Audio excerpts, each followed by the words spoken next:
what's left of me. Drowning in what feels just like an ocean. Negativity is getting closer. Hard to keep the heat when it gets colder. You know, sometimes everything just gets hard. Sometimes everything just gets harder. Feeling like I'm missing some parts. Days just keep on getting much darker. Even when I'm down in the lower, I remember what you were saying. Sometimes all you need is a spark, and maybe just a better kind of bitter, bitter. Lose gravity, I'm swimming in the quicksand. Up to my knees. Keep losing sleep, I'm at extreme at midnight. So hard to please. Drowning in what feels just like an ocean. Negativity is getting closer. Hard to keep the heat when it gets colder. You know, sometimes everything just gets hard. Sometimes everything just gets harder.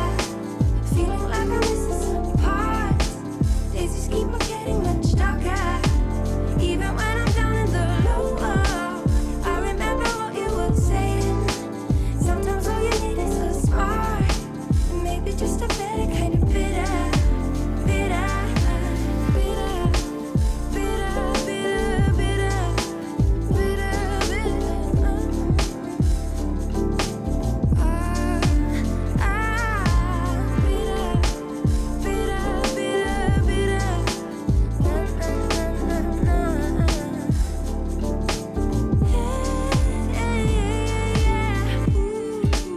think about the stuff we play. How I'd rather do that instead. I keep screaming out loud from the top of my lungs, baby. Ooh, think about the stuff we play. How I'd rather do that instead. I keep screaming out loud from the top of my lungs, baby. Ooh, think about the stuff we play. How I'd rather do that instead. I keep screaming out loud from the top of my lungs, baby. Ooh, think about the stuff we play. How I'd rather do that instead. I keep screaming out loud from the top of my lungs, baby.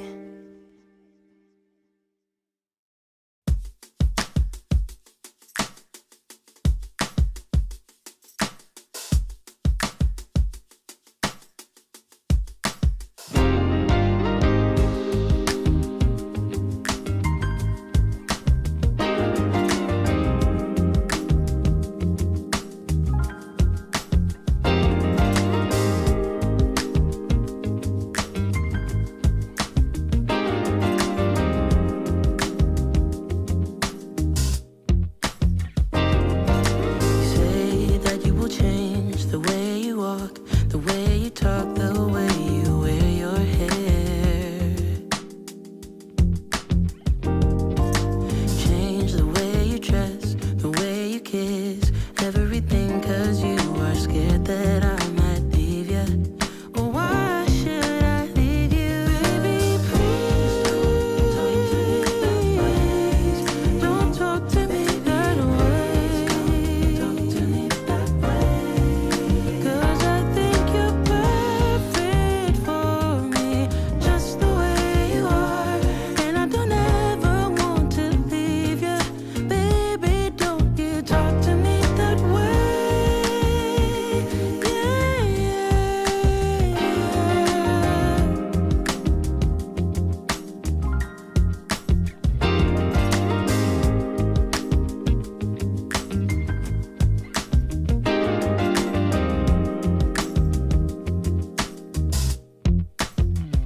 And I'm sorry if I sound a little harsh, but I don't know how to get through to you. Because you don't seem to know that you are everything a girl could dream of. Baby, would you hear me? Don't talk to me that way. 'Cause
dancing in slow motion, blurry eyes. But I've had enough, it's time to say goodbye. 3 a.m. as I'm walking home with a smile. Smoky moon, like a shiver, all the shadows fade away. All your streets are empty, lights begin to sway. 4 a.m. as I think, oh, Stockholm love. Sometimes I picture how life had been in Paris or New York or Shanghai. But you know what they say, east or west, our home is best. Warming rays, golden sunlight as the city wakes. Oh, my love for you will never fade away. 5 a.m. as I sing, oh, Stockholm love.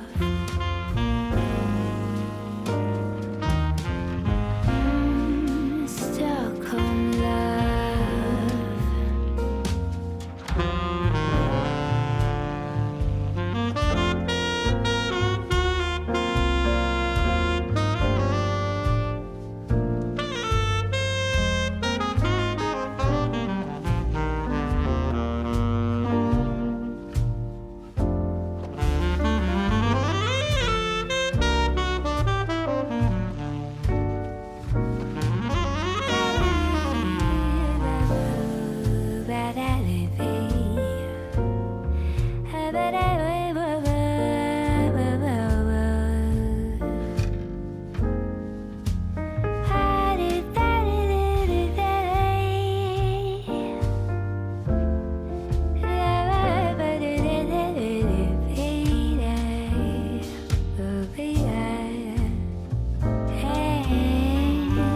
Sometimes I picture how life had been in Paris or New York or Shanghai. But you know what they say, east or west, our home is best. Warming rain. Yo, what's going on, y'all? Back with another show. What's going on? So, I'm J Red Unfiltered. Hope you guys are having a great morning. Appreciate you for tuning in. And I just want to basically get back into this Fani Willis situation because, we're not going to have any real updates for the next 2 weeks. So while we wait for that, we have plenty of time to dissect what's really going on and hopefully move on and find something better to talk about. But on that note,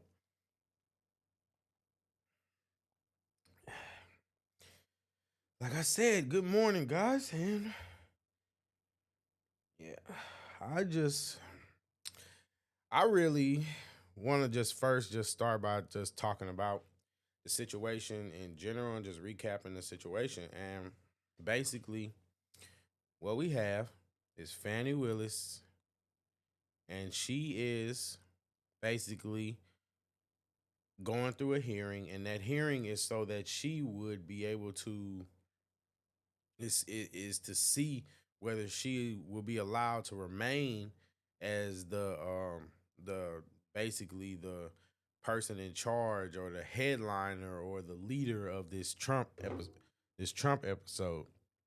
And basically they're going after Trump because they believe that he committed election fraud. I'm not necessarily convinced about that, But that's neither here nor there. I digress. But she's accused of bringing on Nathan Wade, her unqualified boyfriend, and basically she brought him up. She brought him up to be the lead prosecutor, and she was paying him more than all the other prosecutors. And not just that, he was using the money to take her on expensive dates, expensive trips, splurging on her, fluing her out, you know? And that's just, I'm pretty sure you guys know that it's just illegal. It's illegal. So I'm not gonna belabor the point, but what we're gonna do is we're gonna go ahead and get into this. All right, so we already started watching some of it last night, so we're just gonna pick up where we left off, basically. High time me and you was introduced. You keep your head held high, just like Mom taught us. Tribunal. And that's 3.3 of the professional rules. Specifically, small a1, make a false statement of material fact or law to a tribunal. So that's, as I posited to the court, that's the second. Just picking up where we left off, basically, Ashley Merchant, the guy, the lawyer who basically, she basically kind of really played a crucial role in this trial, because without her, a lot of information wouldn't have come out. And it's the truth of the matter is she did her thing, and she went and got a lot of this information in maybe the worst possible way ever, by basically tricking a man into committing a vile and spiteful act of pillow talk against a former friend. And she got him to do it. And she has the text messages, and the text messages have been released. And guess what? It don't look good for them. It doesn't look good for them. But basically her husband basically gave closing statements for them. I thought she would go up there, but, you know, I guess they're just switching off. Fair enough. But I just want to say that it's interesting. It's just interesting. Ethical violation. This is Trump's lawyer. And then you also have 8.4 of the professional rules. It says it's a violation of the Georgia Rules of Professional Conduct for a lawyer to, and that's A4, engage in a professional conduct involving dishonesty, fraud, deceit, or misrepresentation. Now, do you have to find that Wade and Willis lied? No. What you need to be able to find is that there is a concern, a legitimate concern based on the evidence in this case about their truthfulness. A legitimate concern about the truthfulness, which equates to an appearance of impropriety. Because once you have the appearance of impropriety under forensic misconduct, the law in Georgia is clear, that's enough to disqualify. So, why should you find there's a concern with their truthfulness? ERT is the first one. You have that testimony. But then we go to what is the most obvious indication that Willis and Wade were not truthful on the point of timing, and that's Bradley.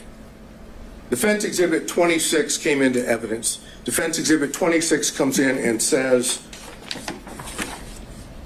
and you know I went into this the last hearing. It says that on January the 5th, 2024, at approximately 9:49 a.m., there's text messages that are exchanged between Ms. Merchant and Mr. Bradley. And the text messages go like, just date, and that's from Ms. Merchant. Ms. Merchant says, do you think it started before she hired him? Bradley, who we now know from Defense Exhibit 39, has been texting with Ms. Merchant for a number of months. This is not the first time. This is months within the communications between the two. Mr. Bradley says, absolutely. Now, absolutely is not a speculative word. Fact. That's not speculative.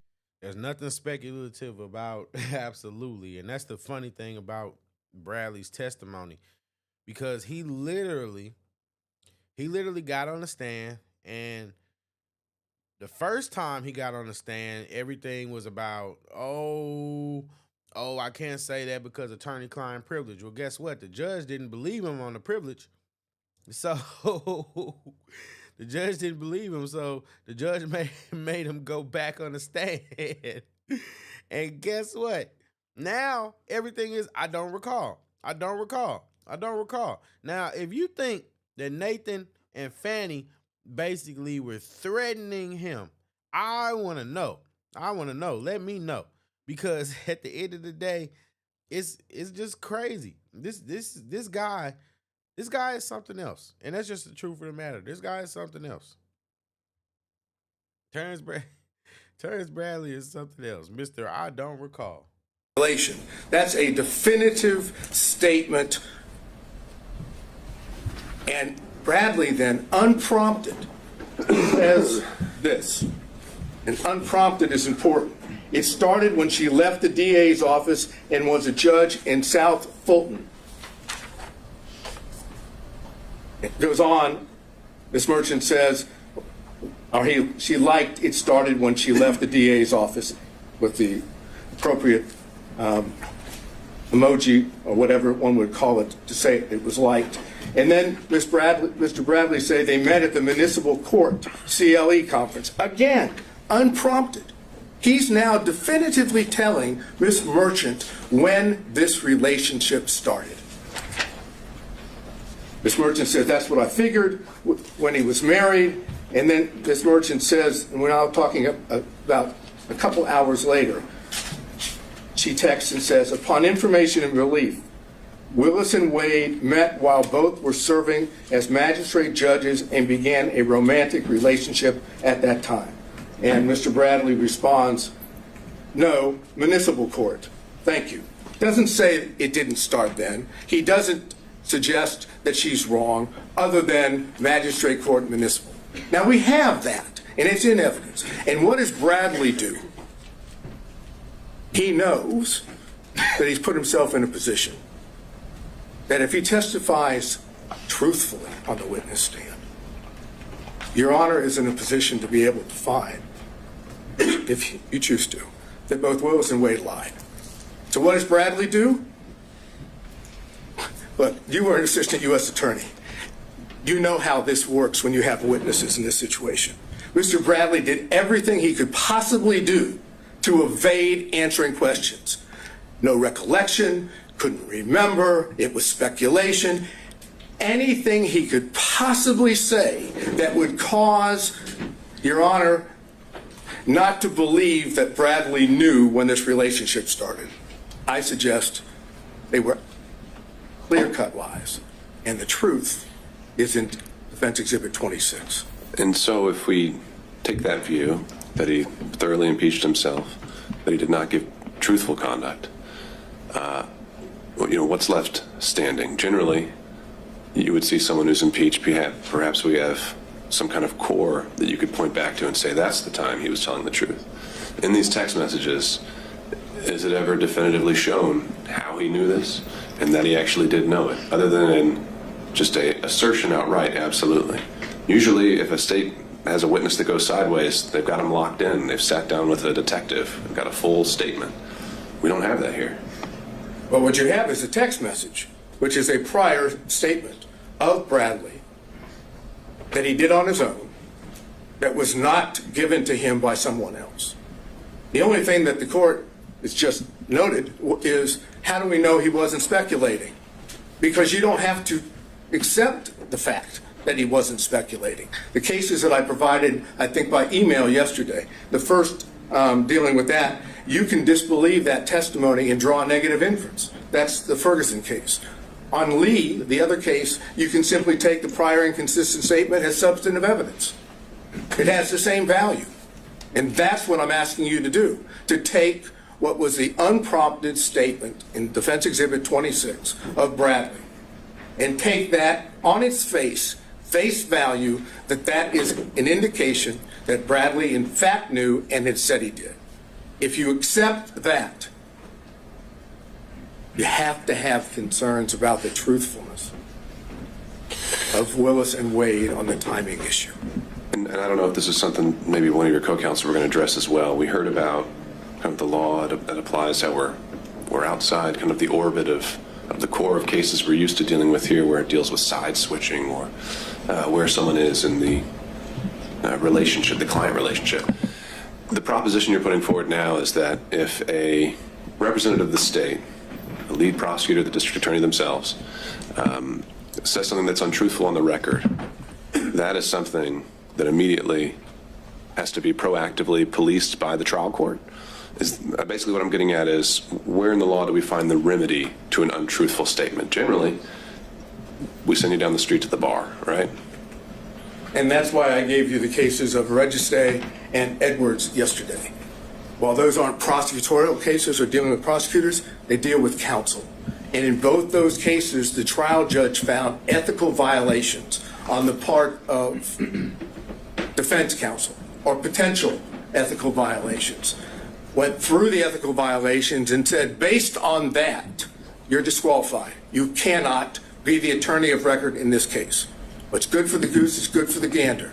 If defense counsel can be kicked off of a case because of ethical violations, I suggest the same thing can happen for prosecutors when the ethical violations deal with truthfulness, candor to the court, extrajudicial statements. Those are the things that this court can rely upon and say. I love when people use those old phrases. I'm sorry, guys. I just got to look that up real quick. What?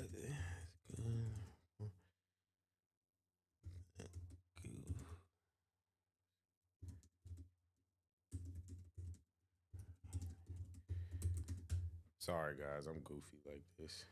What does it mean?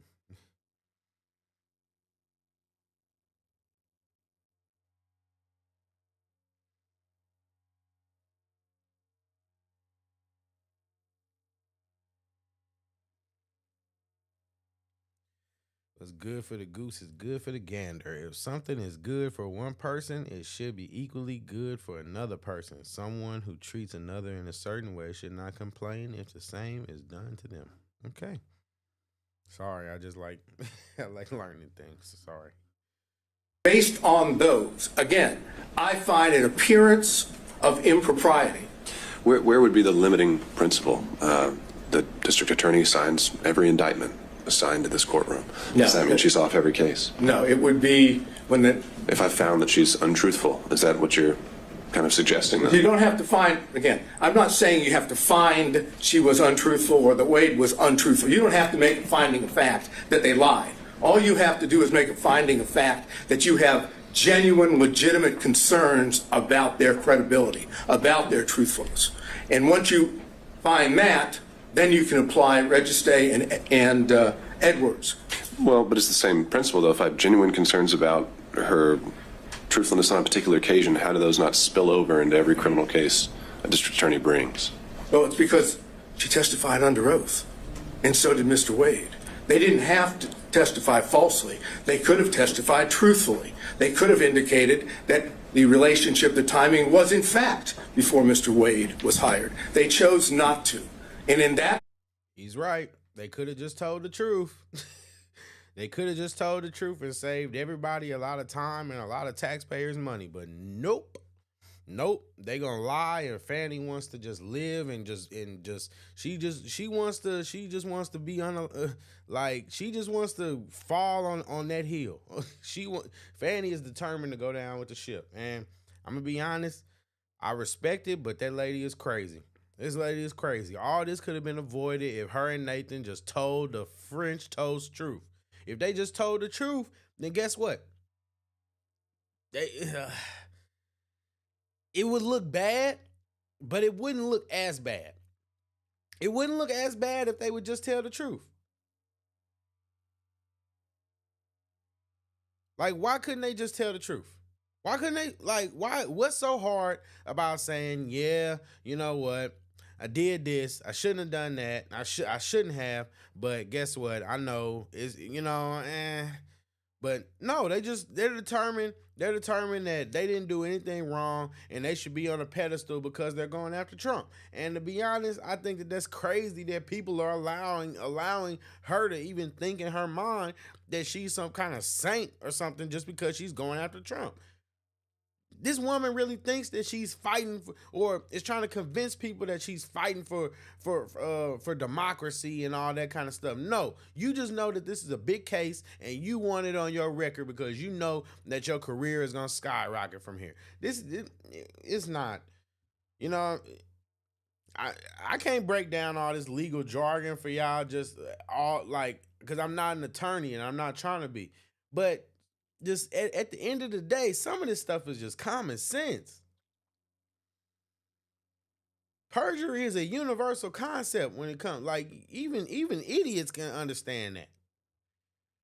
Sense, that dishonesty, that constitutes a violation of their ethical responsibilities. This is not signing an indictment. This is not filing a pleading in which both sides have their own positions.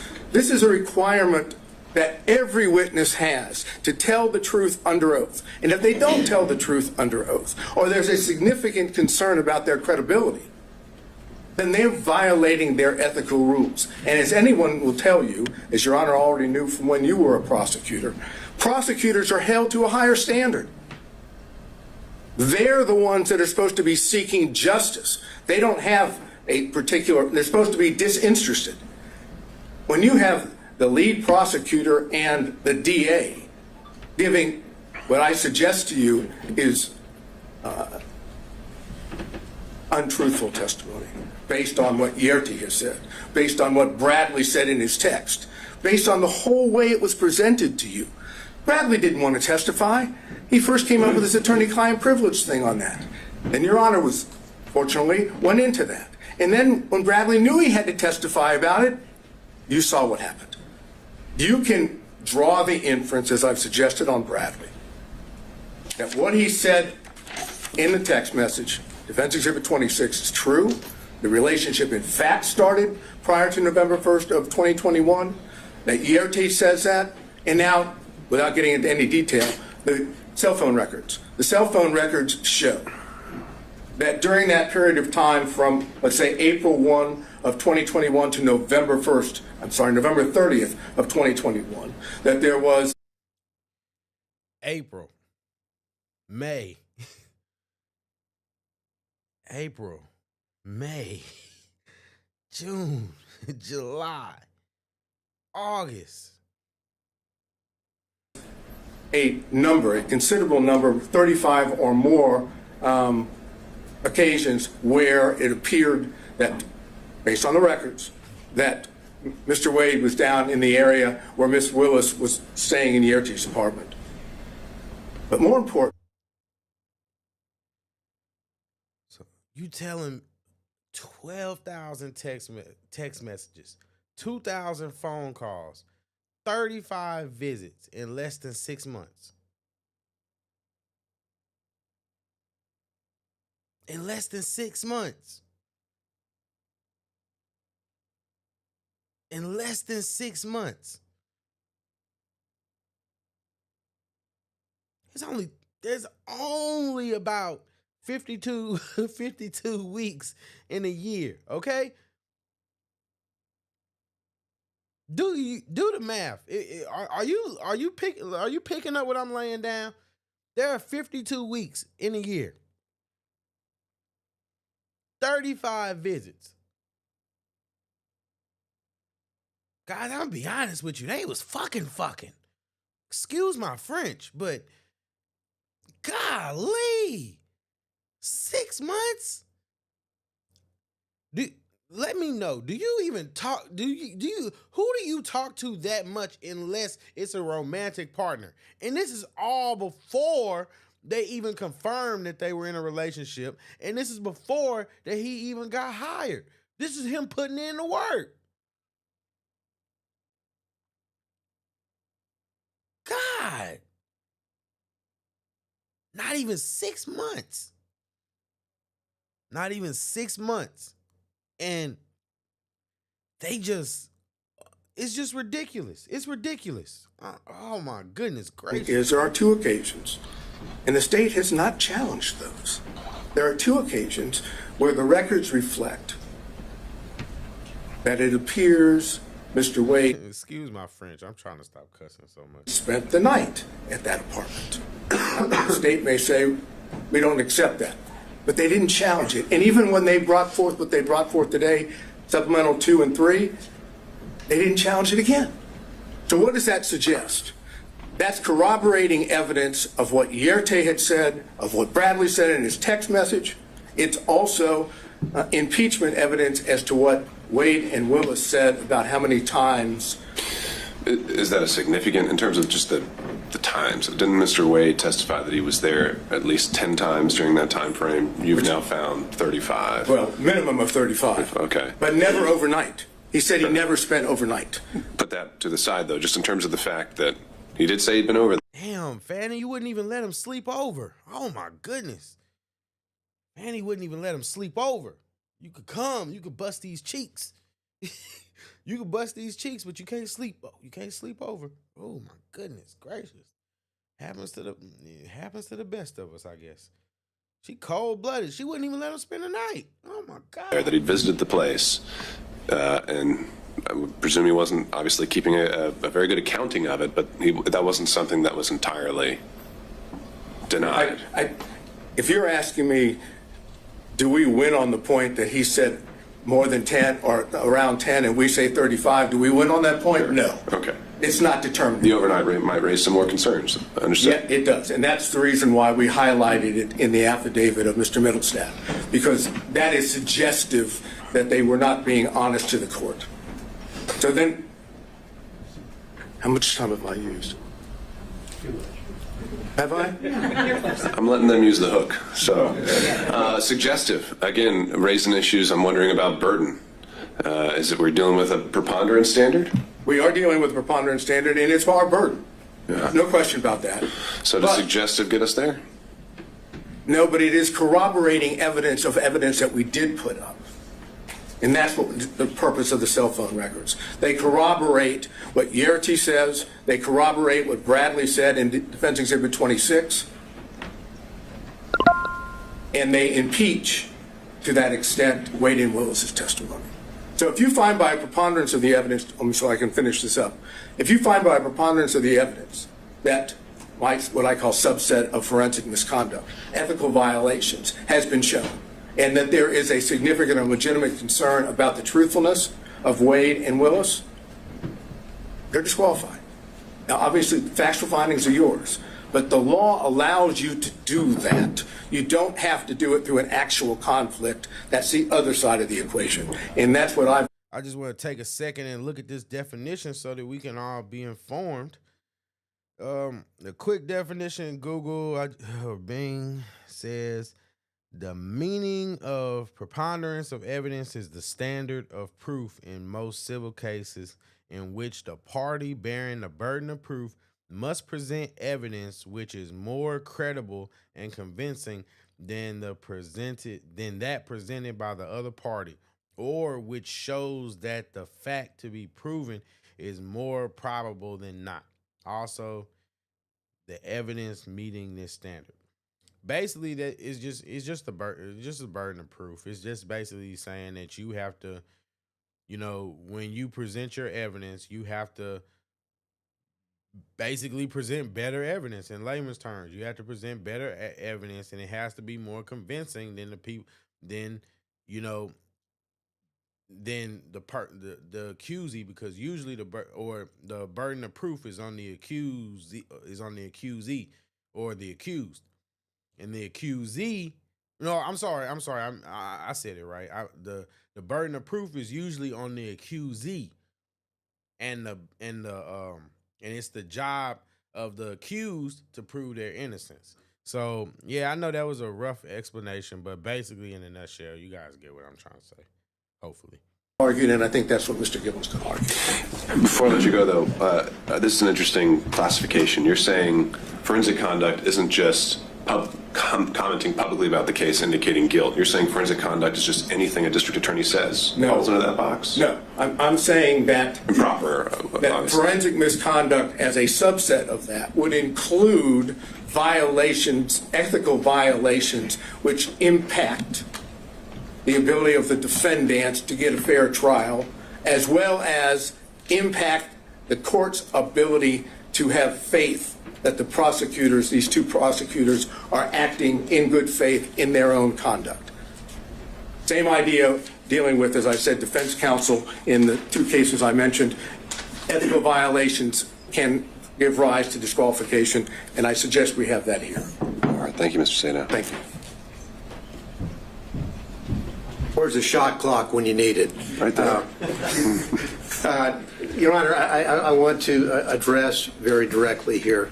What we have is Okay, that was Trump's. That was Trump's lawyer. And we got another guy up here. Let's see what he got to say.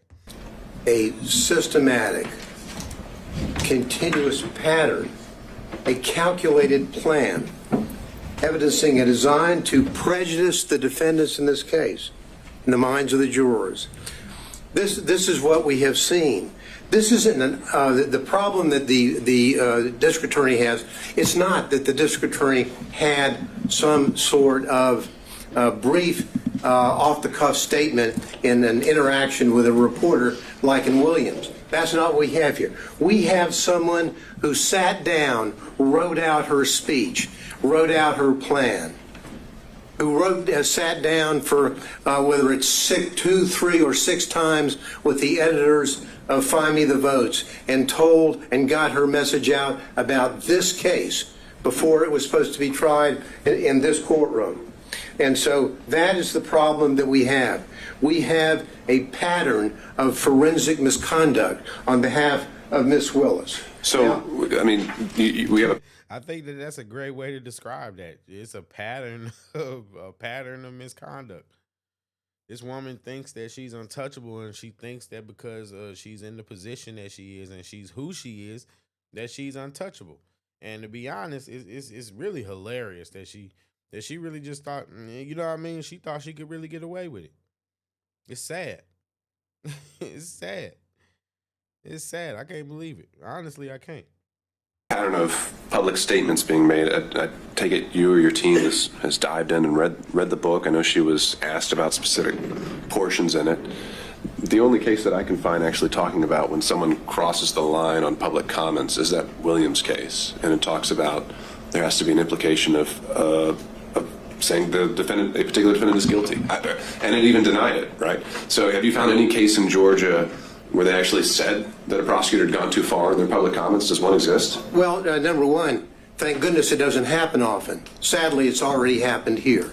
Now, in Williams, the prosecutor had one response to an inquiry the court found it was improper, but did not have this pattern. Now, it doesn't necessarily mean a comment about the quote guilt or innocence, although that was the pattern in Williams. It's the improper comments by a prosecutor. For example, in Williams, they cite the nature and consequences of forensic misconduct in prosecution of criminal case, a 1955 Columbia Law School article, and how prophetic that was. I just want to say, these guys are so much better than that first guy, Ashley Merchant's husband. He was so boring. It was hard to watch.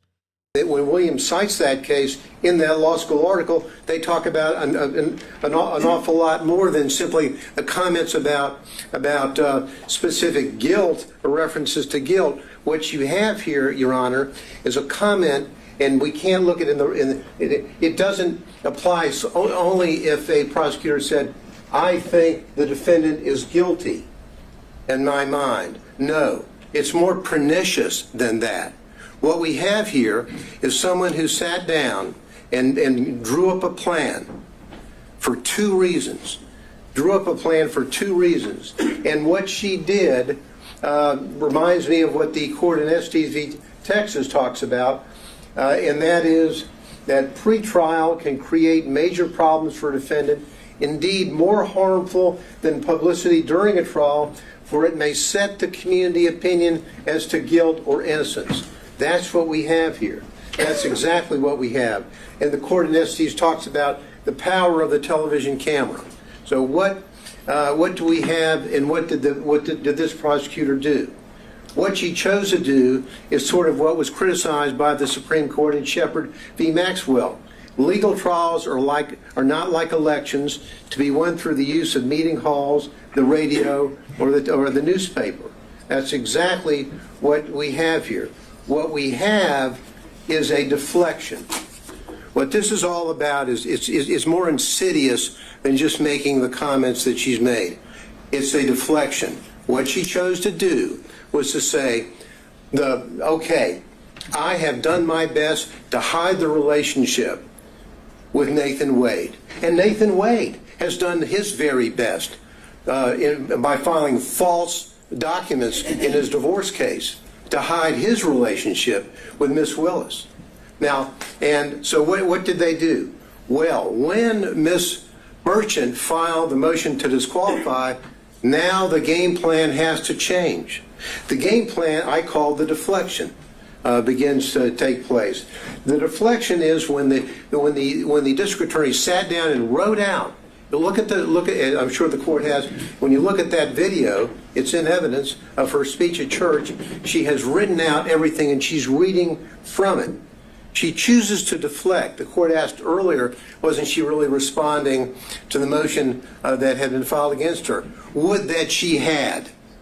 Because if she had, she would have looked the members of that church in the face and say, there's been an allegation that I had a romantic relationship with Mr. Wade, and ladies and gentlemen of this congregation, it's true. She didn't do that. She chose to deflect and to do two things that are reprehensible for any lawyer, but particularly for a prosecutor. She chose to pull out the race card and the God card. Ooh, facts.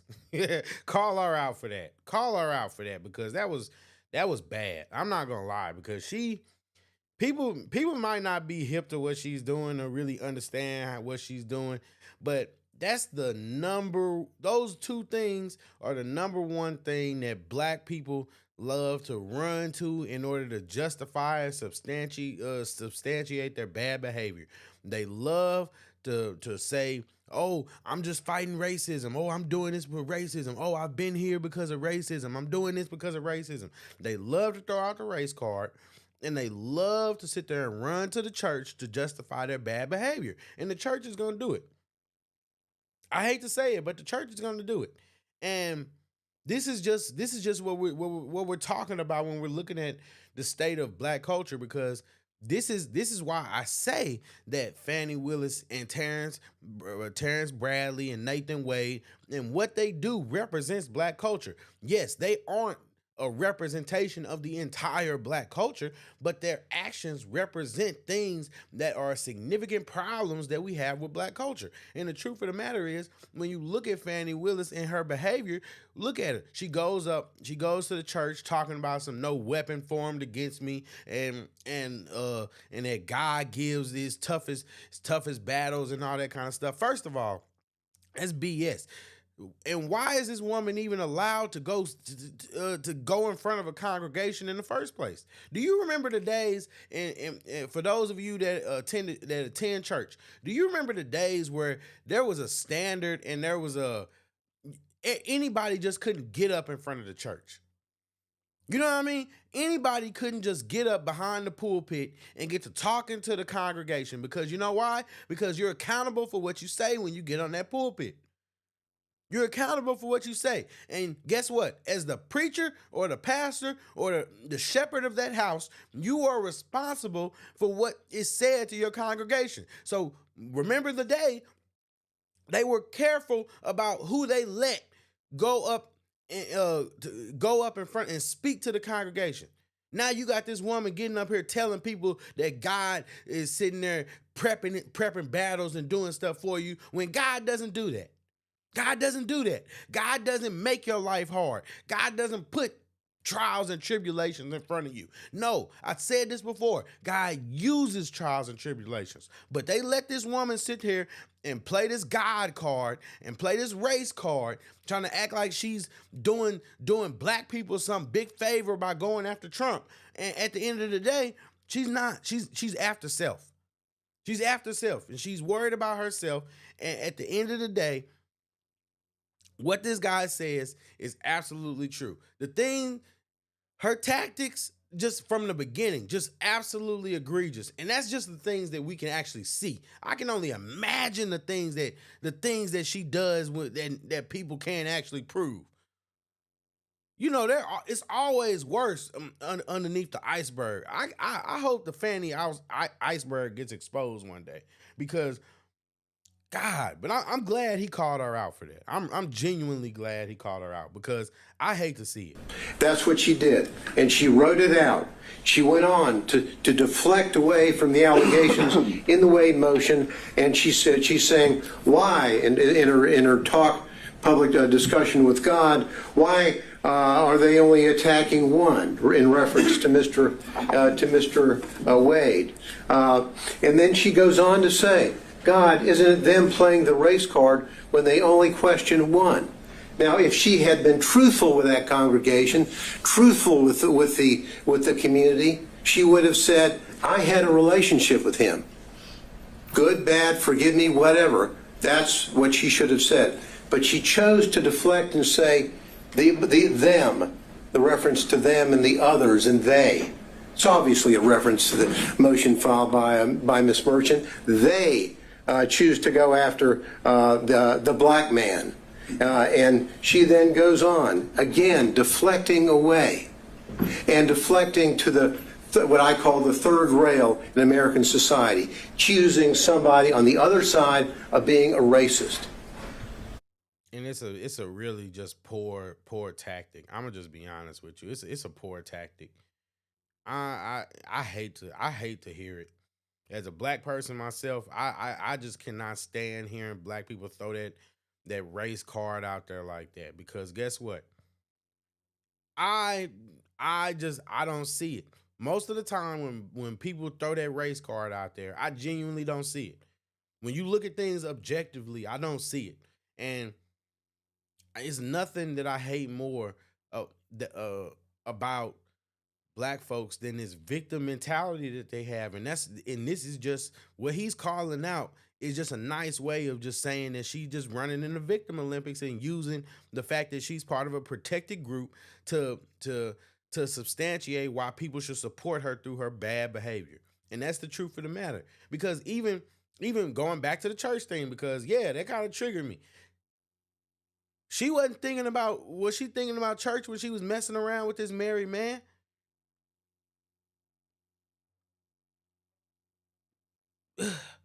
Am I in the Twilight Zone?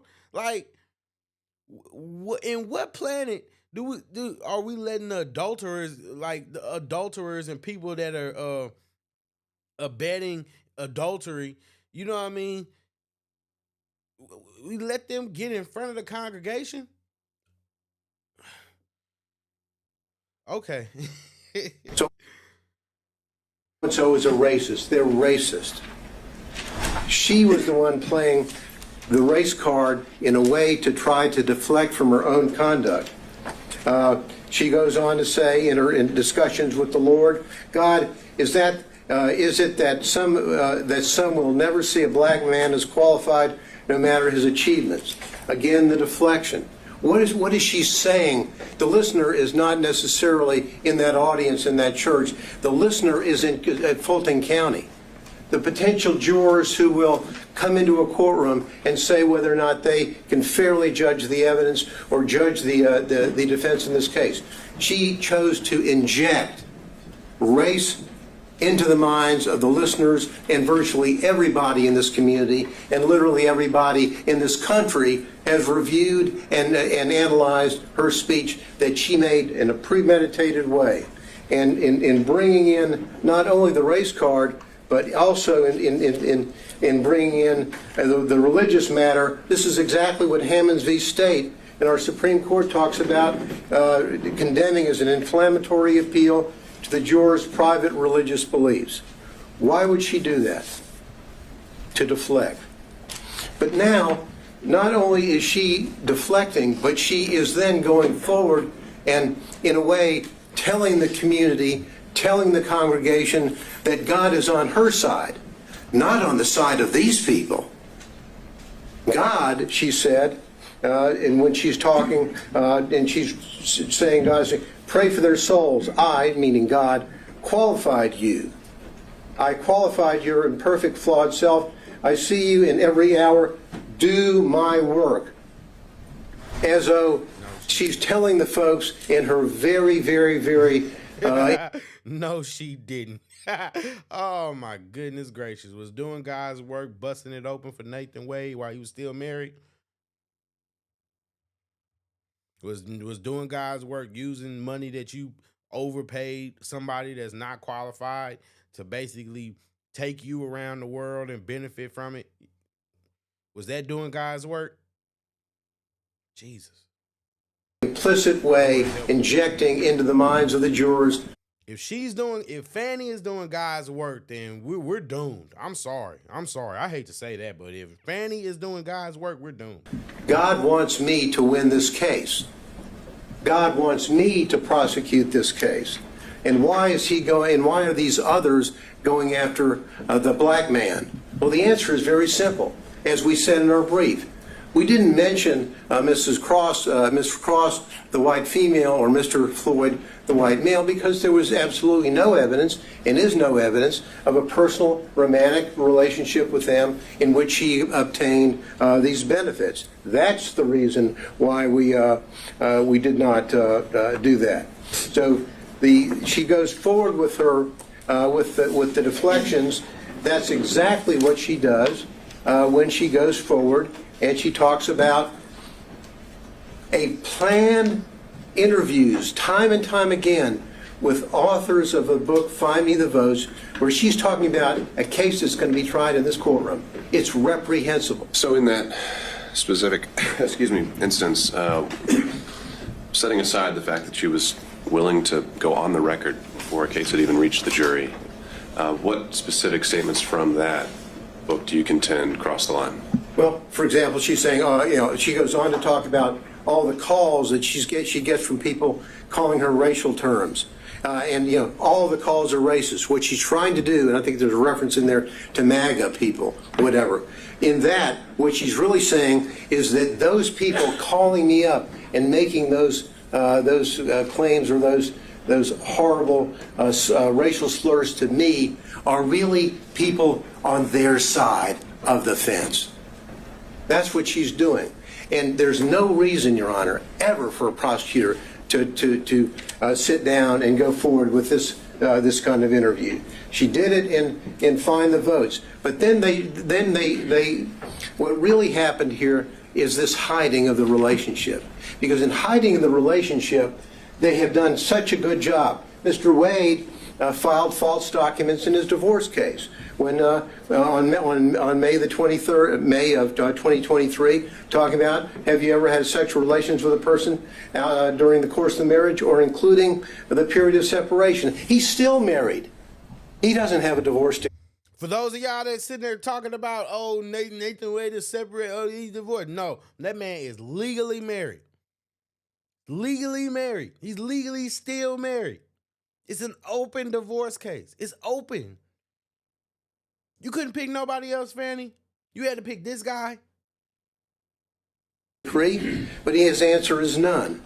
Then he's asked whether or not, on any occasions, he's entertained or been entertained by someone, a woman, a member of the opposite sex, in this case a woman, from the date of the marriage to the present, talking about place and time and all that. What is the answer? None. Why does he do that? He does that because he doesn't want to tell about the relationship that he has with Miss Willis and the benefits that he has gotten and that he gave to her. That's exact. And what these answers are absolutely reprehensible. That a member of the State Bar of Georgia would file these answers that are inaccurate. What does Miss Wade do? Miss Willis do? Miss Willis, on her financial report, on whether or not she has gotten anything of $100 or more in value from a prohibited source. The court asked earlier about what a threshold might be. Well, for the financial report, it's $100. That's it. She doesn't report any of all of the benefits that she received from Mr. Wade. All the trips, all the entertainment, all the 3 nights in the luxury suite in Aruba. All of that. None of that is here. Hey guys, I appreciate you for liking the video. Thanks for watching. Thanks. And they say, oh, well, maybe it all balanced out, even though I can't prove it with the cash. Well, that's like saying, did I give the court a Christmas present? Well, maybe I gave the court a Christmas present, and the court gave me one back. The court has to fill out a form whether you got a Christmas present from anybody. You say, I got one from Mr. Gillen. You don't say, nah, well, I gave him one back, so it really evens out. In y'all opinion, who's the MVP? Who's the MVP of the defense? I want to hear y'all opinion. Like, who y'all think is the MVP now that we finally drawing to a close? They're false reports, and because they're false, what they had to do is they had to say, uh-oh, Miss Merchant has caught us. And so what we're going to do is we're going to get, in our response, we're going to get Mr. Wade to file a false declaration, which he does. His declaration in this case is false. And the evidence showing that that is false as it relates to the timing, and the court asked earlier, why does it matter, if the relationship was before or after November 1, 2021? The answer is they think it's important, and frankly, I do too. Because when she's hiring somebody, and she's not telling the people who are going to be paying the tab up to $700,000, hey, I just hired my boyfriend who's taking me on trip to the Caribbean and taking me down to Aruba and taking me to California. Hope you don't mind. No disclosure whatsoever. And the money flows off. But because they got caught, they then commit what I think is an additional component of forensic misconduct, and that is fraud on this court. When they filed that affidavit, and now it's been proven, I think, beyond virtually any doubt that the relationship occurred prior to November 1, 2021, and the benefits that were there, and we don't have to run around. And I love we've got all the records showing from Mr. Wade about the payment for these trips, for the cruises, for the flights, all this stuff. What's the only way is they sat around and met together before they testified and came up with their story. What's the only way that they can save themselves? Pay no attention to the records. Pay no attention to the airlines and to the flights and vacations and the cruises. I paid him back in cash. Show us your receipts. Where did you take cash out of the bank? Ever? Oh, I don't have any. Well, show us the deposits that he had. Well, never. We don't have any. What we have here is a fraud on this court, which has been shown. She don't have it because she paid everything in cash, because that's a black thing, right? It's just a black thing to keep cash money in your house, right?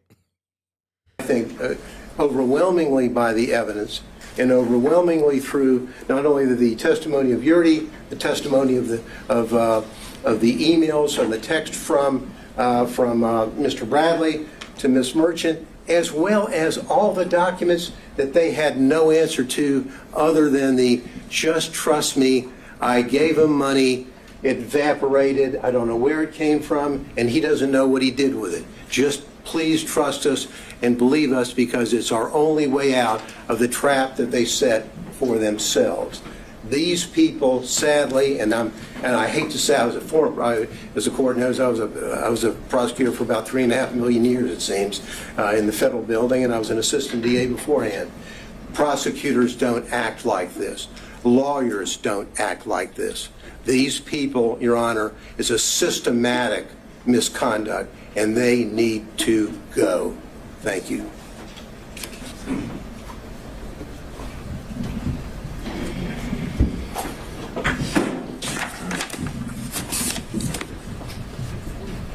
Your Honor, I'm going to cover a few factual details without overly rehashing what has already been said. During the pendency of this investigation in this case, Mr. Wade and Ms. Willis basically lived Robin Leach's lifestyle of the rich and famous. And they did this riding on the backs of the defendants in this case, funded by the taxpayers of Fulton County and the state of Georgia. Thank you. And that's why this is a problem. That's why this is a problem. It's not that they were hooking up. It's not that they were in a relationship. It's not that they were being grown like a lot of people like to straw man this situation. No, it's a straw man argument. What they did was they used taxpayers' money to fund their lavish lifestyle and their romantic getaways. That's not cool. That's not cool. Ethically, it's not okay. It's not okay for them to take taxpayers' money and to live a lavish lifestyle. That's not right. It's not right. The money that was paid to Mr. Wade through the contract that Ms. Willis got him, that money flow, that is the personal interest that you asked about. She was personally benefiting from the position, from the job, from the scope of the investigation, from the scope of the indictment, and how they conducted it. And we know this, we know from the records that have been submitted before the court that Mr. Wade paid at least $17,095 towards this relationship. That does not even include the various dinners, the day trips that both Wade and Willis admitted to, so that number is likely even higher. We know from the documents that Ms. Willis only paid $1,394 for an airline ticket. We know from Ms. Yurdy, who was pretty much uncontested, there was no evidence presented by the state disputing her time frame, that relationship started in 2019. She saw them kissing, she saw them hugging. Now, whether or not they had sex before January of 2022, I do not know. They admitted sometime in early 2022, and I found it curious that they both, Wade and Willis, just went straight to the sex. So maybe that's when they started having sex. I do not know. But the relationship predated that. And their combined and overly suggestive focus on that is a red herring to this court and to the defense, that that's what they want you to focus on. They want you to ignore all the evidence that the relationship predated that. The relationship started in 2019. The relationship continued through 2020. The relationship continued through 2021. Looking at the cell phone communications, just in the first 11 months of 2021, over 2,000 calls, almost 9,800 texts. You know, I don't even think love-struck teenagers communicate that much. The November 29th and November 30th. To only be 6 months, that's a pretty crazy, that's a pretty crazy amount of text messages. I'm not gonna lie to you. That's a crazy amount. He talked, I don't even talk to family members that much. That's crazy. Escapade. Phone call from Miss Willis, between Mr. Willis and Mr. Wade, 11:32 that night.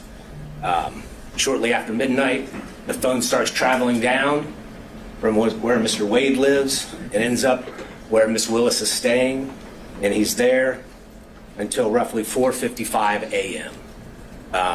None of the excuses, none of the explanations that Mr. Wade gave, going to the Porsche experience, going to dinner, going to the airport, None of that explains that. I'm pretty sure the Porsche experience isn't open in the middle of the night. I'm pretty sure that there weren't any restaurants that he drove 30 to 45 minutes to go eat at in the middle of the night right after he talked to Miss Willis. Teenagers have a name for those kind of calls. That'd be a hell of a coincidence, right?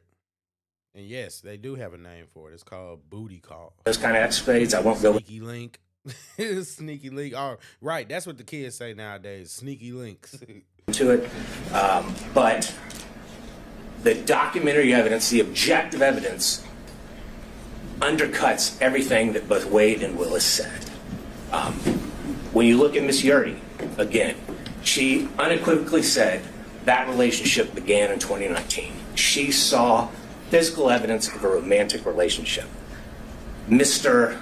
Bradley, in the text messages, which are substantive evidence, said that that relationship began in 2019. Again, his January, temporary amnesia that somehow was triggered. That's a great way to describe it. Temporary amnesia, because this guy had great memory. He had great memory last month or two in January. He had great memory. But now all of a sudden, how he's on the stand, you don't remember nothing. I'm starting to think they really did threaten him or something like that. He was scared. After Gabe Banks called him, we can question that. But we do have statements from him that specifically said that relationship predated Mr. Wade's appointment by Miss Willis. You asked, well, in Mr. Wade, you asked what the materiality would be. How much is enough? Well, clearly $17,000 is enough. But Fulton County has told Mrs. Willis what the materiality is. It's $100 in a year. She twice signed declarations, certifications that she did not receive any gifts. And even under her strained explanation, there were monies, there were gifts, there were dinners, there were excess contributions flowing her way that exceeded $100. Her explanation, well, I just paid it in cash. That just does not stand to reason. It does not hold up to the light of truth. Anyone that has ever been in a money laundering trial, a forfeiture trial, if that's the explanation we give the state, they laugh. Oh, I just gave cash. I have no records for it. I have no source for it. The only thing that she could say that was a source for the money, because at times she said she was down to $500 to $1,000. The only explanation she had is, well, sometimes I go to Publix and I may get an extra $50. That shows up on your debit card or your credit card. Did they bring those records in? No. Did they bring her bank accounts in? No. Did they bring any documentary evidence in? No, they did not. And why is that important, Judge? Yes, the burden is ours. But under OCGA 24-14-22, if a party has evidence in such party's power and within such party's reach, by which he or she may repel a claim, and they had that power, Ms. Willis had that power, Mr. Wade had that power, that they can repel the claim that we have made against them, but they admit to produce it, or if they produce weaker evidence, then you, as the fact finder, Judge, it is in your power to disregard that, and a presumption arises that that documentary evidence that is in their possession that they failed to produce supports our claim. And that is something that the state relies on regularly in criminal trials. And that is something that the court should rely on in this case when formulating its factual findings. And we know that both Mr. Wade and Ms. Willis have some difficulty expressing the truth when it comes to their relationship in these cases. We know Mr. Wade lied in his interrogatories multiple times.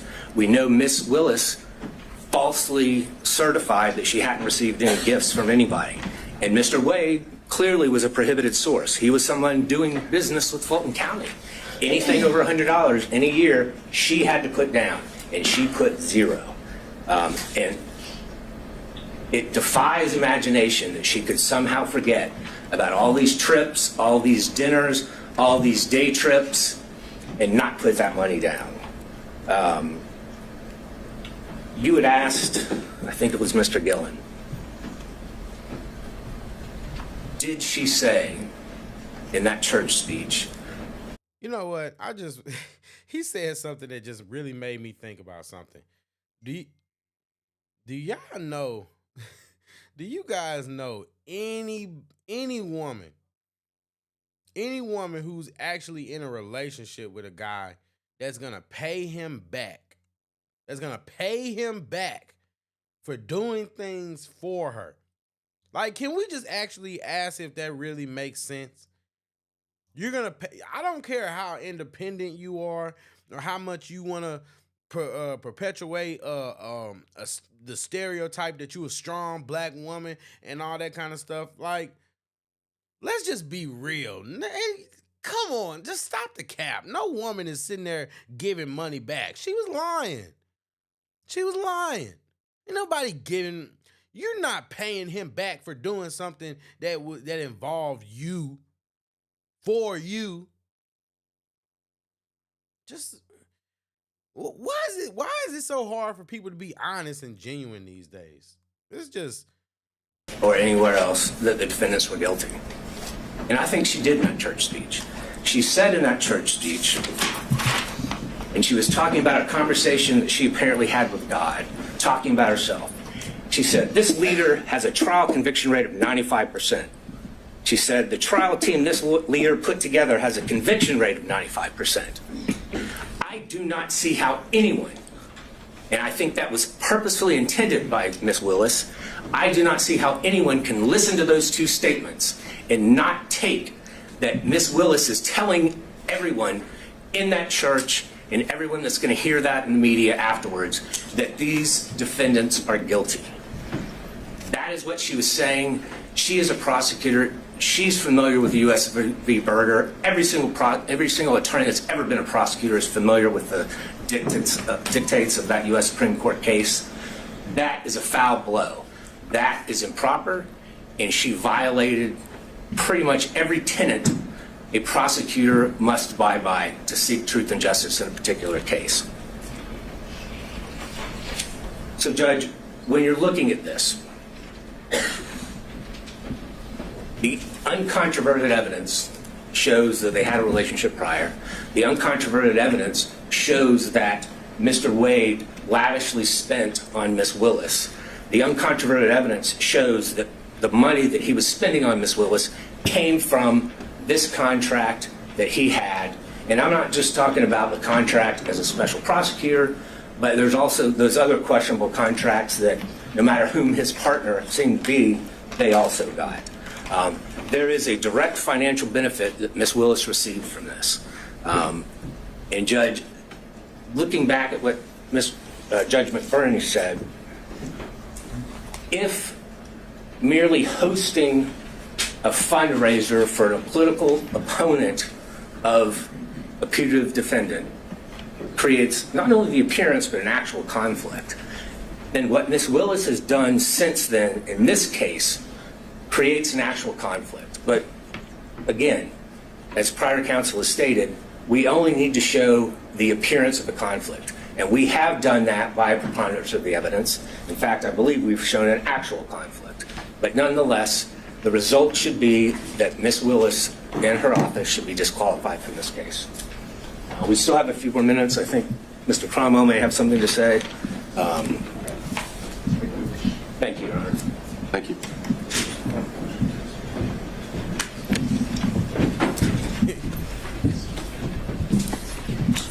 That guy definitely said a lot. And, you know, it's just, it's not really much to say after that, guys. I'm not going to lie. So let's just go ahead and get to it. Go ahead and get to it. These guys are really doing their thing. And when they say they delivering closing arguments, they're doing a great job of it. I'm not even going to cap. Good afternoon, Your Honor. Harry McDougall for Mr. Clark. I'm going to talk further about conflicts And I'm going to assume the most difficult standard for us to meet, which is actual conflict. But before I begin that, I want to add just a little bit to what has already been said about the standards that apply to prosecutors. Our appellate courts have said often the administration of the law, and especially that of the criminal law, should, like Caesar's wife, be above suspicion and should be free from all temptation, bias, or prejudice so far as it is possible for our courts to accomplish it. The first occurrence of that I can find is Nichols v. State more than 100 years ago, 1915. The most recent, Registe v. State in the Supreme Court in 2010, although they don't refer to Caesar's wife. That requirement is also embedded in the prosecutor's statutory oath, 15-18-2, which requires impartially and without fear or favor discharge my duties as district attorney and take only my lawful compensation, so help me God. The general rule on conflicts of interest for lawyers is in Rule of Professional Conduct 1.7. And we all know, it's all drummed into us, that we cannot have a conflict of interest. And if we do, we have to withdraw or we will be disqualified. The basic idea is that a conflict of interest impairs the lawyer's independent professional judgment. That's the test of a conflict and whether it can be waived and whether it's disqualifying. And that conflict is not just financial. It can be any conflict that impairs your independent professional judgment, and you see that in McLaughlin v. Payne. The court asked what was a personal interest for purposes of disqualification. It's anything that impairs professional judgment. That's reflected in the ABA standards that were quoted by Mr. Merchant, which list the prosecutor's personal, political, financial, professional, business, property, or other interests or relationships. And that's really embedded in the prosecutor's oath to act impartially. And the earlier disqualification order by Judge McBurney was based on political interests, not financial. What my colleagues have described as forensic misconduct is also cognizable as a conflict of interest based on that footnote in the Williams case. The root of all of the problems that we see in this court right now is a conflict of interest arising from their individual personal interests in perpetuating and concealing their relationship. That's the original sin from which all of the other problems flow. There are 6 different actual conflicts of interest in this case, any one of which warrants disqualification, but collectively, practically compelling. First, the financial conflict that's already been covered. Second, the personal ambition, political ambition. Third, financial and political ambitions. Basically, he's saying that she's working for Trump. I mean, not Trump, but Biden. She's a Biden agent. I wish she would work for Trump. I wish he would. No, never. Yeah, she's a Biden agent, basically, is what he's saying. There's a dovetailed or complementary pattern of deceit and concealment of the relationship and the money. Fourth, the speech at the church. Fifth, the motion for protective order that the DA filed in Mr. Wade's divorce case. Sixth, the way the state has conducted the defense of this motion to disqualify, especially the hearing. On the financial piece, the court asked for a limiting principle and asked about materiality. The limiting principle is whatever impairs the independent professional judgment of the lawyer. That is applied routinely.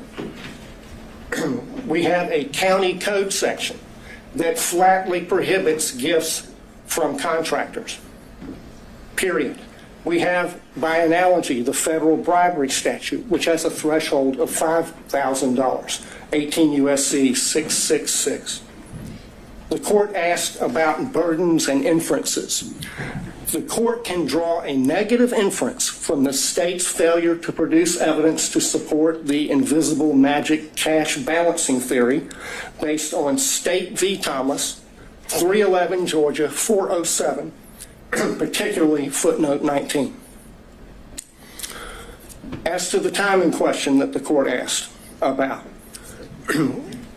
there were 2 contracts for Mr. Wade executed after they acknowledged the relationship began.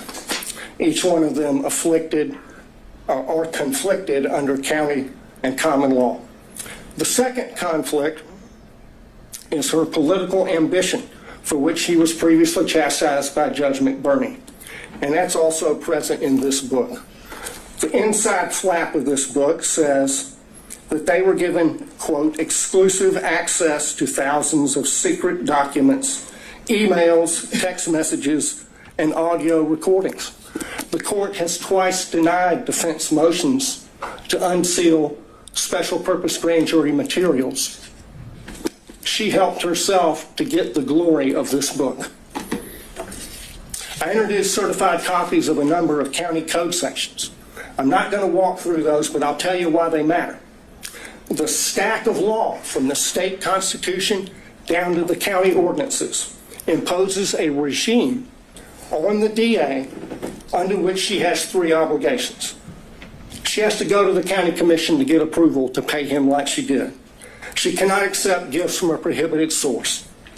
She has to disclose the gifts that she received. She evaded all of those requirements.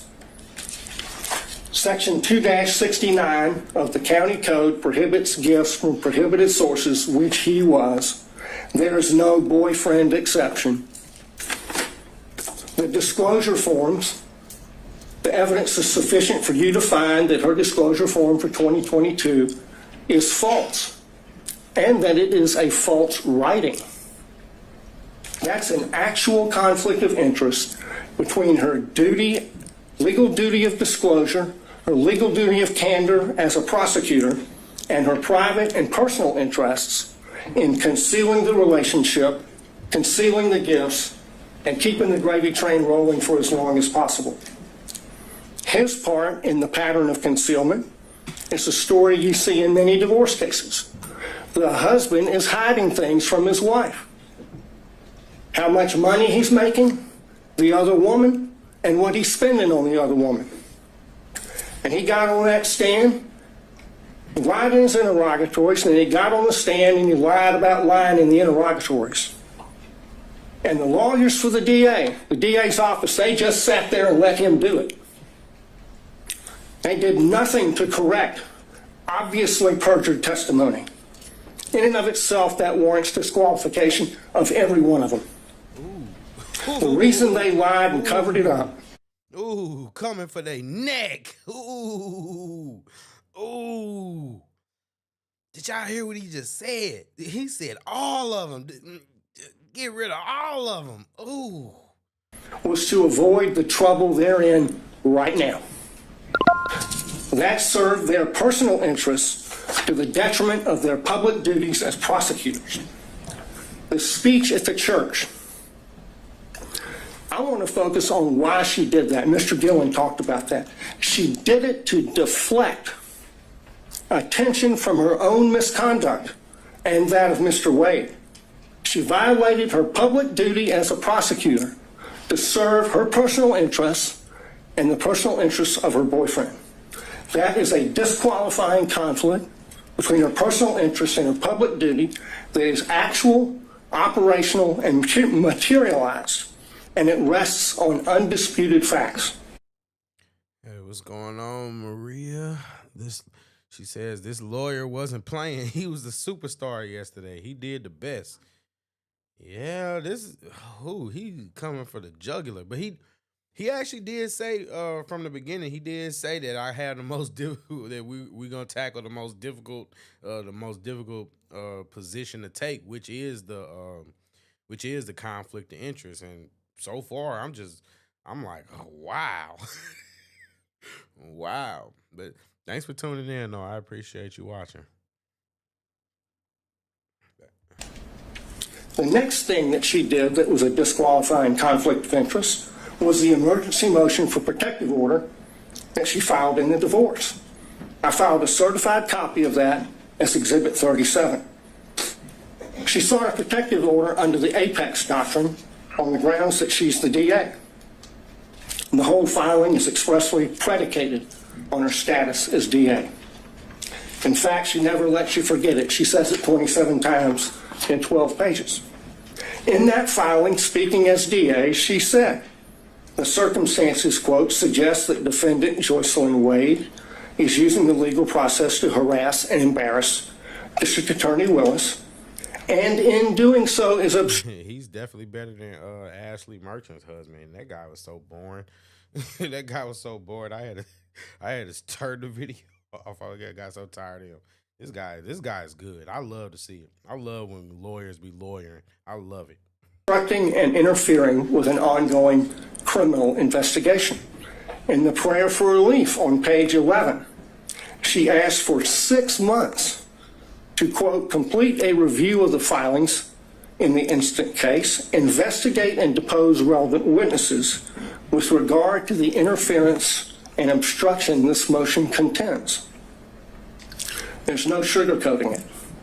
That's a clear violation of Rule of Professional Conduct 3.4H, which prohibits lawyers from making threats of criminal prosecution to gain advantage in a civil case. She abused her power. She abused her position to threaten her boyfriend's wife with criminal prosecution to gain advantage for herself and her boyfriend in her boyfriend's divorce. She violated her public duties not to make that kind of a threat in order to serve her private personal interests and those of Mr. Wade. Another Fani a gangster. Golly, threatening people like, yeah, Fani is a gangster. Ooh boy. Yeah, he's kind of blowing me away too. I thought Trump's lawyer did pretty good, but this guy is he's stealing the show. He's stealing the show. I wonder who y'all think is the MVP of the whole hearing though, because that's like they are really having their own moments to shine, and I love it. I love it. This defense team is pretty good. I'm not. That's just my opinion. That's just my opinion. They're pretty good. Yeah, he's definitely on point, and honestly, if we're really being honest, it seems like these veteran lawyers are really showing. I say veteran respectfully, but you know, these older lawyers, they're actually really showing that they got a lot of skill, and so don't sleep on people just because they old. That wisdom and that age brings experience, and they're showing it right here. This is great. This is great. I love to see it. Actual operational conflict. The last category is the conduct of the defense of this hearing. There were a lot of objections made based on attorney-client privilege during Mr. Bradley's testimony. Most of those objections were made by the state, but the privilege being asserted does not belong to. Oh, Maria, I did see that. And golly, that was a struggle. I did see that part. It was hard to watch. He was really struggling. It was just, hey, I hated to see that. He was really struggling. Did you see how his co-counsel was giving him sticky notes, trying to discreetly give him sticky notes? Yeah, it was rough. Ooh. The state, it belongs to Mr. Wade. That shows that the DA's office is serving the personal interests of the DA and Mr. Wade in carrying out further concealment and cover-up of their relationship, and not the cause of justice they are sworn to serve. That is a conflict of interest. It's a continuation of the wrongful pattern of concealment and cover-up that they've engaged in since the beginning, but now they've enlisted the entire office in the enterprise.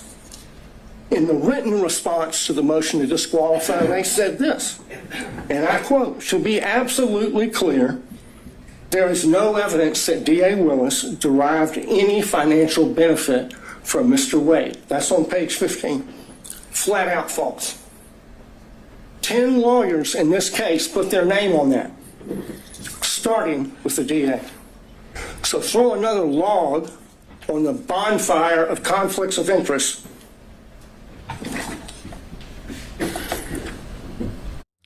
Maria says someone else should have done the closing argument. I agree. Yeah. That's yeah, I'm pretty sure he got a stern talking to when that was over with. I'm pretty sure they got in him. I'm not even gonna lie. I'm pretty sure they probably let him have it. They either let him have it or let him go. It was bad.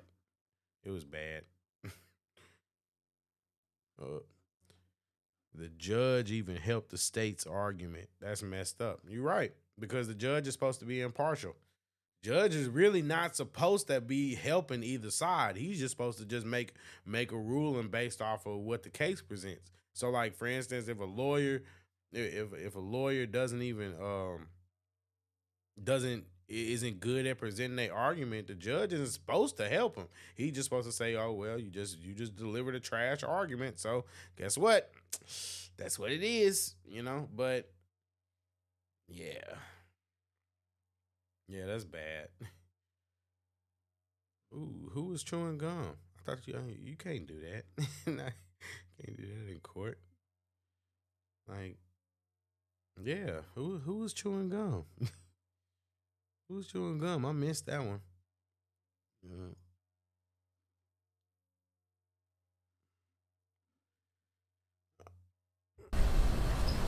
The problem here is that DA cannot distinguish between her personal interests and ambitions on the one hand, and her public duties as a prosecutor on the other, and apparently neither can anyone else in their office.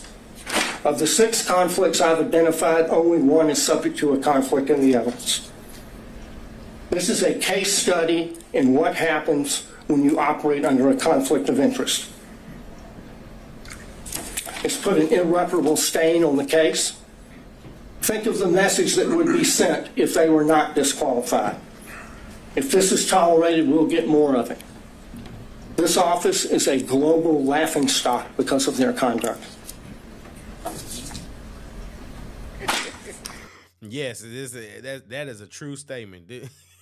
And it's not just because of their conduct and the actions that led them there, but also the actions of Fani Willis on the stand and all that kind of stuff. Honestly, people never.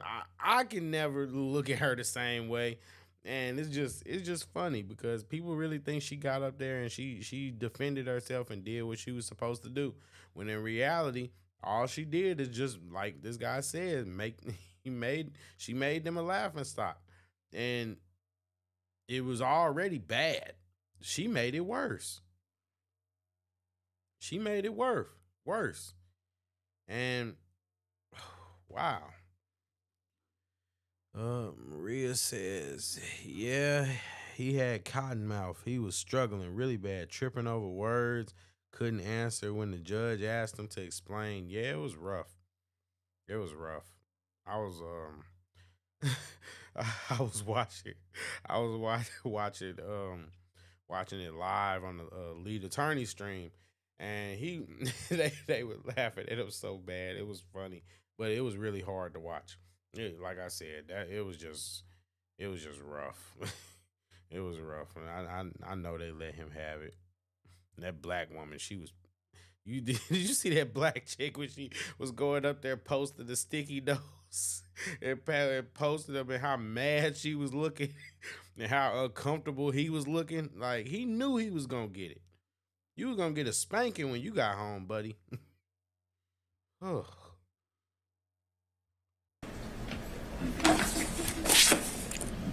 They should be disqualified and the case should be dismissed. Your Honor, there's not much.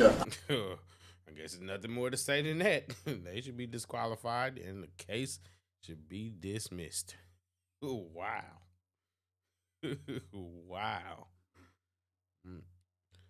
Maria says, yeah, she was really upset. Yeah, I would be too if the person that, you know what I mean? It's like the closing arguments are almost as important as when you when you have like the witness on the stand. That's like the most important part because it's the last thing that the jury is gonna hear, and you don't have any objections. You don't have any objections. You know what I mean? Well, I'm not gonna say you can't have any objections, but it's not really something that you see very often where lawyers are objecting the same way that they were doing when they were trying to question the witnesses. And it's your time to get your point across. It's your time to close the jury. You have to sell the jury on your position. And the fact is, they let that guy do it. They let that guy do it. And that's what the jury is going to see before they, with these 2 weeks, that's what, or not the jury, but that's, in most cases, it would be the jury. But in this case, it's the judge. That's the last thing that he has to, that he hears is this lawyer fumbling. And you know Fani and them were probably mad too. Because, you know, the black lady, she's mad because she has to hear it from Fani. And, you know, Fanny's mad because it's her ass that's on the line. Yeah. Yeah, Maria, you're right. I misspoke. I didn't mean to say the jury. I just got caught up. You're absolutely right. It's the judge, you know. It's the judge. It's his decision. That's why we, you know, 2 weeks instead of the, you know, the normal deliberations. But yeah, just like you said, the judge is the jury in this case, and I just really hope he does the right thing. I really hope he does the right thing because there is a chance that he, yeah, there's a chance that he just there's a chance that he's just been doing all this just for show. Just to show that he's not impartial, and in reality, he's already made up his mind. But I feel like just on the outside and the surface, I feel like he's done a pretty good job so far, and he's been fair. You know what I mean? It's not like he's only helping one side. He's really helped both sides because there were times when he was helping Ashley Merchant ask her questions and form her argument too. So it's not like the judge is like completely impartial. He's helping them both out. So I hope he does the right thing. That's really what I hope. Maria says Fani was sitting there twisting her pen. Oh, I'm surprised she didn't break it. You know, her and Nathan, they were sitting there they were looking so angry. They were looking so angry. Nathan didn't have that sad look on his face no more. He was looking angry. He was looking mad. Fani, she just you love to see it, man, because they're such bad people. They're bad people. I wish we could have seen more Nathan Wade and Fani with Terrence Bradley was on the stand. That's really what I wish. Maria says he's waiting until after his election. Yeah, isn't his election like in the next week or so? Something like that. It's coming up soon. I know he said 2 weeks for his decision. So around that. So yeah, and yes, I understand exactly what you're saying because at the end of the day, the results of this hearing are going to be polarizing, and it's going to trigger people one way or the other. It's going to trigger people one way or the other. People are going to be angry. Regardless, if they get disqualified, then people are going to be angry and call it a race thing. And they're going to be, you know, oh, look at them. They're trying to keep a black woman down. Oh, black people can't have nothing. And they're going to start with that nonsense. And then if they, you know, if she isn't disqualified, then guess what? There's an ethics violation. There's an ethics violation. Maria says Fani was sitting there, double dog daring this judge. Yeah, man, she's a gangster. She's a gangster, and you could tell how she be looking at people. The way she looks at people, she looks at them in like this threatening way where you can tell in her mind she's already thinking of what she's gonna do to you if you don't do exactly what she wants. And yeah, Fani is gangster, and you know people better be careful. You need to watch her. You need to be careful who you put in these positions of power. Ooh. And Rhea says, yes, his election is in a week or so. He loses either way. Yeah, this is a bad situation. I would hate to be him. I don't envy him. I'm gonna be honest. And it's the fact that he actually works with Fani too. So it's not like this is just gonna be the end of it. Like if he disqualifies her, he still has to see her and work with her, and it's just. I know that's gonna be awkward. I know that's gonna be awkward. Oxygen left in the room. Let's go ahead and get back into it. I think that was the end of the defense and their arguments. We delineated the times based on the whole presentation.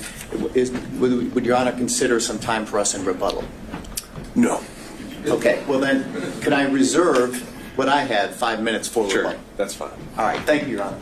All right. Let's take a quick 5, and we'll be back at 2:40-ish to hear from the state. Thank you.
What does that say about the actual election integrity? Because at the end of the day, I understand that people love to throw the whole Donald Trump tried to steal the election, and they love to use and take his words out of context. I know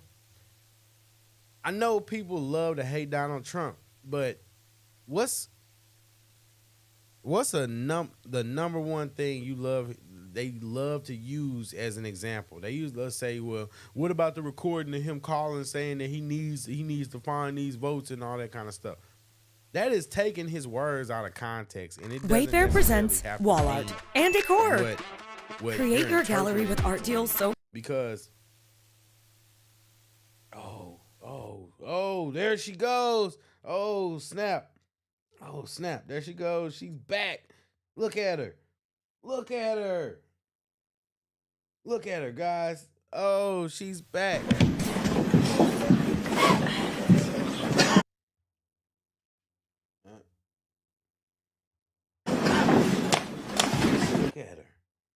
Look at her.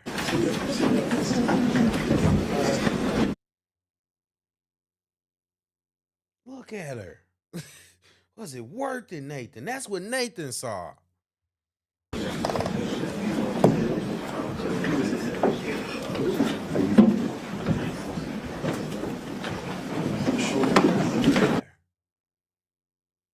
Look at her.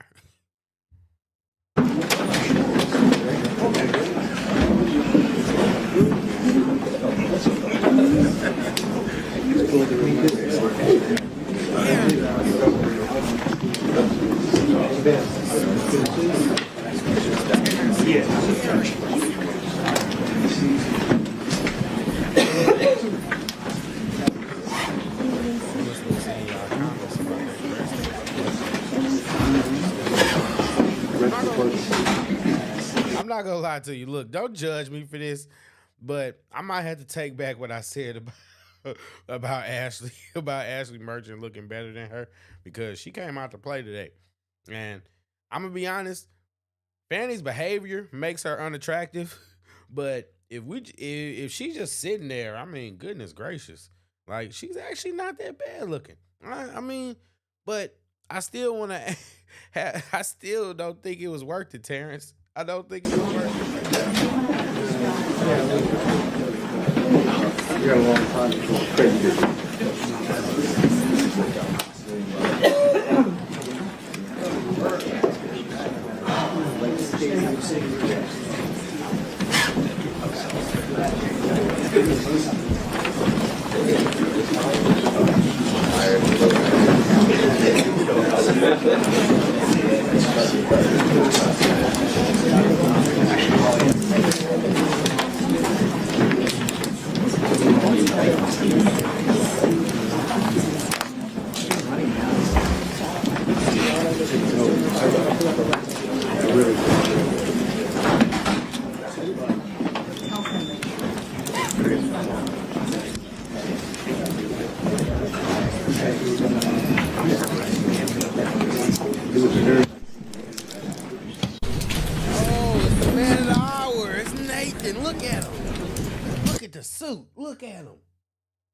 Look at him. That's the money shot right there. Oh, look at him. What's that? Look at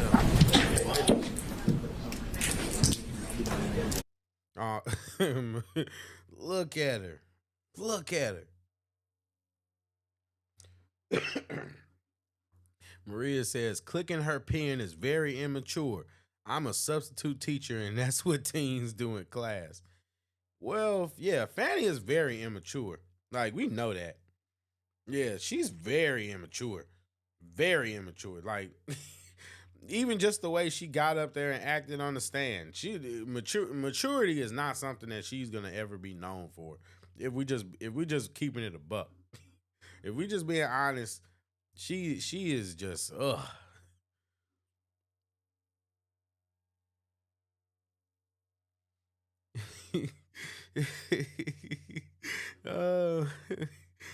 Maria says, what is that, a $2,000 suit? The taxpayers paid for it. Honestly, I'm not gonna lie to you. He paid some money from that. That's probably a bespoke suit. It's probably a full bespoke suit. You could tell that none of his suits are cheap.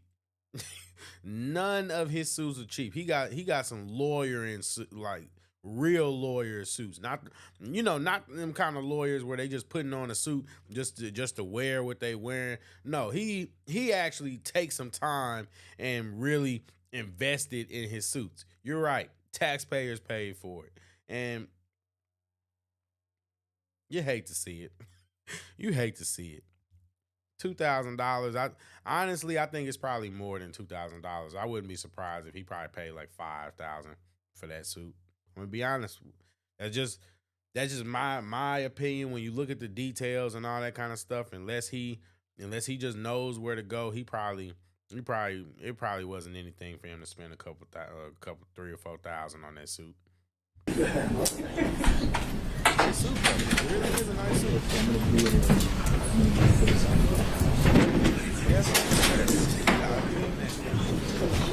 Yeah.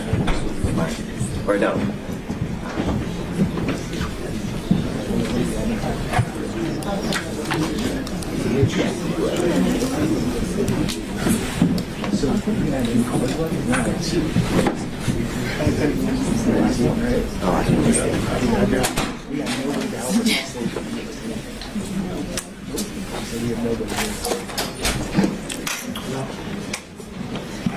Sir.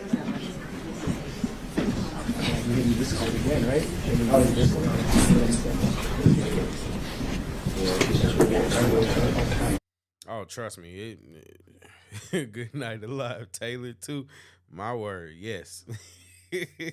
Yes, when you get into that realm of like made to measure and bespoke suits, you can easily spend about $2,000 to $3,000 on the cheap side, and easily spend about $5,000.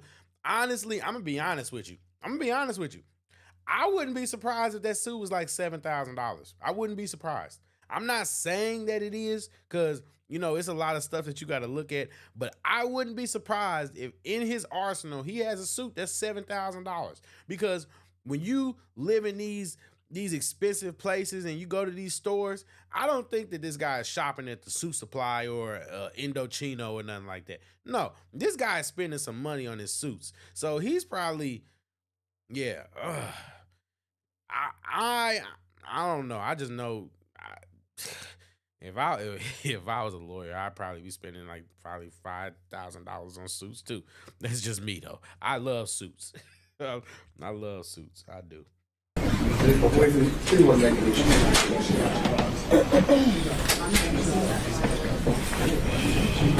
Just me. Just me.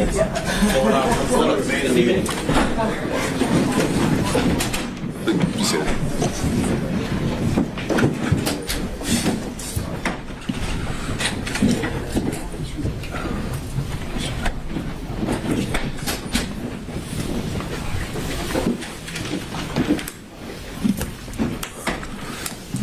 All right, we're back on the record. Stay ready? Yes, Judge. I just been trying to get. I'm gonna be honest. This is probably gonna sound so bad, but if she was looking like that, I mean, she could pay me $600,000. I mean, she could do that. Yeah. I might take that one for the team. Just if she looking like that, I'm not gonna lie. You just can't talk. Can't talk. Just don't give me that attitude, please. To where I can share my screen. We need to add you as a host then. What's your profile name on the Zoom? Your screen name on the Zoom. Adam Abadi. All right, just making sure. Bear with us. Do you need it right away? No, I can start without. All right, floor is yours. Good afternoon, Your Honor. I want to start with some of the things that were addressed over the last hour and a half. First, beginning with something Mr. Merchant referenced as it related to the comments that the state made in regards to the good faith basis in which was submitted to the court, in which defense counsel claimed the evidence would show. And I would strongly bring to the court's attention that the claims that were made were material misrepresentations. And what I will say to the court, and why I say that to the court, is because the representations that were made by counsel was that Miss Daisha Young, Miss Sonia Allen, Mr. Dexter Bonds, Investigator Hill, Investigator Green, Investigator Ricks, all of these people. Ooh. Yeah, Maria, it's about to get rough. It's about to get rough. Would be called, and Mr. Bradley would be able to impeach their knowledge by saying that he specifically, in his presence or to him, said that Miss Willis and Mr. Wade were in a romantic relationship, and that Miss Willis and Mr. Wade were cohabitating, that they all knew that. And I would submit to the court, we didn't hear from any of those individuals. Mr. Bradley impeached no one. And I say no one because he did not impeach Mr. Wade. In order to properly impeach a witness, you have to confront the witness with the specific statements. Mr. Wade, and you can look back at the YouTube of the entire hearings of the last couple days, Mr. Wade wasn't once confronted with a statement that he claimed or said, or that is claimed that he... I just think that's crazy. Like, I'm gonna let you get back to what you're saying, bro. But I think it's crazy that, you know, when you look at how far we've come nowadays to where lawyers are literally referencing YouTube videos and legal proceedings. They're actually referencing legal proceedings as official records. They're saying this happened, this happened. You can watch the YouTube video and time mark, and you said this. You said that you saw it throughout Fani when she was giving her objections and all that kind of stuff.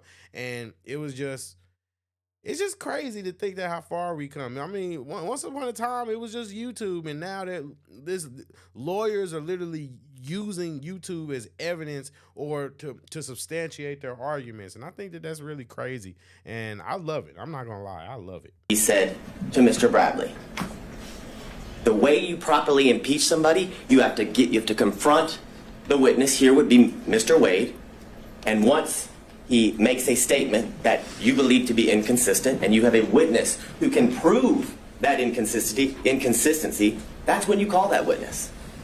And when Mr. Wade was on the stand, not once was he asked, did you tell Mr. Bradley this in a confidential conversation in your conference room that was not covered under attorney-client privilege? That was not asked. The specifics of that conversation was not asked. So any testimony that Mr. Bradley testified to is impermissible. It is improper impeachment because they did not confront Mr. Wade with it. So that's where the state would begin with the comment. Look at her, so smug, sitting back in her chair. She gangster. Maria says it would have been nothing if they told the truth. They committed perjury. That's a felony. People go to jail. Yeah, actually, and you're right. They think that they're above the law, obviously. They think that they're above the law. And yeah, what's the saying they say? F around and find out. Yeah, they think they're above the law. But I guess we're going to find out. I guess we're going to find out if they're really above the law. But look at her. Look at how arrogant she is. Look at how arrogant she is and how she's sitting back in her seat like that. She 100% thinks she's above the law. She 100% thinks she's above the law. Oh, God, Fani. Mr. Merchant made about me referencing his wife as lying. I never called Miss Merchant a liar. I never used those words. I don't know why she made the material. This is why these people are why they invented the phrase "tell the truth, shame the devil." Because at the end of the day, if they had just told the truth, a lot of this nonsense would not be going on. This is the biggest waste of taxpayer money that I've ever seen before in my life. Material misrepresentations. It could be because Mr. Bradley lied to her. I don't know the reason. So, but I can submit to the court that those were material misrepresentations that were made to this court on the day a few Mondays ago, as everyone was arguing the motions to quash certain subpoenas.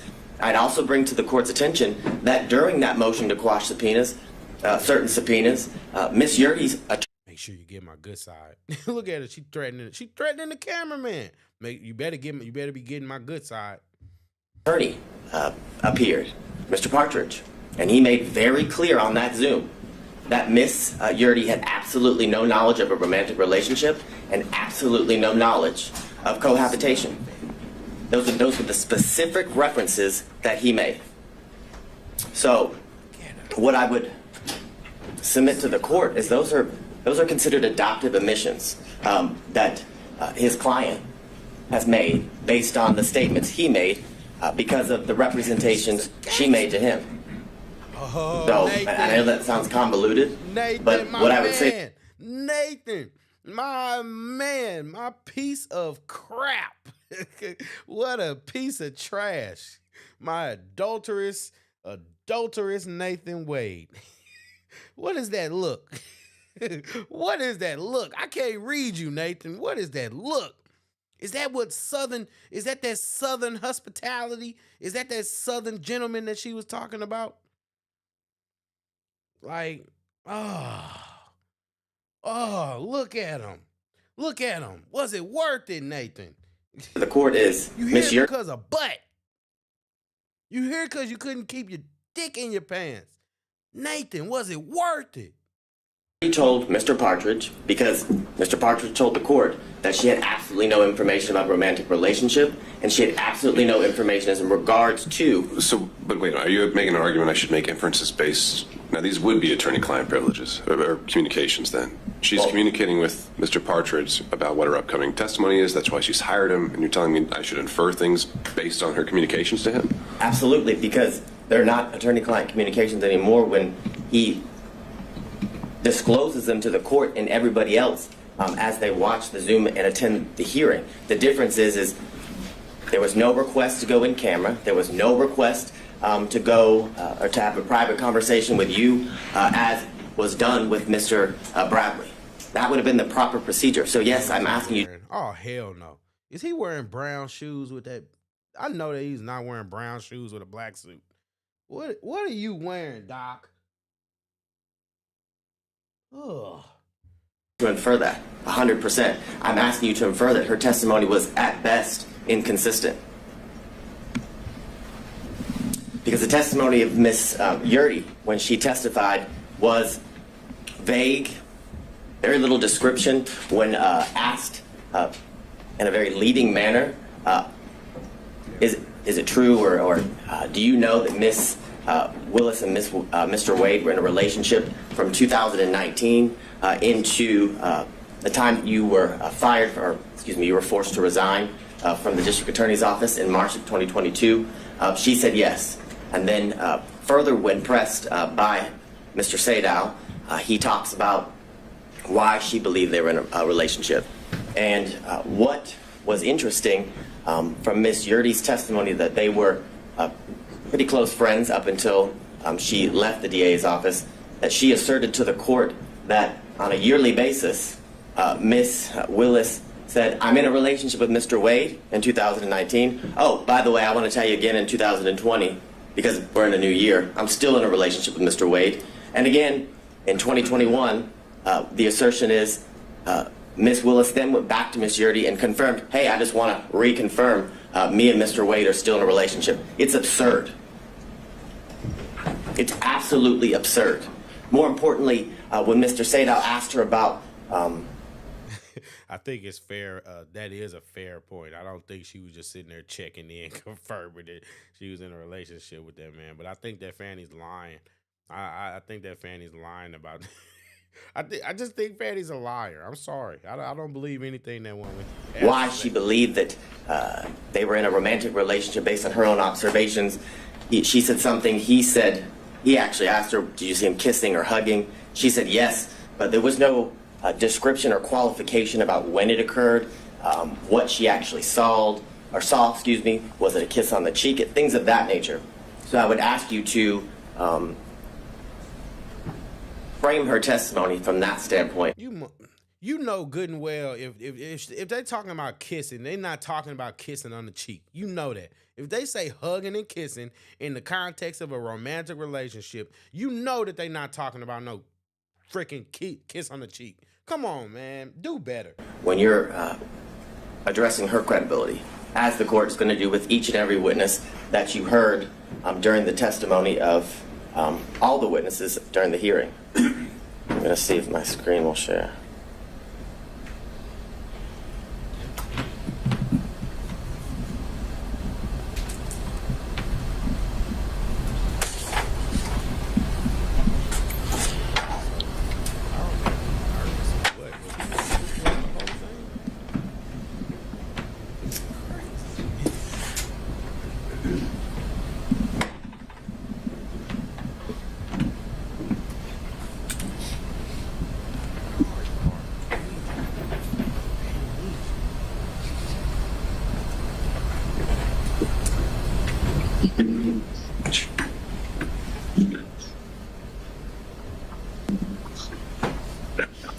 Now, I want to talk a little bit about the standard and the burden here in this instance as it relates to defense counsel and the claims that they have made in the motion to disqualify.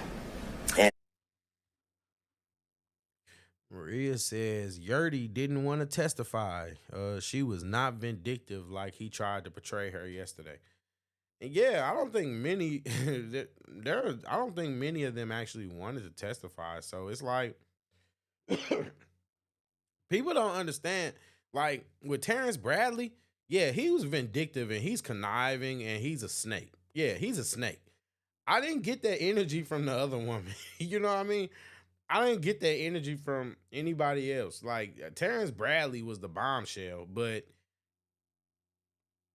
I don't understand what these people have they don't get anything out of lying on them. And that's the thing. Terrence Bradley might have, but you know what I mean? He's a piece of trash. So that's just what it is. But they trying to, I mean, I get it. It's their job. You know, you're supposed to disqualify the witness and, you know, in order to help your case. So I'm not going to hate on the game, but I'm going to just say that it's just BS. It's just BS, and that's the truth. As I was doing a whole lot of research, I came upon this law review article from Cornell scholarship reading or publication, and they made very clear that courts have been relatively reluctant to exercise their power to disqualify prosecutors for any reason.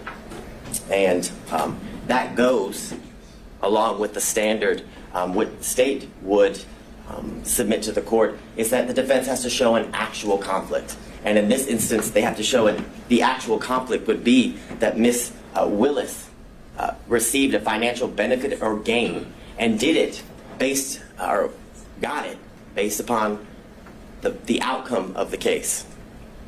Oh, I think getting trips and D, I think that qualifies as gain. I think paying somebody some money and getting that money spent on you, I think that qualifies as gain.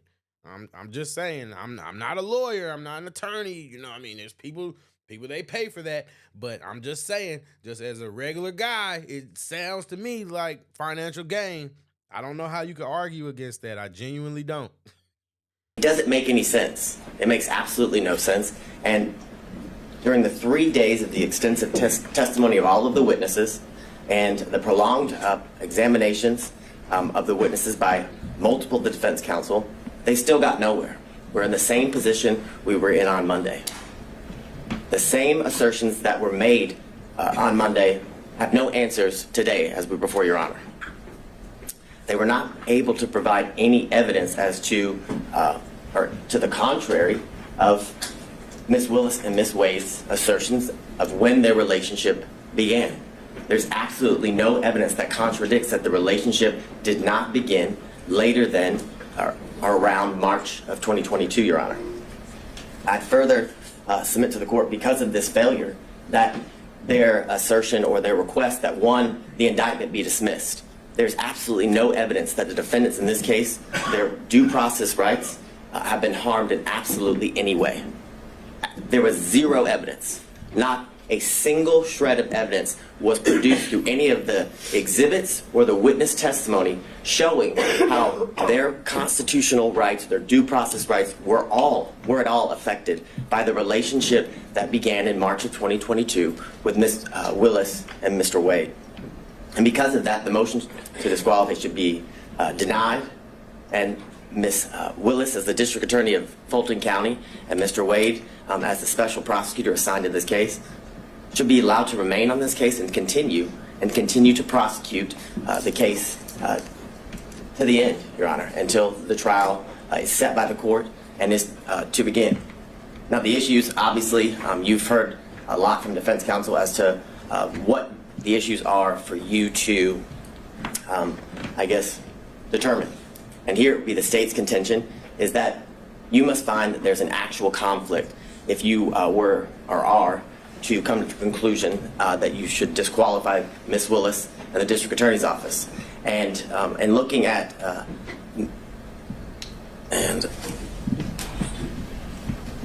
what I think you're talking about, is this Ventura? It's McGlynn v. State, McGlynn v. State, 342 Georgia Appeal 170. It's a 2017 case. In that case, as it talks about the standard of proof that the defense, or the burden that the defense must show and go to show an actual conflict, is they say it's a high standard of proof, which is definitely not a preponderance of the evidence, which is a much lower burden for any party who's trying to meet that standard of preponderance. But it's clear that what the standard is that it's a high standard of proof for both when determining whether there's an actual conflict and when there's forensic misconduct that is found, Your Honor.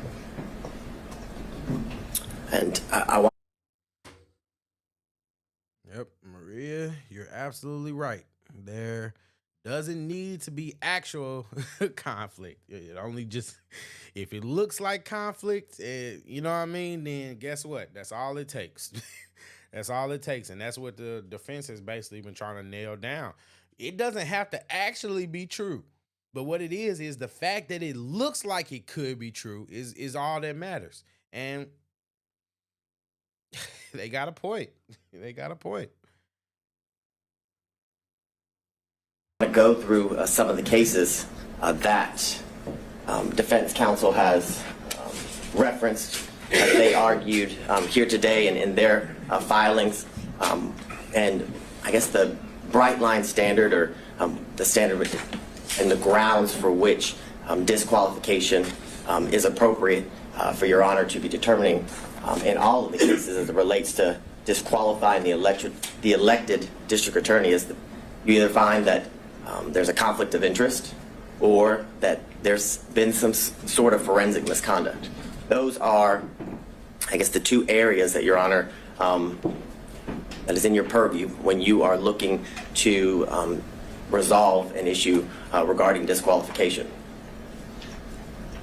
Now, in a recent case, Levy State, which is 224 Georgia, Lexus 31, it's a February of 2024 case here out of our appellate courts.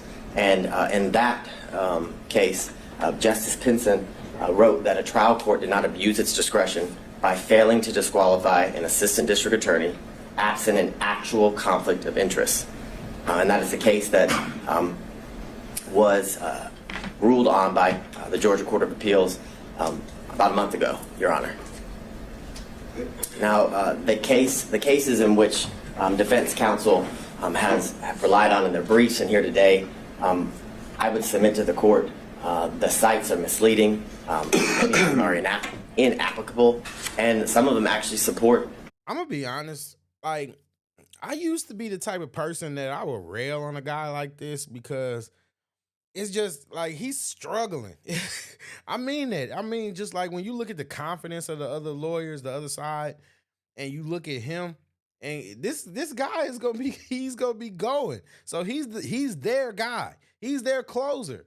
And normally I would rail on him because he's failing at his job. But I don't know if it's just because of life, but I've been learning to have a little empathy for people.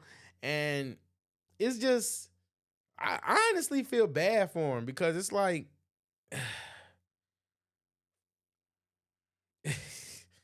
yeah, he's just, I just feel bad for him because I know he got, like, I know they let him have it when he got back to the office. And I don't like seeing people struggle like that. You know what I mean? Because it's hard. Like, I'll give you an example. It's hard sometimes even just to get up here and live stream. I think it's hard. Like, some people, they make it look so easy. They make it look so easy, but then when you get up here and turn the camera on, it's a struggle. And I'm a person that's hard on myself. So I'm just looking at this guy, seeing him struggle, and like, I genuinely feel bad for him. I genuinely feel bad, but I don't know. Maybe I'm just too. Maybe I'm just getting soft. This guy is a silver-tongued devil. He's slick, but not good yet. That's interesting. Yeah, I mean, yeah, he definitely gives me those vibes. You know what I mean? But you know, I wish him the best. I wish him the best. It's just, ooh. You know, because I'm unbiased, so it's like I don't. Even though I'm personally not, I'm not on the prosecution's side. I'm really not on the prosecution side at all. I want Fani and disqualified, and I don't believe that the Trump case or I don't believe that they have a valid reason to prosecute him. That's just my beliefs. I don't believe that it's illegal to challenge the election. You have the right. What's illegal is to keep someone from challenging the election. That's what we're talking about. That's the real threat to democracy, if we're really being honest. But, you know, it's just rough.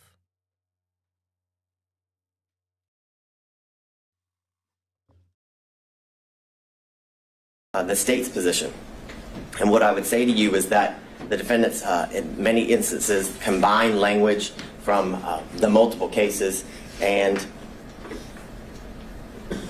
kind of what I would say is misstates the law as it relates to what the law or what is required in order for an elected district attorney and their office to be disqualified.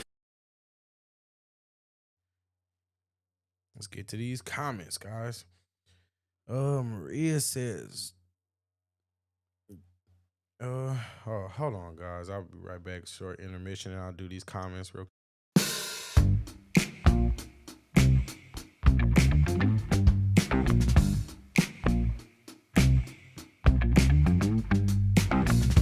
I know that I just met you, but you look, oh girl, you blow my mind. I know what I would like to do, but you just keep on talking. I see your dog needs walking. Your folk drive you insane. I know, yeah, that's true. Of course, you ain't the one to blame. Keep on talking to me. You keep on telling me your dreams. You keep on talking to me. But I just wanna see you move. Yeah, I just wanna see you move. I just wanna see you move. Okay, guys, we're back. Sorry about that. Sorry about that. Let's read these comments. Maria says, don't be too hard on yourself. You're a natural. Oh, no, I'm not. I appreciate the compliment, but I'm not, you know. And, yeah, I got that bad. I'm real hard on myself.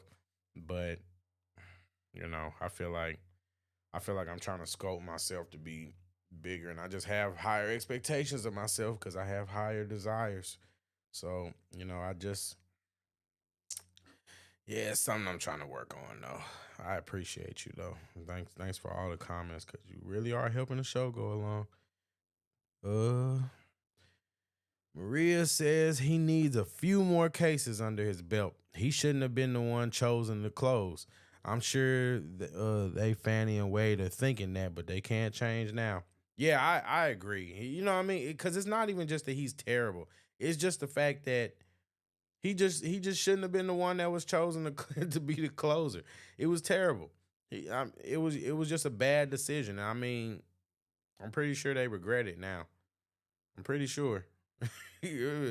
Like you said, I'm pretty sure. That's why they look so angry. Because they're like, why in the world did I choose this guy?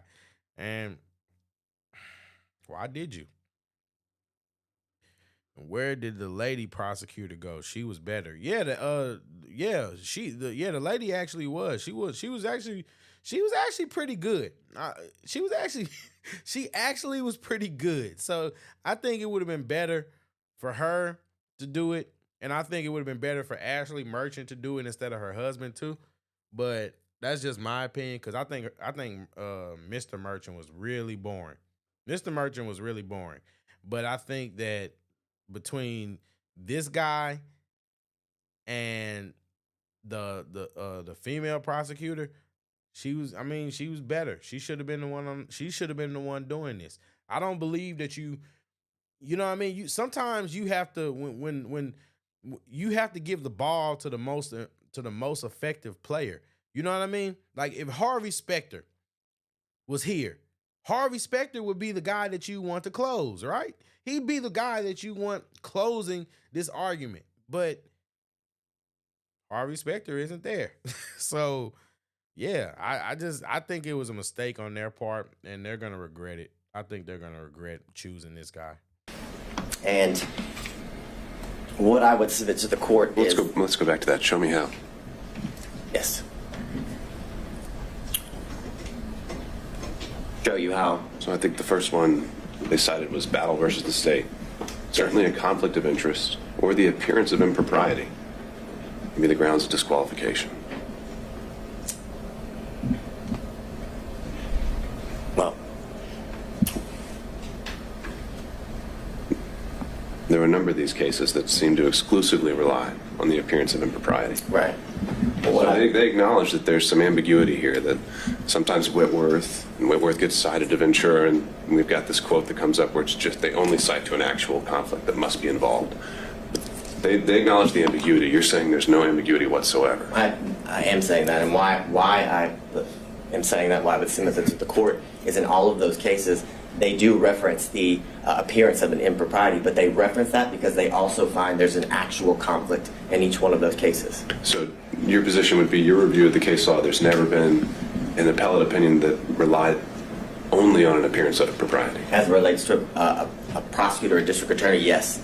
That is what I'm saying. What I would say is, in those cases, they do reference the fact that there is an appearance of impropriety, but they reference that fact because when you have an actual conflict, there's always an appearance of impropriety. And those are what those cases stand for. And I guess that is the main example of what I reference as they kind of combine the language from separate and different cases and tell you that the standard is an appearance of impropriety. And I would submit to the court that is not the standard. And in my first reading, like Your Honor, I did notice that the cases each reference the appearance of impropriety, but also that appearance arose from the fact that the court found an actual conflict in each one of those cases. So I won't belabor the point in going through all of the cases that the defense had cited, but what I would submit to the court in reading those cases is that I found that they kind of fell into 5 categories. That some that didn't concern disqualification at all, some that determined or that were about, I call it divided loyalty, which is a conflict that arises from representing becoming a prosecutor and then having represented the defendant prior to becoming a prosecutor, and then whether there's an actual personal interest in the outcome, and then others talk about whether the defendant was denied a fundamentally fair trial at the conclusion and of the case after conviction.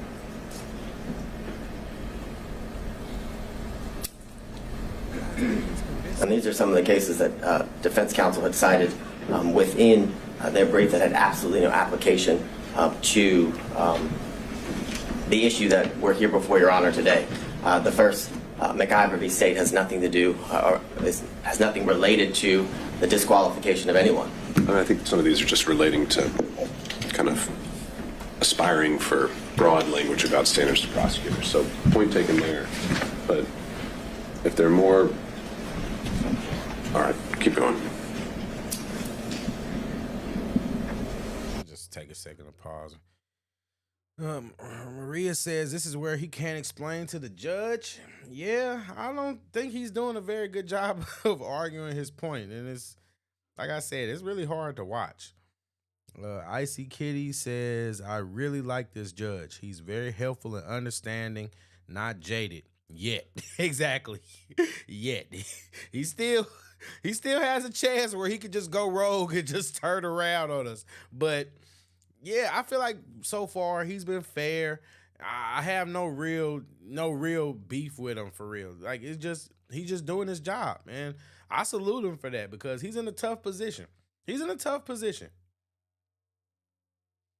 Yeah, he is in a tough position.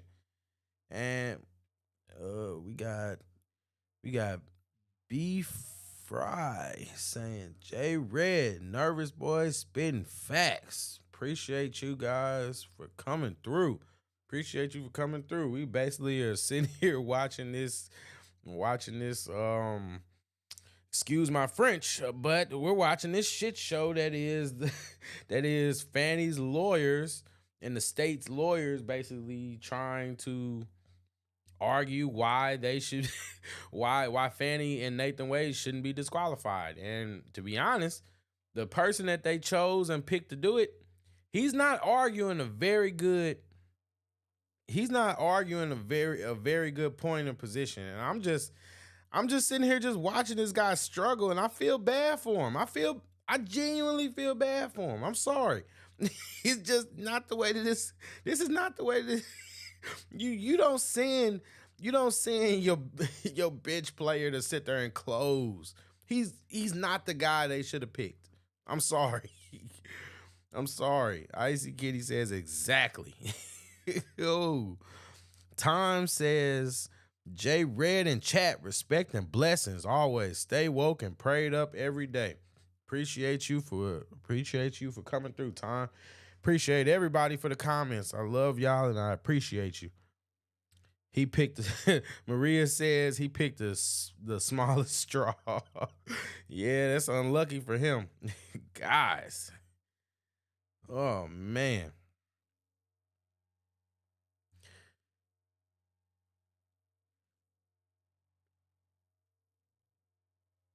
Oh. B Fry says, listen to what he's saying, not how he looks. You talking about that lawyer, right? I guess. Yeah, I mean, that's what I say. It's not that he's just terrible. It's just he's just not good. He's just not good at presenting his argument. And part of closing, because it like that, it's like sales. It's sales. It's basically like sales for lawyers.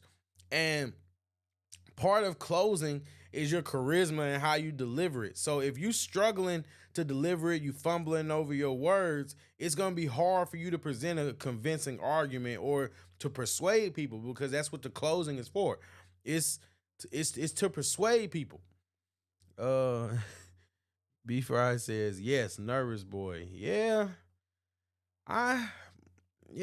What I mean, okay, let's really get into it. Let me know, what facts was he really speaking? Because I mean, some things, yes, it is true, but I think that the state is coming from a disingenuous position anyway. So it's hard for them to make convincing arguments to me, but I'm open to being wrong. So let me know.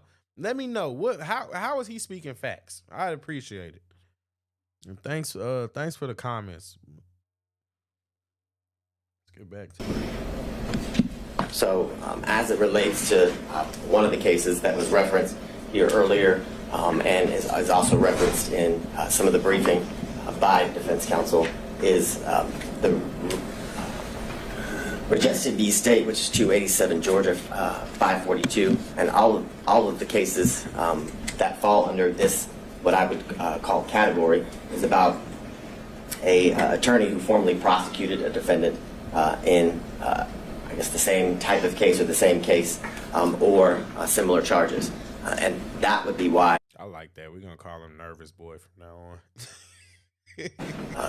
The courts found that disqualification would be necessary because of the relationship that existed between the former client and the now person who's being prosecuted, Your Honor.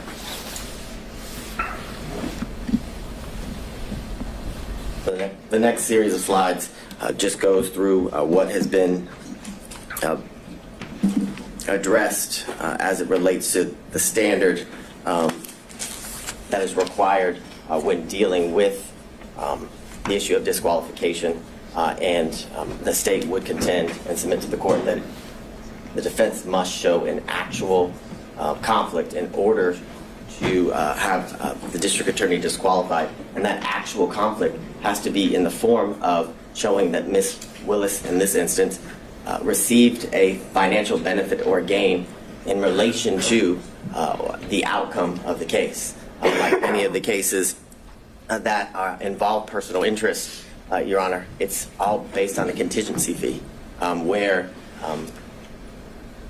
how much they're paid, or a bonus, for example, is dependent upon the outcome of the case. That's how one is to show that there's a personal interest in the case. We have none of that here. And I would submit to the court, we have absolutely no evidence that Ms. Willis received any financial gain or benefit. The testimony was that Ms. Willis paid... Y'all didn't see the financial affidavit that Nathan Wade released with 1-800-Flowers? Y'all didn't see that? Jesus Christ. Let's get to this comment. He pointed out that there has to be a proven conflict, then comes qualification. Boom.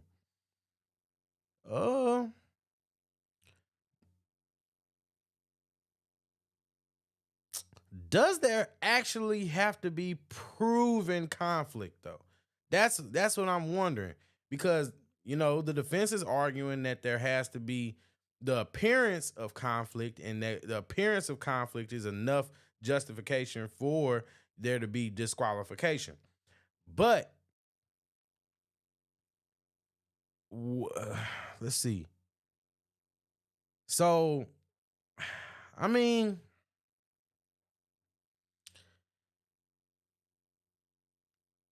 I think if we're going off of the defense's argument, or the defense's argument that there has to be the appearance of proven conflict, then what we're really looking at is they met that burden. They met that burden. Hmm. Hmm.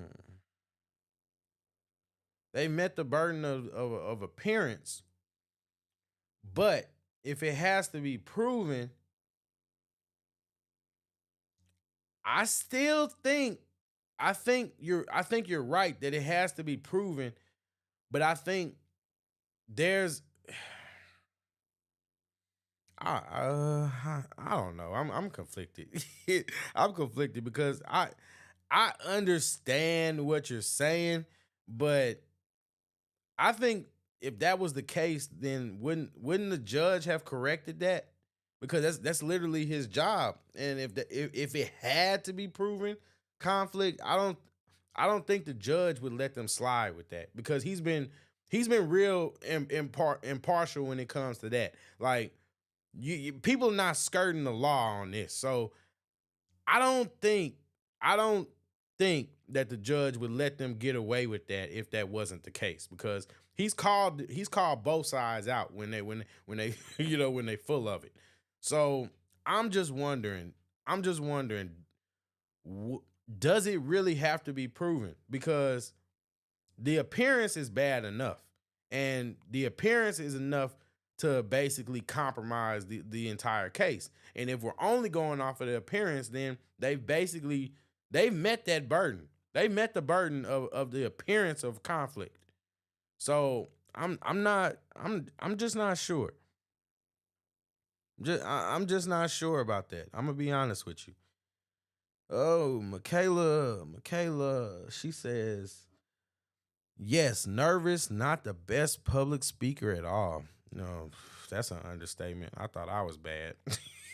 That's why I could kind of probably have a little sympathy for him. But B Fry says yes. Maria says no, it doesn't have to be proven. B Fry says now you're getting it. It must be proven. Proven. They haven't proven anything. Just listen. They are discussing that now. And okay. And I agree with that. That's valid that they don't have anything concrete. But yeah, I think that we can agree that if we were to get into those text messages and we were to really be able to see what those text messages said, out of those 12,000 text messages and 2,000 phone calls, you really think that there wasn't anything inappropriate going on before what they said? I mean, they commit. I mean, they've already perjured themselves.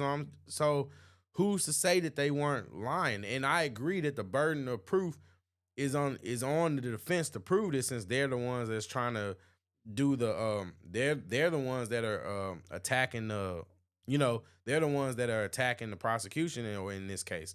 But I don't know. I just don't know about this.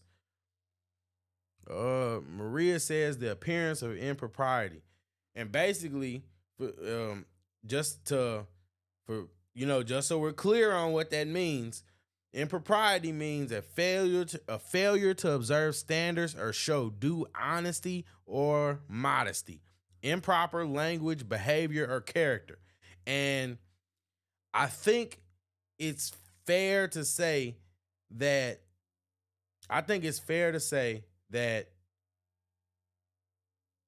there's been definitely some inappropriate behavior going on. I think that that's fair to say.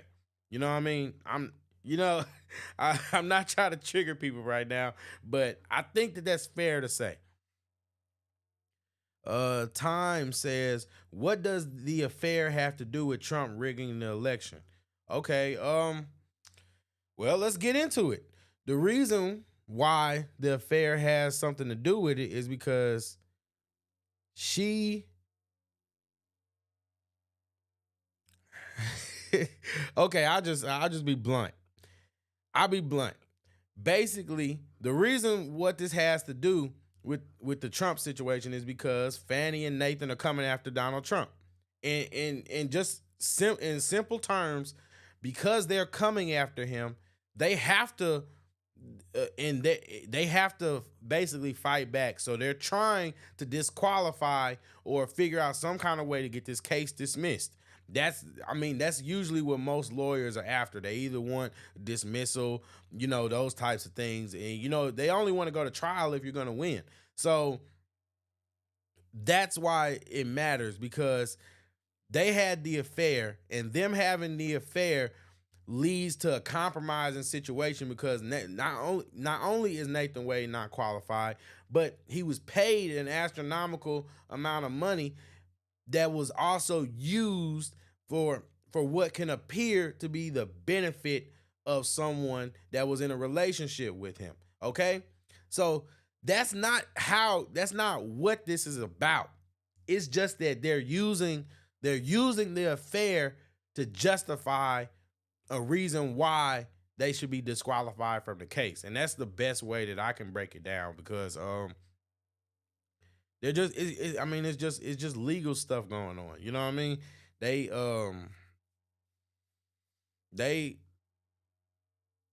it's just what lawyers do. They're just trying to win. I mean, I don't know how to say it any better than that. I mean, it's just they just want to win. I hope that answered the question though. B Fry says you gotta listen. Yeah, I hear you, man. I hear you. Like, yeah, I hear you. Maria says this stinks to high heaven. This whole case will stink. The stench is there. This case is political. The whole DA team is biased. They should all be excused.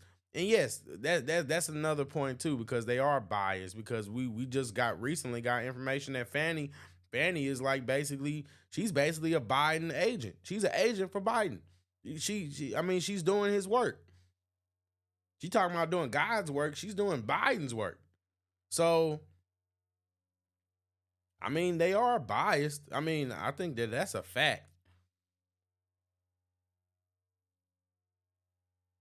Yeah, I'm sorry. I just think that's a fact. They are biased, and you can tell, because what did Fani say when she was on the stage talking to Ashley? She says they're the ones that are trying to destroy democracy and do all this kind of stuff, right?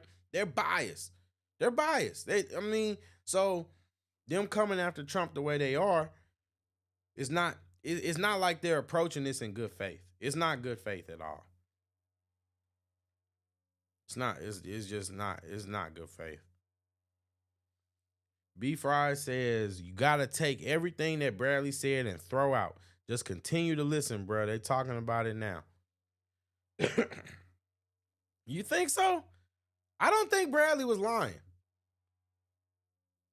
I'm sorry. Maybe I'm tripping, but I don't think Bradley was lying. He was too vindictive, and he's too conniving, and he's too snakish. I believe that he told the truth, and now it came back to bite him in the butt, and now he's trying to play this whole, I don't remember, attorney-client privilege. Oh, now he's trying to play that role. But the truth of the matter is, he has this information. Him and Nathan were talking, and the truth of the matter, even the judge determined that conversations about Nathan and Fani weren't protected under attorney-client privilege. The truth of the matter is, he knows. And what he said is what he knew. He was just being vindictive about it, and he was being spiteful because he was mad that he got let go. Mad that he got pushed out of his own, what he believed his own firm. So at the end of the, I mean, I hear what you're saying, but it's like, how can you just throw it out? How can you just throw it out? It's obvious that he's not an honest witness, but what he said in those text messages is valid. He didn't have the mentality or the approach or the delivery of someone who didn't recall. He didn't have any memory problems in those text messages. And he was helping Ashley get her story straight. He was helping her. So I don't know if we could just take it out. You know what I mean? If they are lying about the timeline, it says just listen to Nervous Boy. Stop talking and listen to Nervous Boy. Yeah, I mean, I hear you, but for copyright reasons, I still gotta stop and talk. Yeah. Biden has a plant in Fani DA office. Well, yeah, that's what I was saying. Fani and Wade met at the White House. Ooh. So also, Maria, you saying that conference thing was just BS, huh?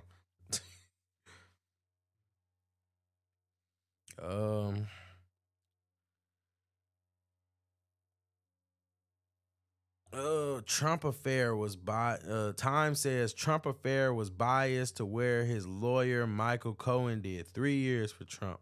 The Trump affair bias only works with the red party, I believe.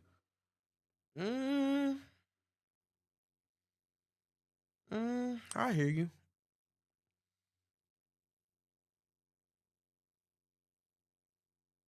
I hear you. Oh, snap. Oh, Maria says, did you hear about the waiter that called Trump's attorney and told him that he waited on Wade and Bradley about 5 weeks ago? And that lying MFer said that he didn't meet with them at all. He said that he didn't meet with them at all, and I knew he was lying. That's all they do is just lie. Golly. Let's go ahead and get back to the video. All of the money back in cash is related to the trips, and if didn't pay back in cash, it was all right. Let me explore this one a little bit. Mm-hmm. So, in addition to you're saying it's only an actual conflict. Are you also saying that it's only if a financial interest is affecting the final result, the outcome? That's the only one we should be worried about, or is it that the prosecution as a whole is what we should be looking at in terms of a stake? So what I'm thinking of, I'm just going to try and come up with some hypos here. What if ADAs are given a bonus for every motion to suppress they win, $1,000 per Fourth Amendment claim they win? Well, now they've got an incentive, if one of their officers is lying, not to tell you about it, because they want to win that motion to suppress. But maybe that doesn't affect the outcome, because you can win a motion to suppress or lose it, and that doesn't decide whether it's going to be a guilty or not guilty verdict. But doesn't that affect the prosecution of the case, if not the outcome? Yes, I would definitely agree that would be an instance where disqualification would be necessary and appropriate, because it's a situation that involves a contingency fee, and I was meant to. B Fry, yes, there. I mean, I'm looking it up right now, and there is a waiter that says that he waited on them about 5-6 weeks ago. So I'm just saying, maybe it's true, maybe it's not, but he said it. It's out there. It's out there. Trust me. The court that it actually does end up affecting.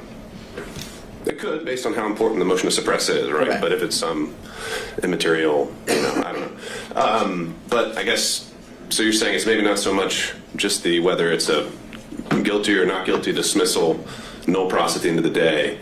It is actually the conduct of the prosecution that should be looked at throughout the course of the prosecution. Correct, as it relates to how it affects the prosecution, which I would submit the court ultimately is going to affect the end outcome of the case. If you have a contingency fee based on winning, or how, if you win a motion to suppress and if you win, you get, a bonus, as Your Honor referenced.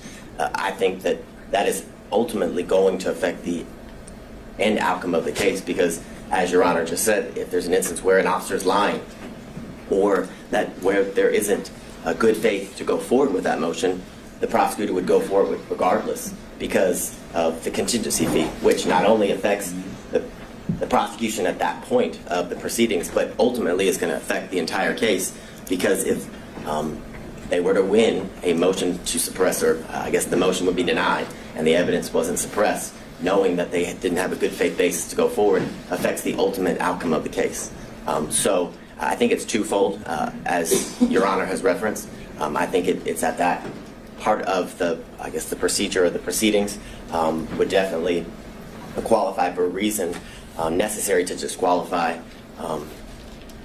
a prosecuting agency, but ultimately that action during the procedure will lead to the ultimate outcome of the case being or hinging upon a contingency fee like the ones in the cases referenced by counsel and the state that are on the screen. So getting into the language again, what you just had up there with greater amusements. Just take a second to read these comments real quick. No, Wade and Maria says no. Wade and Fani both showed up to the White House and talked to the White House team to discuss this case before the DA decided to prosecute Trump. Wade charged taxpayers for the trip. Wow, that's crazy. That's insane. B. Fry says, like phone records, he has to be examined. I mean, I agree. I agree. I don't have a problem with anybody calling anybody to the stand. Get them. Get them. It's great. I mean, just speaking for me, I love to see it. I love watching lawyers lawyer. I do. Thanks for the comments, guys. I appreciate you. And amusement sales. Greater amusements is one of those. You refer to the appearance of conflict as dicta. Why do you think that's dicta? I think the quote from that one is, it guarantees at least the appearance of a conflict of interest. Why is that dicta? It seems very central to the holding in the case. Because I don't disagree with Your Honor, but in that case, an actual conflict was found, and the appearance. They didn't find that. I would disagree with Your Honor. My reading of the case is that an actual conflict was found, but because of that actual conflict, an appearance of impropriety was seen. And that's the reference, or why the state referenced that case in relation to the argument that an actual conflict is required.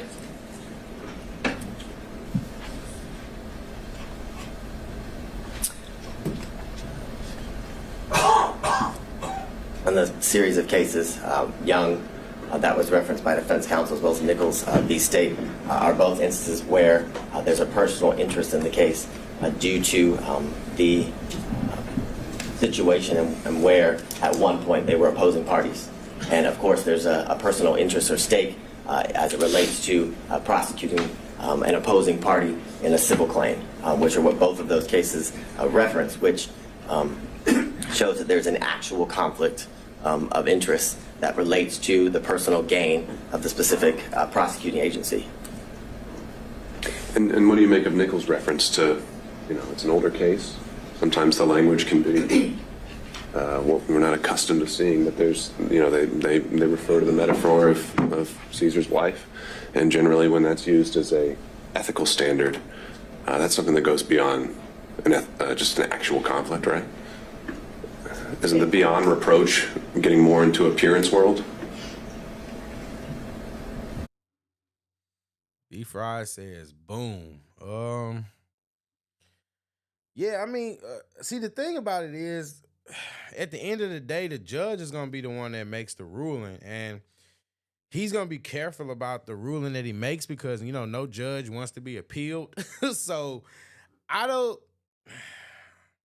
that's not,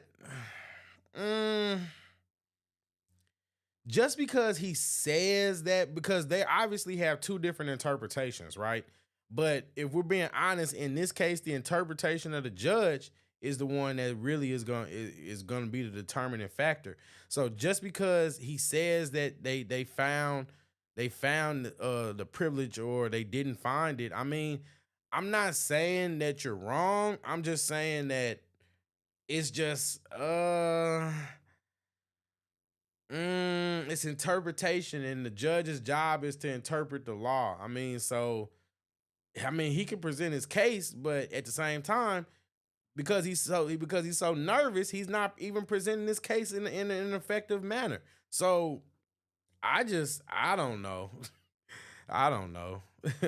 Michaela says, this is a dead man walking. I know Fani mad at him. Oh, yeah, I know she probably, that's probably why they're not showing her on camera. She probably shooting daggers at him.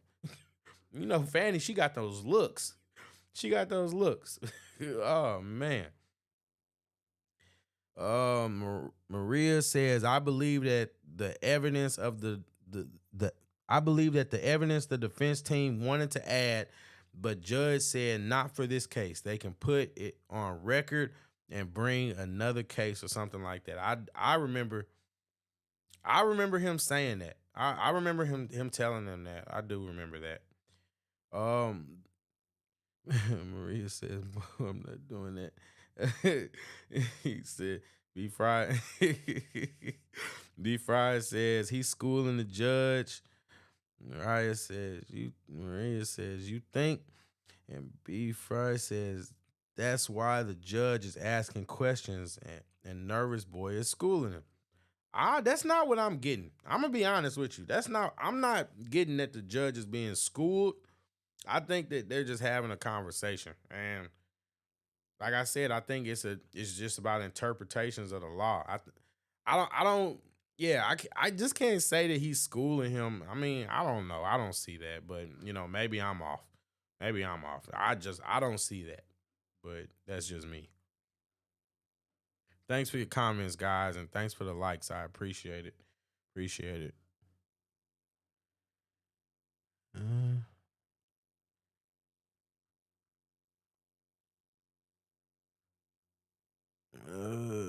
judge.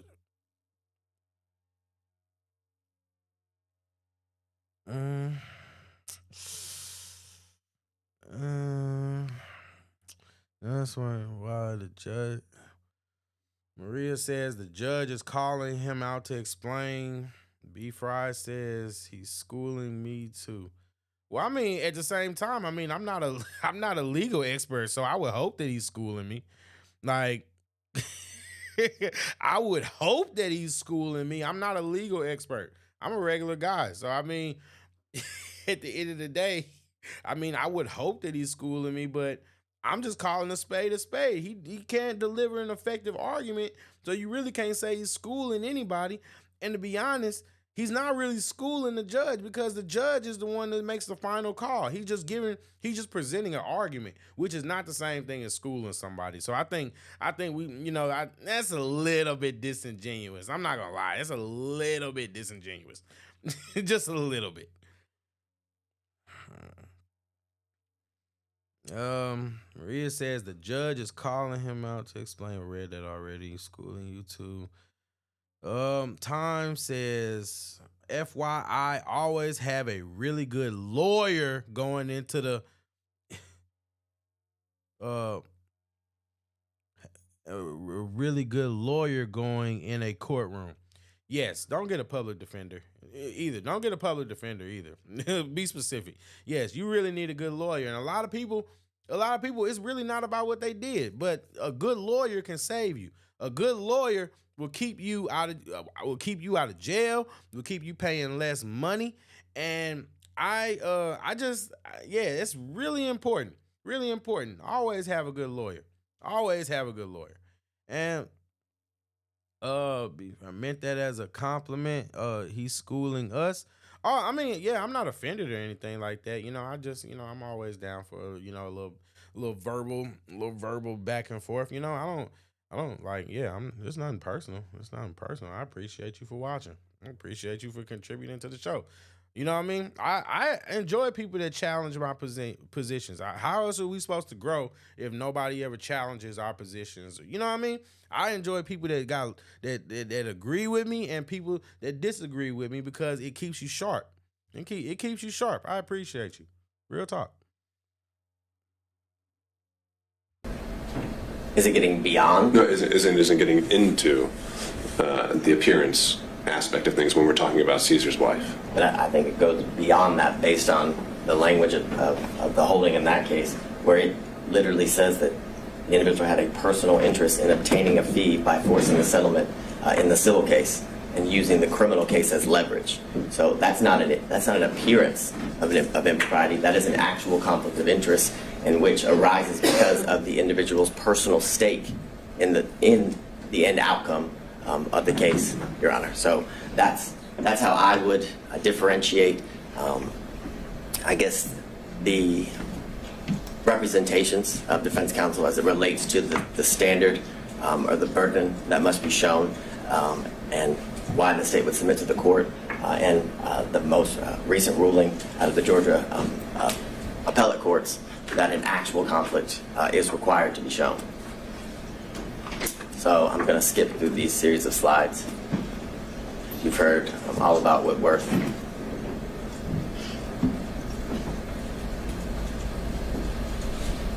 So I go back to what we referenced earlier, what's been... All right, I'm going to read this comment. We got Michaela. She says, Sato, a.k.a. Grandpa, schooled the judge. This man, Adam, did not school him. He may have facts, but didn't prepare on how to deliver facts well at all. Yeah, it's just in delivery and closing is everything. This is your moment of truth. This is literally the moment of truth. And yeah, I don't know why they did that to him. Maybe they thought he could handle it. Maybe he thought he could handle it. But it's kind of rough. It's kind of rough, to be honest. Thank you for the comment. Time says, big facts, no public defense. They work with the other side and judge to give you as much time. Stay woke. Yeah, never get a public defender. Never get a public defender. Yeah, it's just bad. It's be bad for you. I'd rather you go into debt. Just get a real lawyer. Get somebody. Yeah. B Fry, he's still talking. It ain't done. Oh yeah, trust me, we gonna keep going.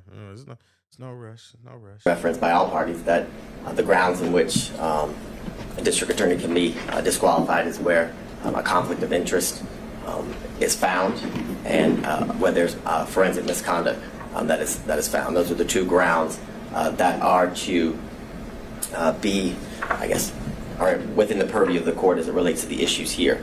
And again, I go back to the most recent case that was Justice Pinson wrote about, and that there must be, by failing to disqualify the assistant district attorney, absent an actual conflict of interest. I think the language there is very clear, and I think it's very controlling, and I think it's purposeful, I would submit to the court, because an actual conflict of interest is what is required in order for a district attorney to be disqualified, because the cases make very clear, and through the precedent relating to this issue, that a disqualification of a district attorney is the last, for lack of better words, ditch effort that should be exercised as it relates to the court in curing certain conflicts that may arise. I think the case law is very clear that every effort is supposed to be made instead of, or I guess in lieu of, disqualifying the district attorney unless an actual conflict of interest is what's found, Your Honor. And it can't be cured.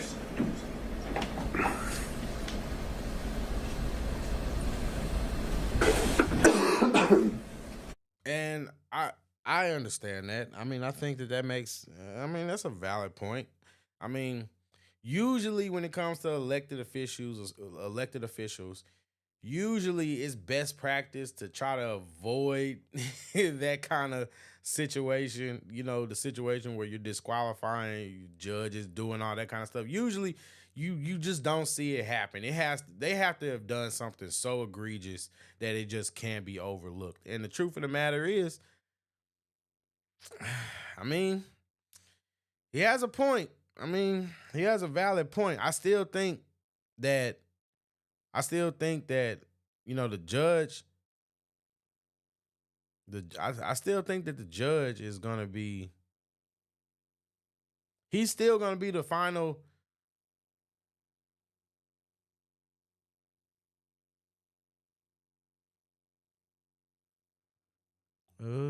Let's see.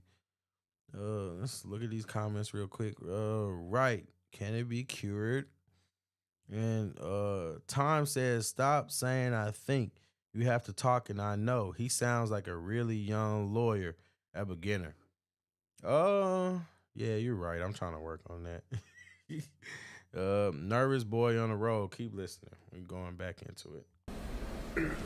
So what I would reference to the court, as was brought up earlier in Lyons v. State, 271, Georgia, 639, a 1999 case where it talks about a theoretical or speculative conflict will not impugn a conviction, meaning that speculation, conjecture, things of that nature, assumptions are not enough for anything to arise to an actual conflict. And what I would submit to the court as well, that goes to the fact that what has to be shown is an actual conflict.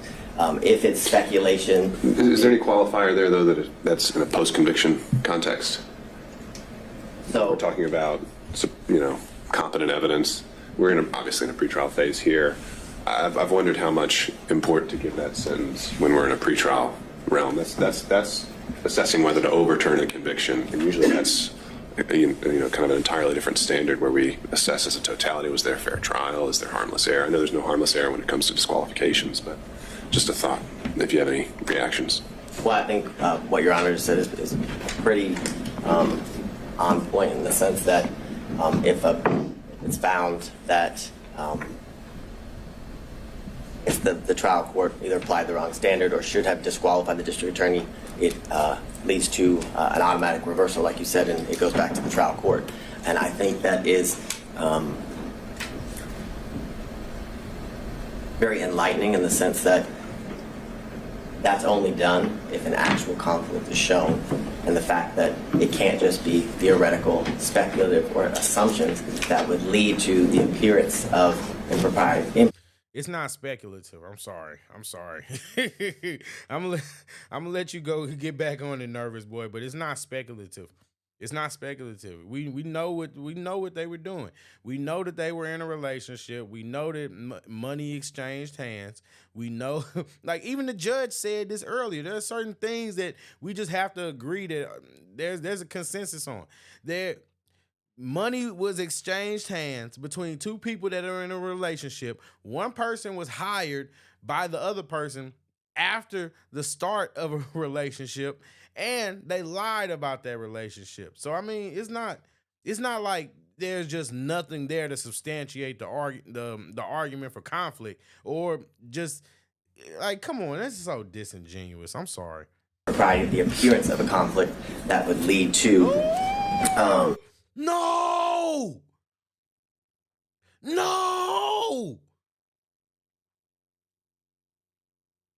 Was that Fani? Oh, that's bad, God. Oh, my God. Did Fani just walk up there and put a sticky note on him? Oh. It's her hearing. How did she do that?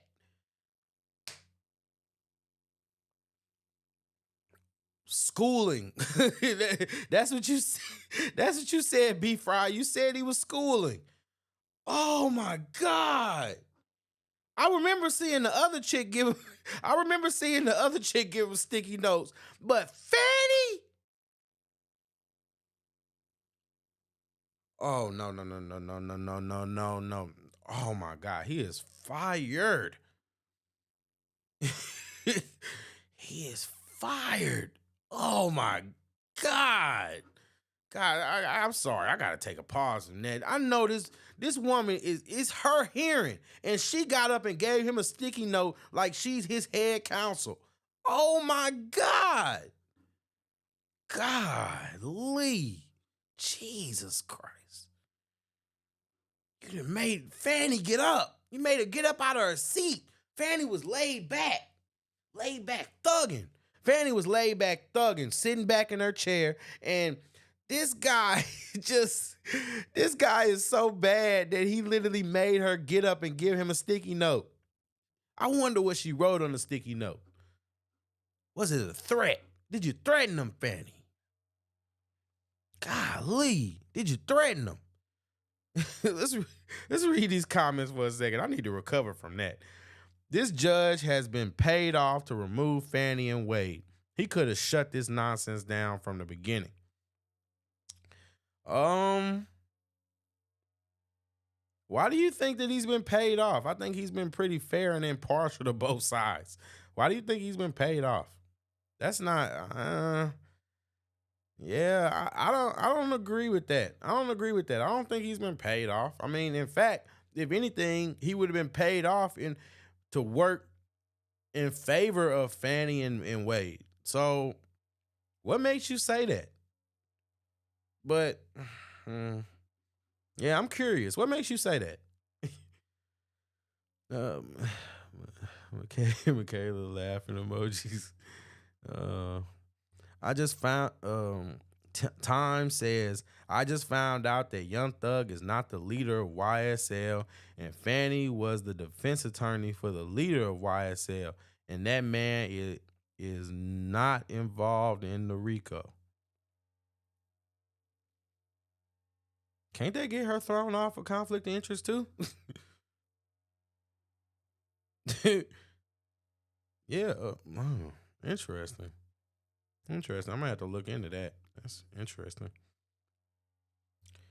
B. Fry says, admitted to the relationship, but the timeline is what the defense is refuting. Yes, because the timeline matters. Because if they were in a relationship and she hired him, then that's a bad look. But if, that's it's just a bad look. What they said was a bad look. Her hiring him after them being in a relationship is a bad look. There's no way to get around that. It's a bad look. But her being in a relationship with him or hooking up with him and then hiring him is an even worse look. And that's why they keep trying to narrow down the timeline, because one is bad, the other is kind of worse. So, I mean, that's why I say it's kind of like people trying to like straw man the fact of what they're really going after. And it's not about the relationship. It's about the connection or the implication that the relationship has. Michaela says, that's what I'm saying. He's done. Yeah, this guy is, fired. Can you say fired? Time says, Fanny is a thug. Yeah, I agree.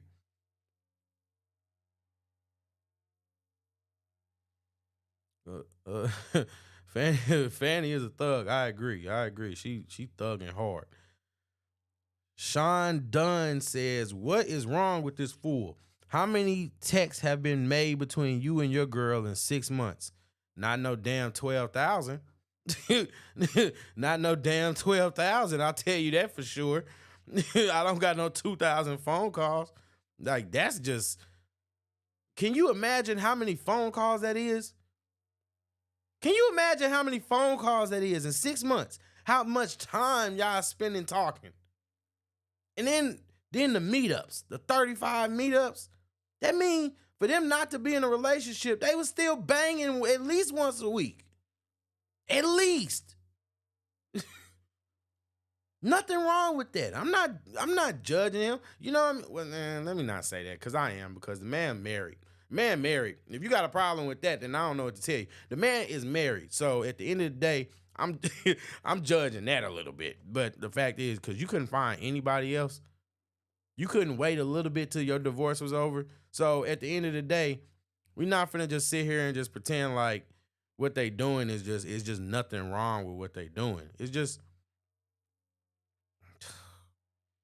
yeah. B. Fry says, because the judge is part of the Federalist Society, the same one Judge Cannon belongs to. But didn't he also work for Fani, and he also contributed and he paid money to Fani's campaign? He paid money. He put money behind Fani. So I mean, does that one could argue that, you know what I'm saying? One could argue that he's paid off for her. I'm just saying. I mean, that's what I mean when I say he's really screwed either way, because at the end of the day, no matter what happens, both sides are gonna be angry at him. Whether you love Trump, whether you hate Trump, both sides are gonna be angry at him based off of the results. So I mean, Sean Dunn says Trump ain't ish, just like his supporters. Now, that's not very nice. That's not very nice. I mean, can you substantiate that? I mean, what makes, okay, I understand you not liking Trump, but what makes you have a problem with his supporters? What did his supporters ever do to you? Matter of fact, what did Trump ever do to you? What is your reason for disliking Donald Trump? Tell me that. Tell me that. I'm curious.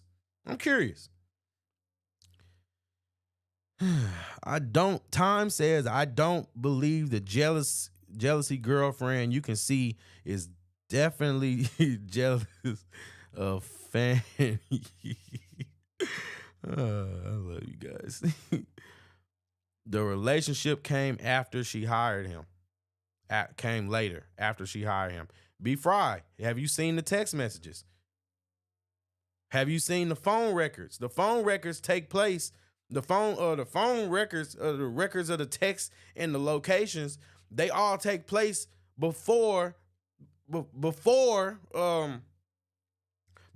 day that they said that they entered in a relationship. So there's evidence, there's actual literal evidence to show that what you're saying is just not true. It's just not true. It's just not true. I mean, they were dealing with each other before she hired him. Now, if we want to get specific and say, and you know, semantical, maybe they weren't in a relationship. Maybe they were just banging. Maybe he was just clapping the cheeks. But they were dealing with each other before the day that they said that they were dealing with each other. So it didn't come after being hired. It didn't come. At the end of the day, we can see that it didn't come before they were hired. Before she hired him.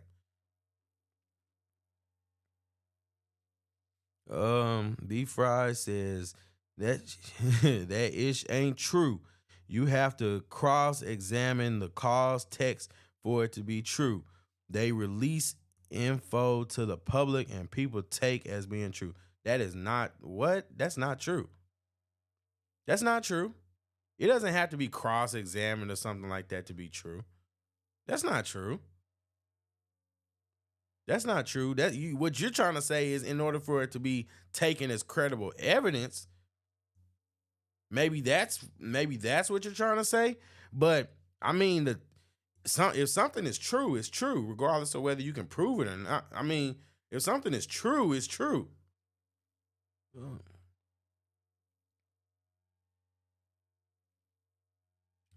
Is it a fact that info was never cross-examined?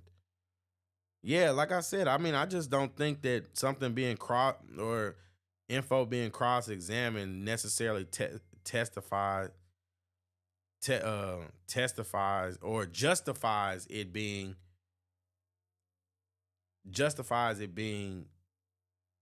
true or not. That's all I'm trying to say. Just because it didn't go, you know what I mean? Just because it wasn't crossed didn't mean it doesn't happen. It just means that, you know, it's just not under consideration, or it just can't be taken into consideration, which is a different statement. But those text messages, like, Terrence Wade verified that the text messages that he had with Ashley Merchant were true. So just because that, you know what I'm saying? So only that those text messages only happened because he was on the stand. Is that your position? So it's not true. There wouldn't be phone records. There's phone records. There's records. And that's the thing about technology. With technology, there's records of everything. So it's not like we can just sit here and just pretend like, oh, well, we don't know if it's true. Yeah, people Photoshop and lie on text messages. Yeah. And I hear that. It's valid. But I don't know. B Fry says just wait to see if Nervous Boy says about it. Just wait to see if Nervous Boy says about it. Okay, we're about to get back into the video. Michaela says text messages have dates and timestamps. So it is a fact. Cross-examine truth. That's what I'm saying. I mean, just because you cross-examine something doesn't make it fact or not. I just think you're a little off on that one. Like, I get what you're trying to say, but I don't think that's what you were trying to say. But, you know, I don't want to speak for you. Time says facts, Michaela. 100%. Yeah, Michaela's dope.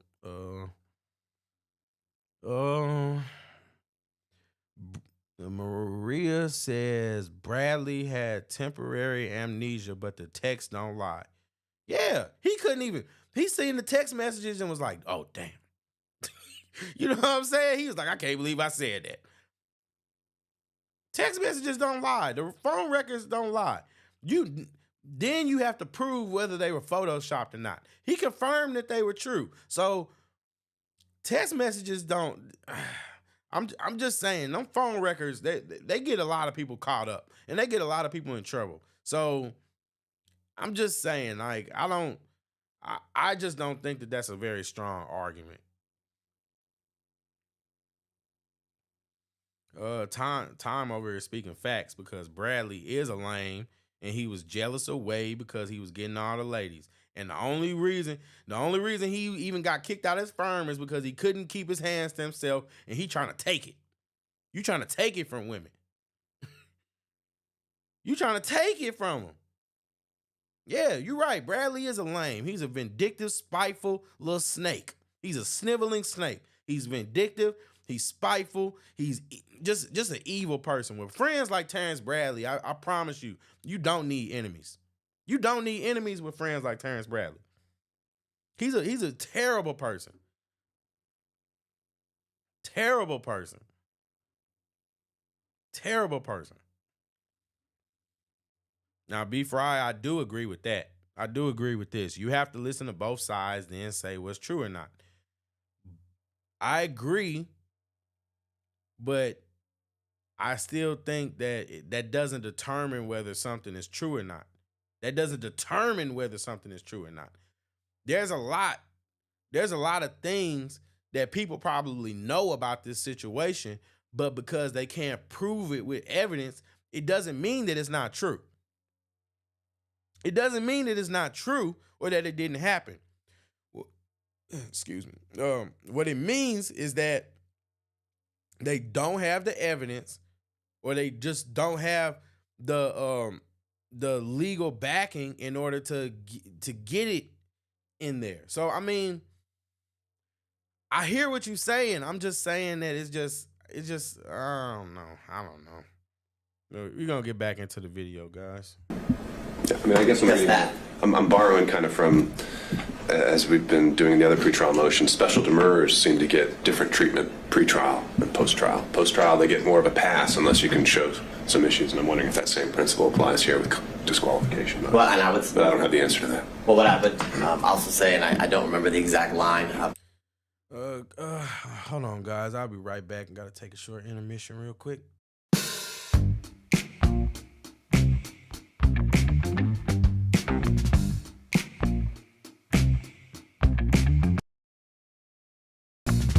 I know that I just met you, but you look, oh girl, you blow my mind. I know what I would like to do, but you just keep on talking.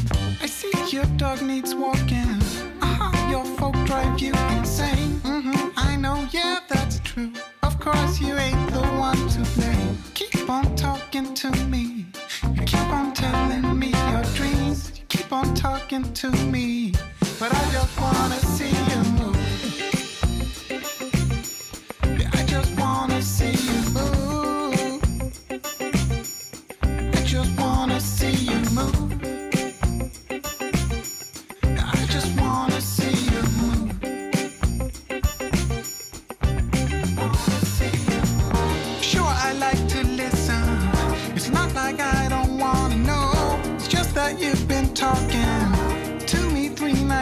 road.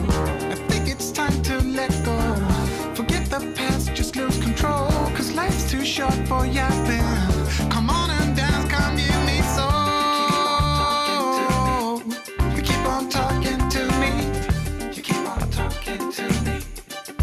You keep on talking. You keep on talking to me. You keep on telling me your dreams.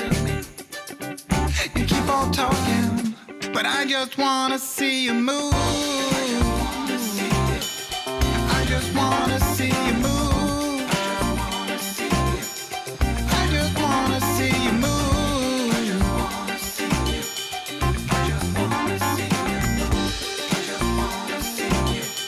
I just wanna see you move.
restou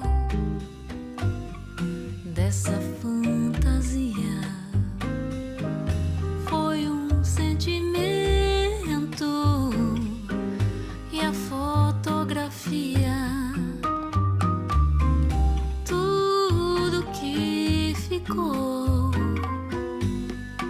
foi uma poesia e o eterno amor nessa alma vazia, contando os passos para não cair. Não há mais nada do que desistir.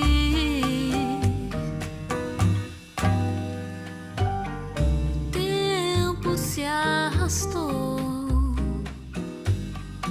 e levou as chances. Não sobrou mais nada depois da avalanche. Não sobrou mais nada depois da avalanche. Não sobrou mais nada depois da avalanche.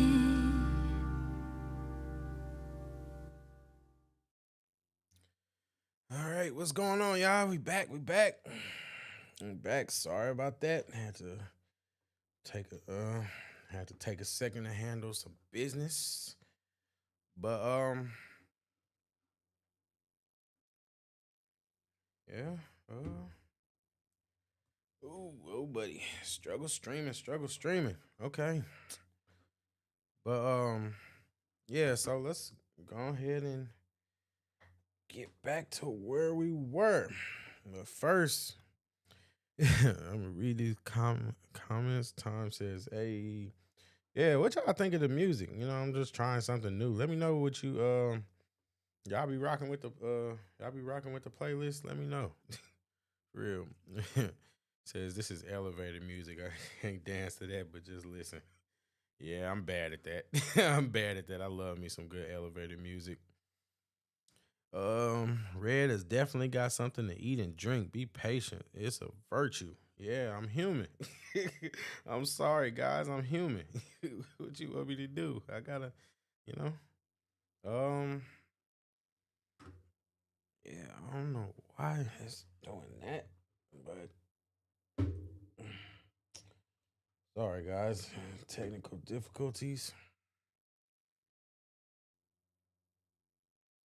But we back. Like I said, I'm still learning how to fly this plane, but you know, I appreciate you guys for rocking out with me, and let's go ahead and get back to the video. There, in Judge McBurney's order, he does address some of the concerns as it relates to the standard as it's applied post-conviction versus pretrial, during pretrial issues. And what I would say to the court is that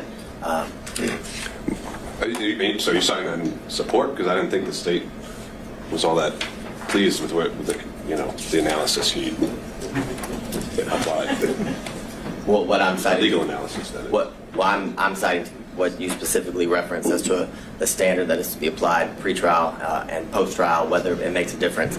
And what I would say to the court is the answer is no, as it relates to the speculative nature of the allegations or the claims made by defense counsel as it relates to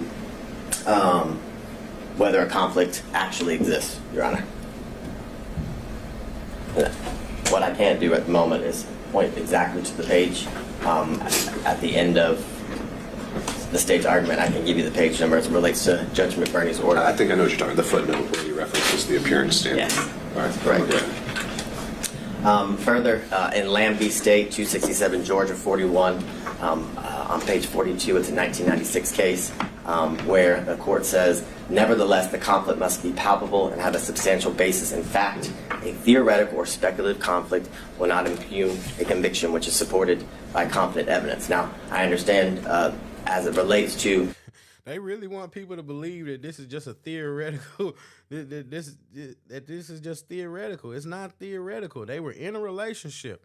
Now what needs to be proven is whether the relationship started when they said that the relationship started. And I think that there's enough evidence to show that it's possible that it didn't start when they said it was going to start.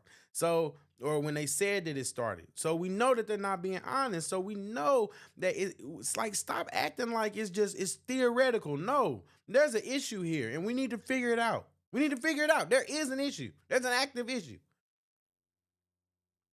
The post-conviction factor. Ethics matter. Ethics matter. Ethics matter. Or the status of the case being in post-conviction based on Your Honor's earlier inquiry.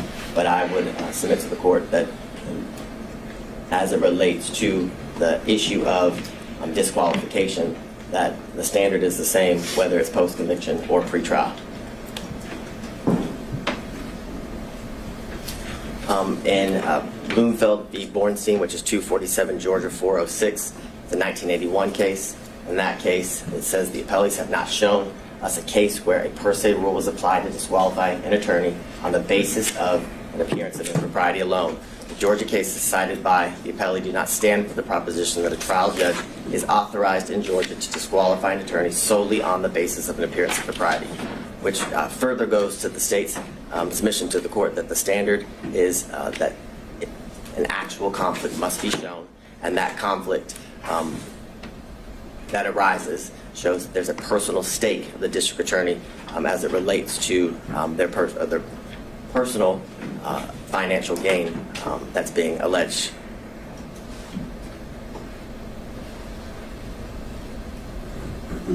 So in the case that's been referenced by all parties here today, Whitworth v. State 275 Georgia, Appeal 790 to the 2005 case. In that case, it says Whitworth's complaints are largely based on speculation and conjecture.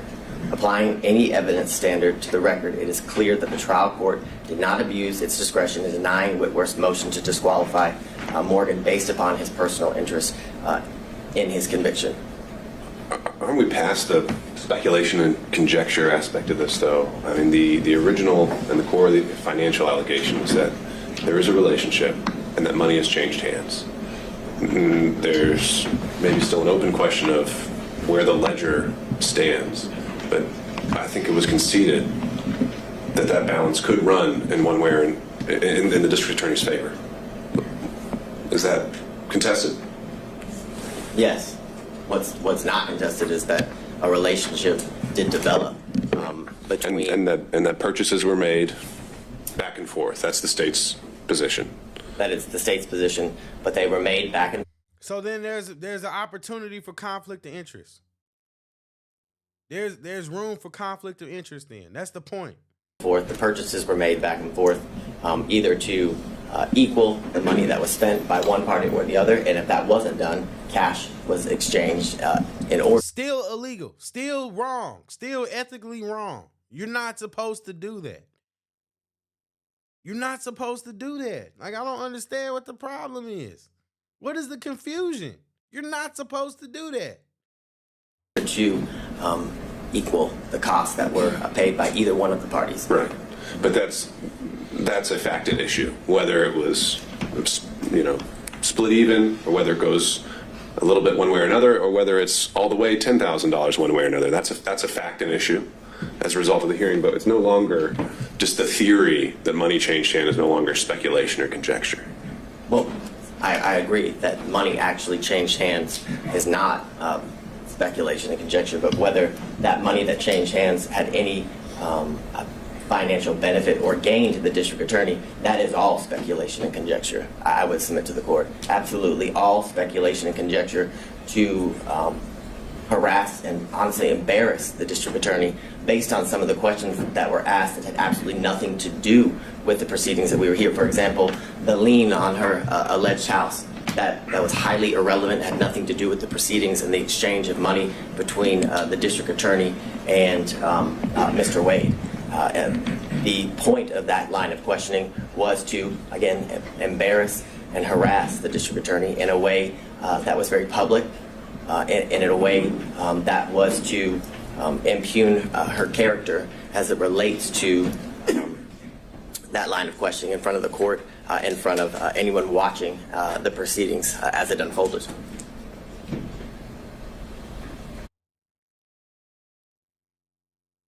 Are you serious? If you can admit that money exchanged hands and that these people were in a relationship,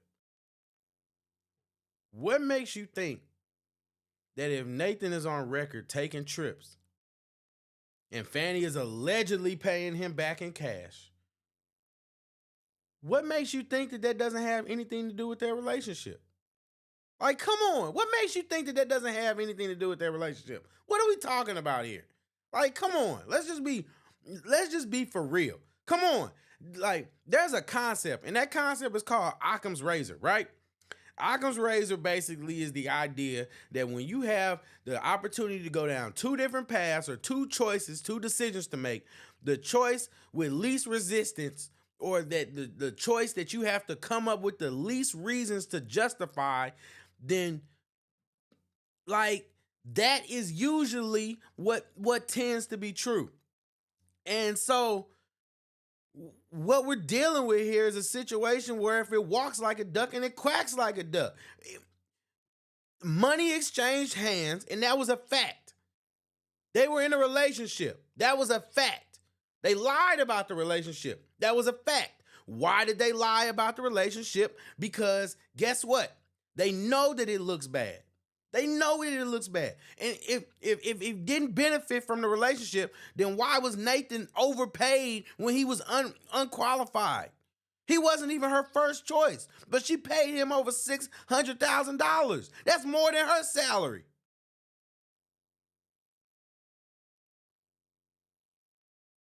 That's more than what she makes. And who is he spending the money on? Her.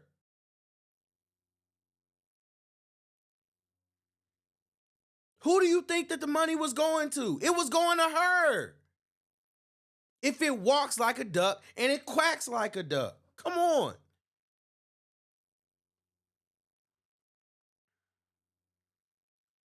B. Fry says, boom. I guess. Maria says, say what? Maria says, yeah, boom. It is a fact that money switch hands. We aren't clueless. Yeah, exactly.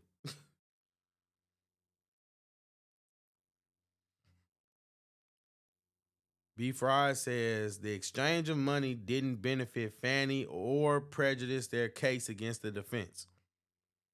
It did benefit Fani. An exchange of money literally benefits Fani. It literally benefits her. That's the whole point. Her receiving the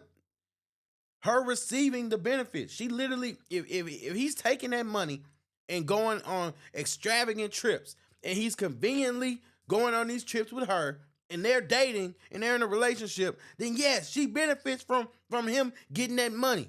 She benefits from it directly. Directly.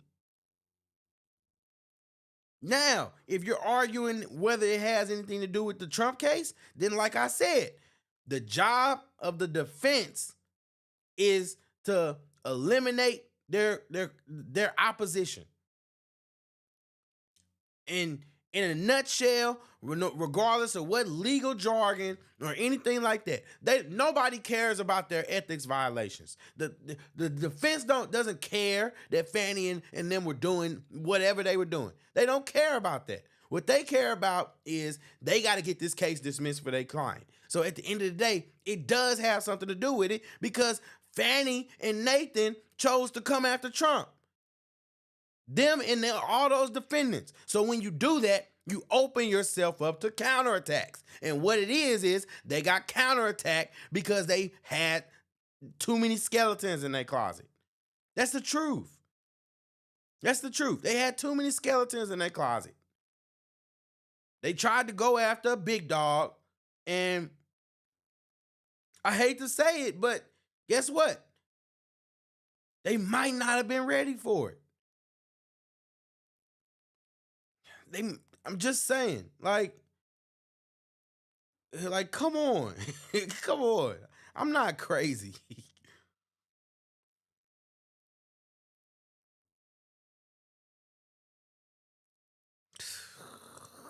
I'm sorry. Maria said, I'm sorry, I keep mispronouncing your name. I apologize. Maria says, Fanny going on these extravagant vacations is definitely an issue. They went on vacations back in 2020. She is guilty as hell. Yes, and that's the truth. That's the truth of the matter. The truth of the matter is they are on record fraternizing before they said that they were in a relationship. So regardless if they were doing let's just say that 2022, whenever they said the summer is when they became official, they were still banging and dealing with each other years before then. Years before then. And now, because of certain people's testimony, it might even be while the man was still married. Before the divorce, I mean.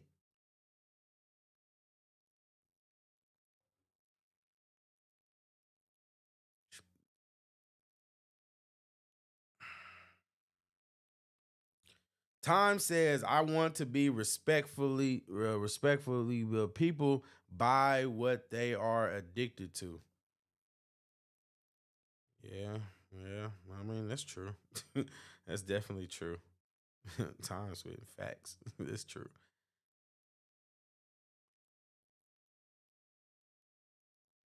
B Fry says, I can tell you now, you're going to be disappointed when it's all said and done. Just remember, B Fry tried to tell. Oh, I'm gonna remember. I'll remember. I promise. I'm objective. If you're right, I'll tell you you're right. B Fry says it was an even split on money. So if there's any women in the chat, tell me something. If you and a man were dating, if you and a man were dealing with each other on a level to where y'all taking trips and going out on nice dates and extravagant trips together and all that kind of stuff, are you really giving him back the money or paying him back because you're independent? You're an independent black woman. Are you really paying that man back for doing things with you for like dates and stuff like that? We're just being honest. That is bullshit. It's bullshit. It's not true. She's lying. She's lying. Nobody would do that. Nobody would. And it's just so disingenuous to sit there and pretend like this woman is giving this man back. I don't care how much you want to pretend to be independent. I don't care how much. If somebody's taking you on dates, you're not paying them back for the dates unless y'all aren't dealing with each other. And guess what? They were dealing with each other. So no, no, it wasn't an even split. Fanny was not paying that man back. She was not giving that man back no money. Like, come on, she's lying. She's lying. Lying. Maria says never. That is never in the history of happening. History of ever happening.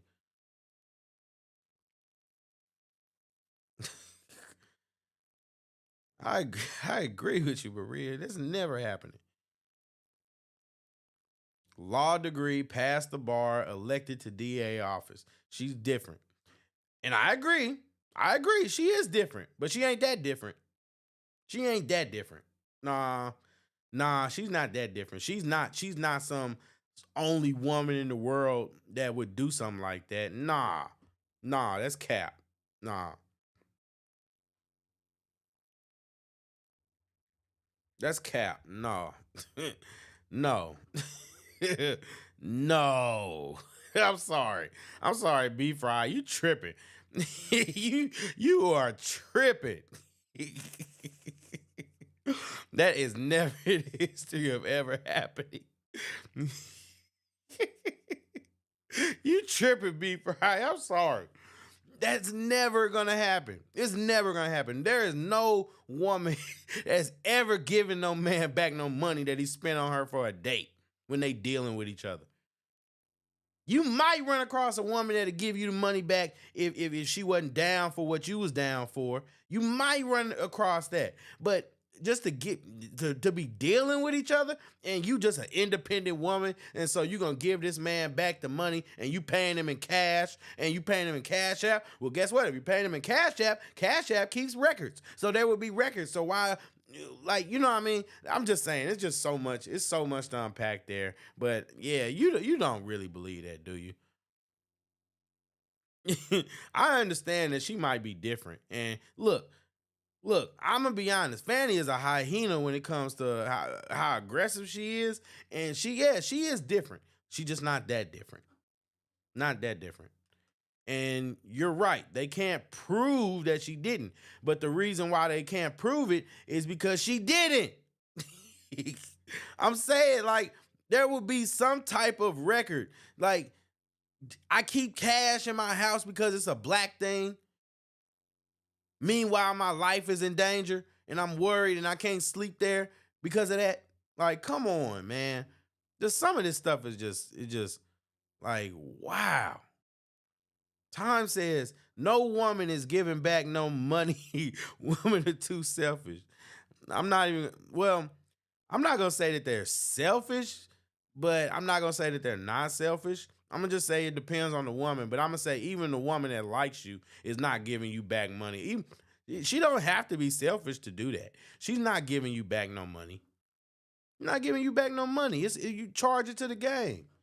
You charge it to the game. It's just a part of the process. Even the nicest woman knows that. Maria says that was a quote from Fanny. I remember when she said that.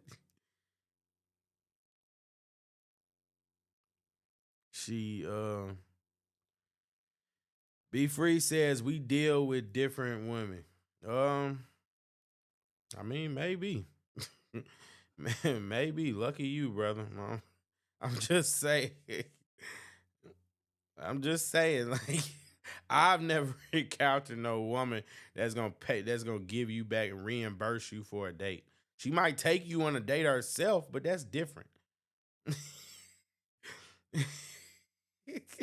That's different. I'm just saying.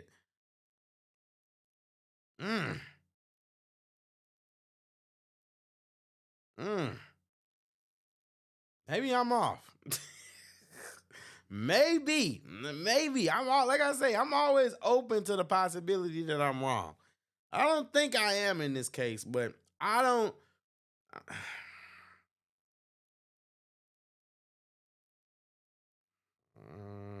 Maybe I'm tripping.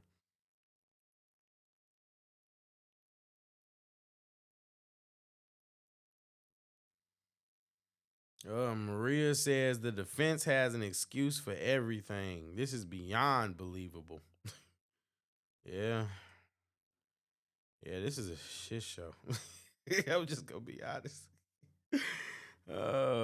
Time says, be fried. Fanny is a different type of woman. I can tell by how her father raised her.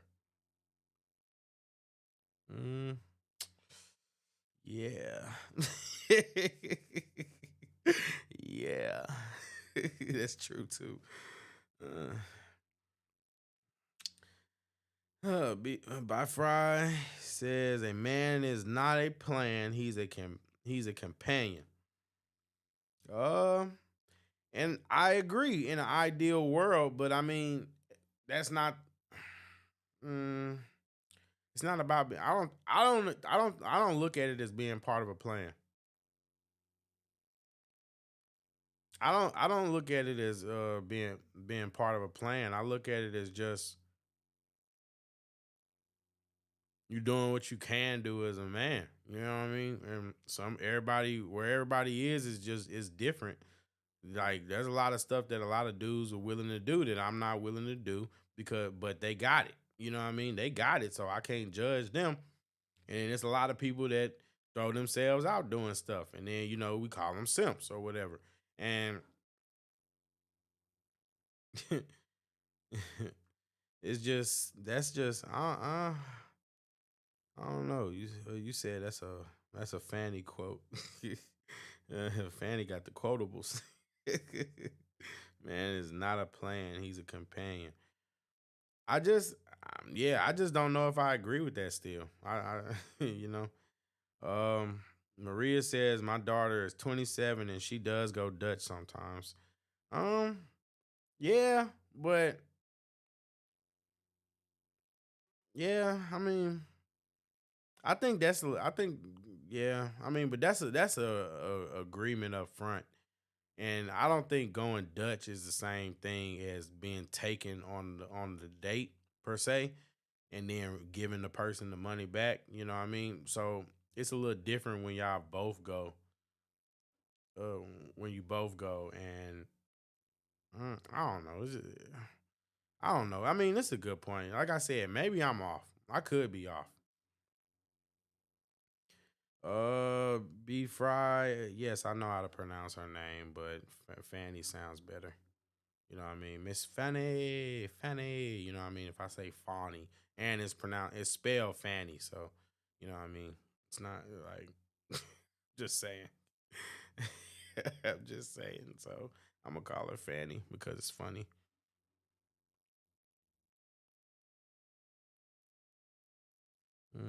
Yeah.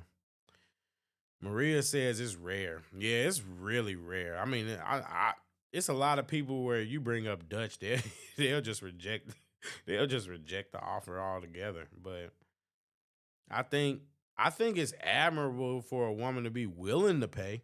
I think it's nice to be willing, but then that goes in the time comment, which is what I personally believe, and that is that a guy that likes you is not really gonna make you pay either way. That's why I say, that's why I say I don't look at it as being a plan. You know what I mean? I don't look at it. I look at it as a man doing what he's supposed to do. And I believe that if you say you care about a woman, and I look at it differently because I believe in like courtship, and because I believe that marriage is more productive for society, right? And I believe that just based off of if you want to have children and a legacy and all that kind of stuff, figuring out a way to become successfully married is the best chance to be productive in society. It's not for everybody, and I'm not pushing that on everybody. But I'm just saying that I don't look at it as I look at it as you doing what you're supposed to do, because if you say that you care about a woman, and as a man, you should want to do things like that, because it just when you take it down to a nature level, just on a basic nature level, me, male species are always doing for and providing for the female species. And there's nothing wrong with that. I genuinely don't believe anything wrong with that. I don't agree with women taking advantage of that. That's wrong, and I'm gonna call it out. But what we go I'm just saying, like, what she's talking about, I don't see that going. But I think that most men most men that really understand about being men, they're not even gonna want the woman to go Dutch with them, regardless of whether you know what I mean, or they're not gonna want the woman to pay them back. You know what I mean? You just charging it to the game. You charging it to the game, and that's just, mm, yeah. We live in some different times now. Cause yeah, Maria says I agree. Time. B Fry says, jive nervous boy. Give nervous boy a shot. You keep cutting him off mid sentence. I'm trying to.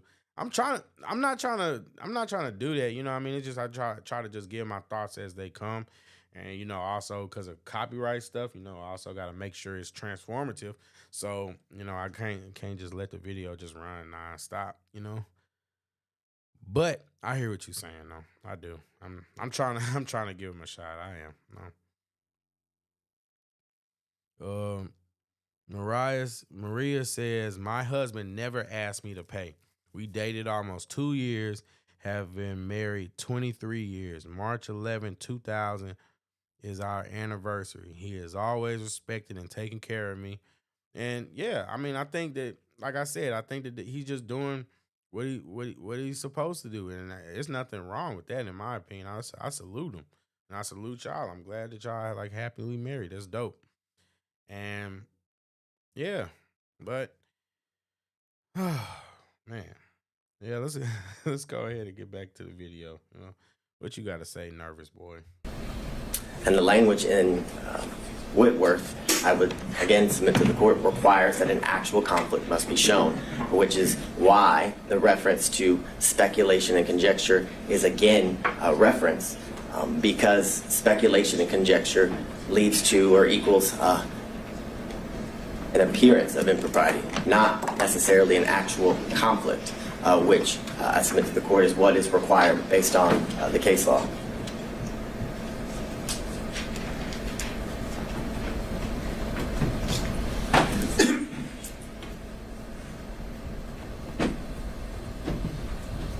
So in State v. Sutherland, which is 190 Georgia Appeals 606, it's a 1989 case, and it says, while the prosecuting officers should see that no unfair advantage is taken of the accused, yet he is not a judicial officer. Those who are required to exercise judicial function in the case are the judge and the jury. The public prosecutor is necessarily a partisan in the case. If we were compelled to proceed with the same circumspection as the judge and jury, there would be an end to the conviction of criminals, which goes to the premise that the appearance of impropriety is to apply to judges, not prosecutors. Because if that standard was to be applied in the manner in which the Sutherland case is referencing, then there would never be a criminal prosecution, because the state is always going to appear biased as it relates to getting justice for the victims or righting the wrong as it relates to the crimes in which the defendant is been indicted or accused of.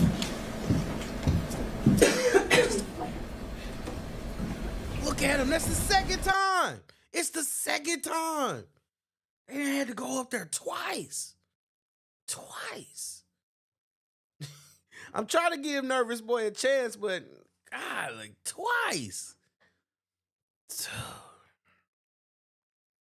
Shout out to Nervous Boy. Time says, I always pay. I'm an 80s baby, and my pops was definitely in my life. I seen how he treated my pops, and my pops treated her. I think he meant mom, and my pops treated. Yeah, and salute to you, because I mean, like I said, I just think it's just something you're just supposed to do. It's just part of the game. You know, certain things just come with being a man, and when you courting or dealing with women, you know, I feel like protection and provision, those are things that, you know, play a part in it. And, you know, you don't see birds complaining when they got to build the best nest and fight over where they're going to have their eggs in order to get a mate. Just saying.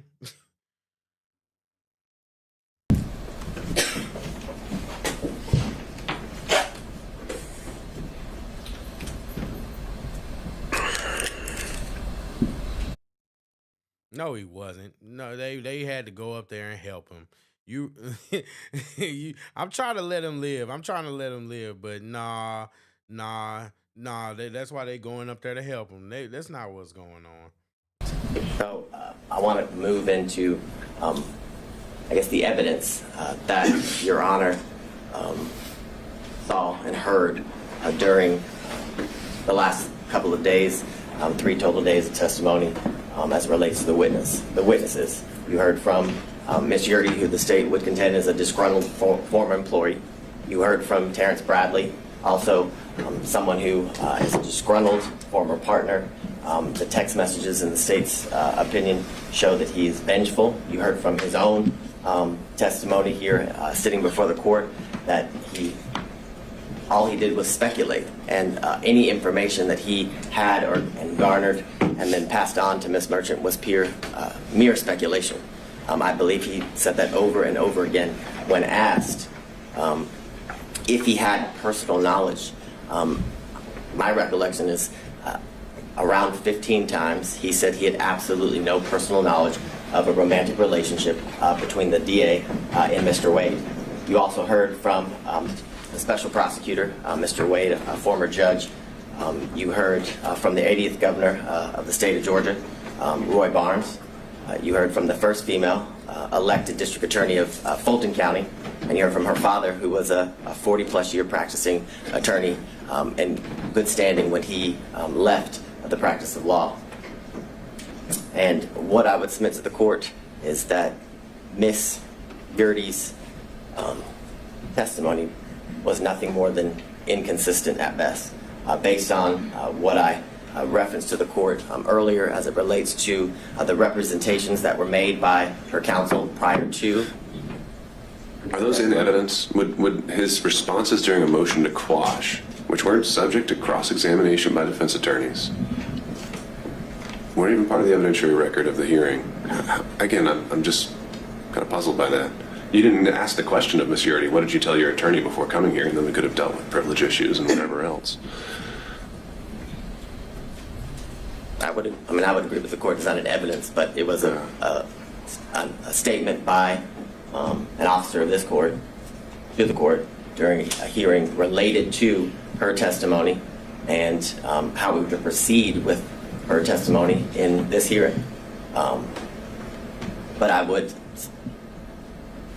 it's clear that what was represented as to why she would not have, I guess, be an appropriate person to testify was that she had absolutely no knowledge of the romantic relationship. That was the basis of why her counsel was saying that she shouldn't have to testify. That So then under that theory, if accepted, where did the incentive arise between Monday and Thursday for her to completely change things around?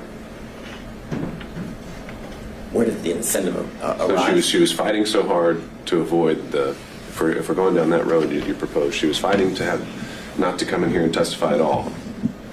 And then she comes in here and testifies. Why would she testify the way she did if she didn't want to testify so strongly? If we're going down this road of trying to just gauge her interests and these kind of things, I don't know if I'm quite following that theory. And I can appreciate that, but I would say the reason she didn't want to testify, I would submit to the court, is because this is an incredibly public forum where she would have to testify against a former friend and a former boss. And I think the change, I wouldn't qualify it as an incentive. What I would qualify it is ultimately when she was forced to testify, right, a motive and a bias as to why she testified in the manner in which she did. When asked by Ms. Merchant as to the reasons for her leaving, she kind of danced around the issue. And then as Ms.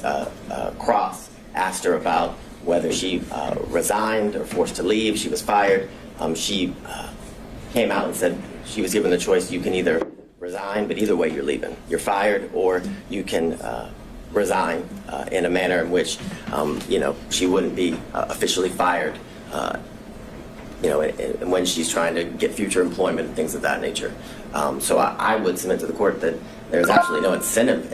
An incentive is not why Ms. Yurdy's testimony changed, or the state would contend her testimony changed, but it was the reason she testified the way she did was because of her bias towards the DA, which gave her motive to what the state would contend is be less than honest before the court. And I would. But if we're going to draw inferences based on her fighting the subpoena, why would she have fought it if she had such a bias and wanted to say these untruths? Because she didn't want to come on national television and have to be exposed to the things that, well, I don't know anybody who wants to testify before a court in a normal trial, a normal proceeding, but one of what I would qualify in this high profile of nature, where everybody would be able to watch and learn at what she has to say as it unfolds in the courtroom. And I'd further submit to the court there is reference to she left the DA's office in the text message that were submitted in, I believe, what is it, Defense Exhibit 39, that it's because she released confidential information in the DA's office, from the DA's office, that led to her firing, that she wasn't.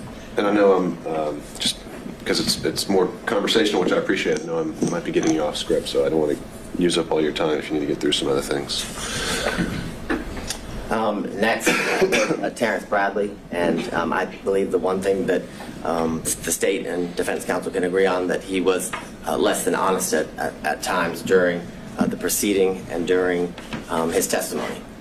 He, when pressed or asked by Mr. Sadow why he was fired, he basically chalked it up to a dispute between partners in a business. But when pressed by Ms. Cross, it was clear that that wasn't the reason.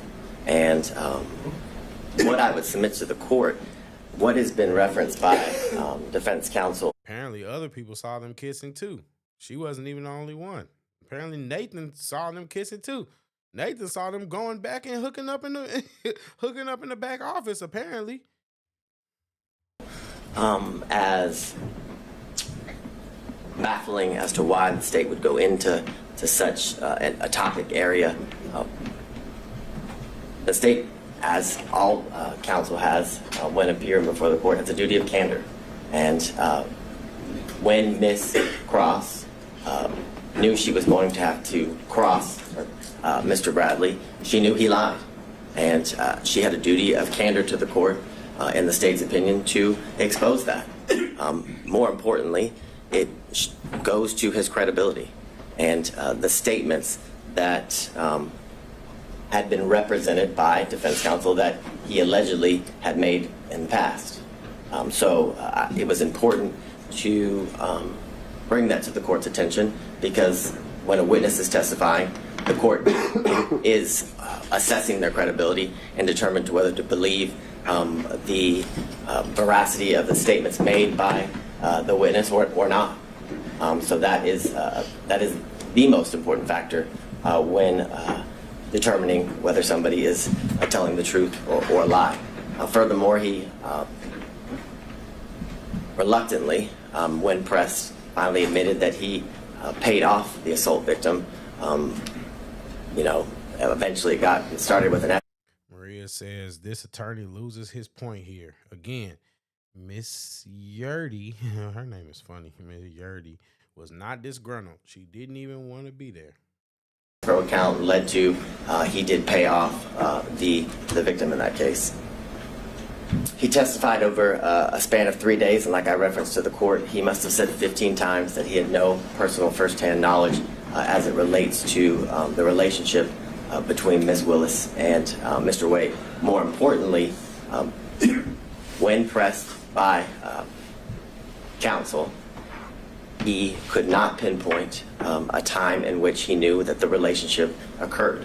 There were many instances in which he described that very well could have fallen within the time frame that was testified and by both Ms. Willis and Mr. Wade as it relates to the relationship beginning or transitioning into dating in March of 2022 and into the end of the relationship in August or the summer of 2023.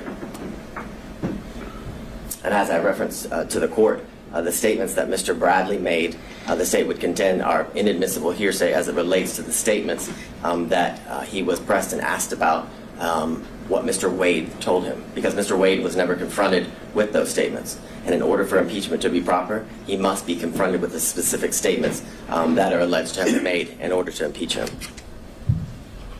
Again, Mr. Bradley had every motive to lie. I believe the text messages are kind of clear, are very clear as it relates to his disdain towards Mr. Wade, which due to the fact that he was expelled or exiled from a thriving law practice, and it was clear the practice, and Mr. Wade sided with the alleged sexual assault victim, which is clear. I mean, that's true. What he's saying right now is true. And I'll just read the comments. Read these comments. B. Fry says, you got to say it in front of the accused while being cross-examined. Once cross-examined, she admitted that she got fired. Yeah, I mean, but you can be fired and not be disgruntled, right? We're not saying, like with Terrence Bradley, we're not nobody's saying that he's disgruntled because he got fired or pushed out of the firm. It's because of the actions that he took once he got fired and pushed out of the firm. You know what I mean? When you go pillow talking with the lawyer of the opposite side and helping them collude, then of course people are gonna say you spiteful. That's why people are talking about Terrence Bradley. But Yurdy, I mean, what you got to prove that she's disgruntled. And I mean, I'm just saying, like, her being fired isn't enough to constitute that, in my opinion. Appreciate the comments. Once Bradley was cross-examined in front of his accuser, he got demolished. Nervous boy on a roll. And yes, I mean, that's because Terrence Bradley is trash.com. He's trash. No arguments for me. Her due to the fact that he paid her off. As I referenced earlier, Miss Merchant represented to the court that Mr. Bradley had personal firsthand knowledge, basically of it all, of everything, and that he would be able to basically be an impeaching machine. I think Your Honor referenced him as the star witness when you were addressing the claims that were made by Ms. Cross in relations to Ms. Merchant's representations to the court. And what I would submit to the court is that all Mr. Bradley's representations as it relates to whether or when the relationship between Ms. Willis and Mr. Wade began, and whether they cohabitated, because that was a promise that was also made, that he would be able to impeach the investigators as it relates to cohabitation, was mere speculation, gossip, and innuendo. And this is, Your Honor. The impression I got, and we can correct this while we're all here together, is that Mr. Bradley directly overheard a statement from each of these individuals that they could be impeached with. Ms. Merchant, is that accurate? Directly overheard. Which ones are we talking about specifically? Well, essentially, that kind of seemed to be all of them. You had said Allen, Bond, Young, and then the investigators, Hill, Green, and Ricks, could all be directly impeached by statements overheard by Mr. Bradley. Yes. In reference to your question, the unequivocal answer was yes. And when Your Honor is looking through the text messages, I would submit to the court that the text messages don't even say or indicate what was represented to the court in relation to the good faith basis for this motion to disqualify as it relates to the testimony of and the ability to impeach witnesses through Mr. Bradley. What's been referenced by all counsel is Mr. Bradley's assertion of absolutely as it relates to whether the relationship existed prior to Mr. Wade's hiring. And the question in itself involves speculation, because it asks, do you think it started before she hired him? And he says absolutely. He doesn't say he knows. He doesn't provide any context as to how he knows. And in these text messages and through his testimony with the court, the source of his information was unclear. What I would say to the court as to a lot of things, other than the one conversation that allegedly occurred between Mr. Wade and Mr. Bradley, and I would submit to the court that conversation never occurred. That would be the state's contention. And how do we know that? We know that because that conversation was not confronted, or Mr. Wade was not confronted with that conversation. And that is evidence circumstantially, and I'd even say direct, as to that conversation non-existing. Because based on the representation made by defense counsel, it would be clear that that would be a conversation that would have been relayed to, because it wasn't privileged, as Your Honor found, that would have been relayed to Ms. Merchant. And if that conversation happened, you better believe that would have been a conversation that defense counsel would have confronted Mr. Wade with and against. And the reason they didn't do that was because it didn't exist.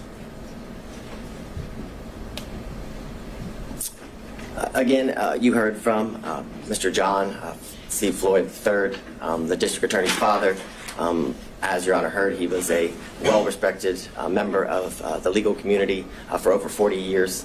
But the importance of his testimony was to provide the court with corroboration as it relates to the years leading up to the relationship that transitioned into dating between the district attorney and Mr. Wade. What he testified to is that he moved into her South Fulton home in 2019. The evidence of his moving into that home at that time was his Georgia driver's license, official government document.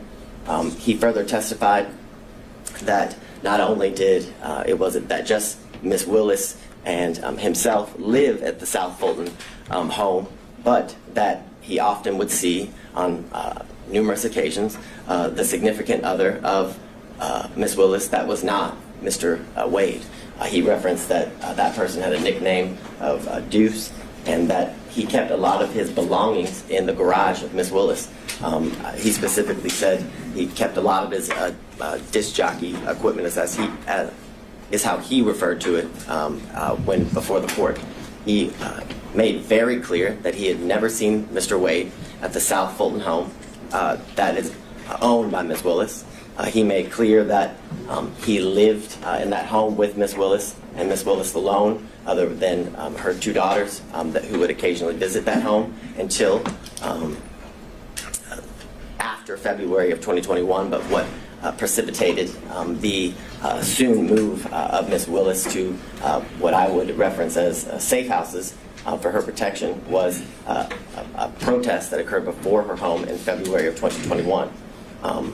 He then expressed to the court that Miss Willis moved in the spring of 2021, and that due to these threats that were taken very seriously, he had only seen his child 13 times. He said, in reference to the questions by defense counsel that were in a,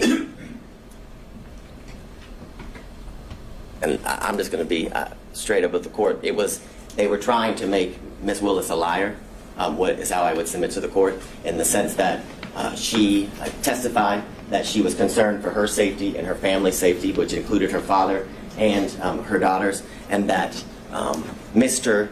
Floyd remaining in that home kind of rebutted all of that, made it so it wasn't true.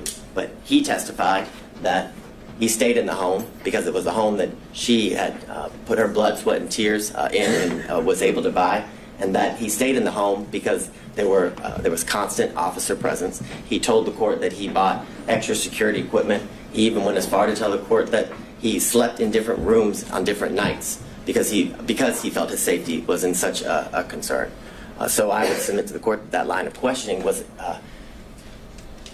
done in an attempt to discredit Miss Willis, but failed. Would be how the state would characterize it. Then he testified about the first time that he did meet Mr. Wade, which is in 2023 here. I know why, Michaela. I know why it's paid for the watch.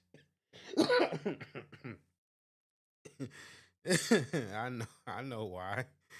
Because he's not good at closing. It's like watching that kid that doesn't do well give a speech in front of the entire class. It's painful to watch. It's painful to watch, It's just like,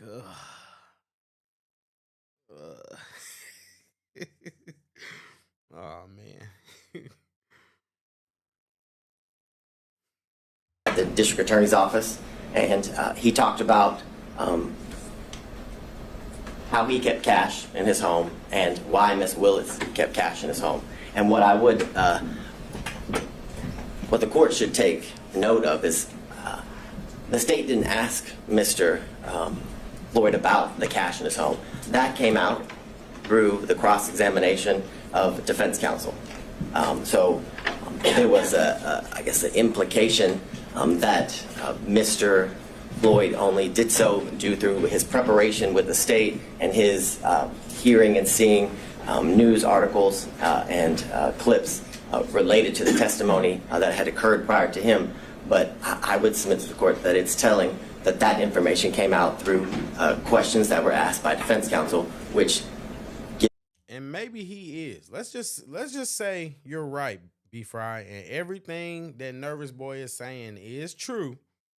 Let's just assume that everything that he's saying is true. Delivery matters, and delivery is important.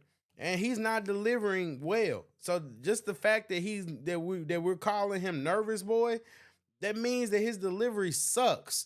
And I mean, like I said, I empathize with the guy, but at the end of the day, how you say it also matters. And the truth, like, you got Trump's lawyer that went up there. You got the old guy that was just you know what I mean? Like, come on, this guy is just it's just not. This is credibility to the statements that were made, and he further explained as to why he taught his daughter to keep cash in the home as it relates to financial independence and having a safety net. It was further testified that he had multiple safes and that he gave Miss Willis his first lockbox, or her first lockbox, for situations as she described when she was testifying. And what I want to make clear is during Ms. Willis's testimony, it was pressed about the cash and where she kept it, did it follow her, where she laid her head, and things of that nature, trying to further discredit the practice that she had as it relates to keeping cash in her home and why she had the ability to pay cash to Mr. Wade and other people and for other situations. And what the court should take note of is that there was no evidence that controverted that at all. Where was the evidence that controverted Miss Willis's claim and practice of keeping cash in her home? There was none. In fact, the only evidence it was substantiated through the testimony of her father, Mr. Floyd.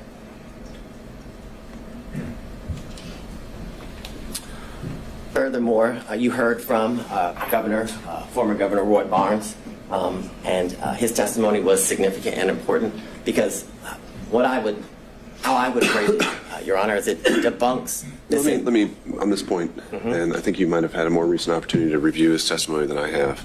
You say on the slide that she was the first choice to lead the prosecution. Was that actually his testimony, or was his testimony that he was asked to come aboard? Did he use the words that he was asked to lead?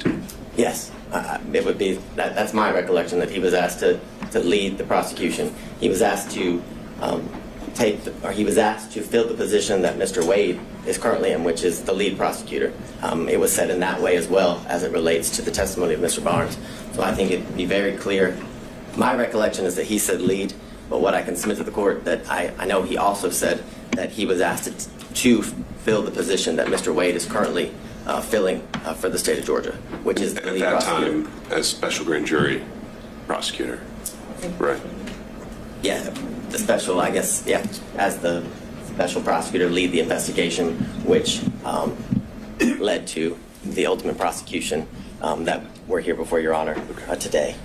He also indicated that the reason he turned that job down was because it didn't pay enough. He said he had mouths to feed at his law firm, and that he also didn't want to live the rest of his life with bodyguards because he had lived that for the years in which he was the governor of Georgia.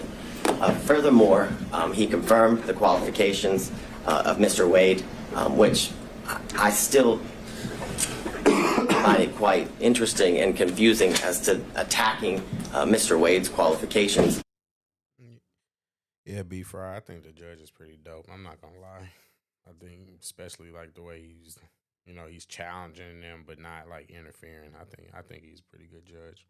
In that it's almost as if Mr. Roman's counsel is asking that the state put a prosecutor on the case that she sees to be more qualified to attempt to convict her client.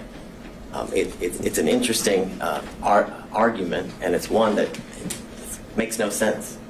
Furthermore, if you were to believe the claims and allegations as it relates to Ms. Willis' personal stake in the prosecution, the receiving of financial benefits and gains, then you'd have to believe that She was also dating Roy Barnes, the former governor, and Gay Banks, in addition to Mr. Wade.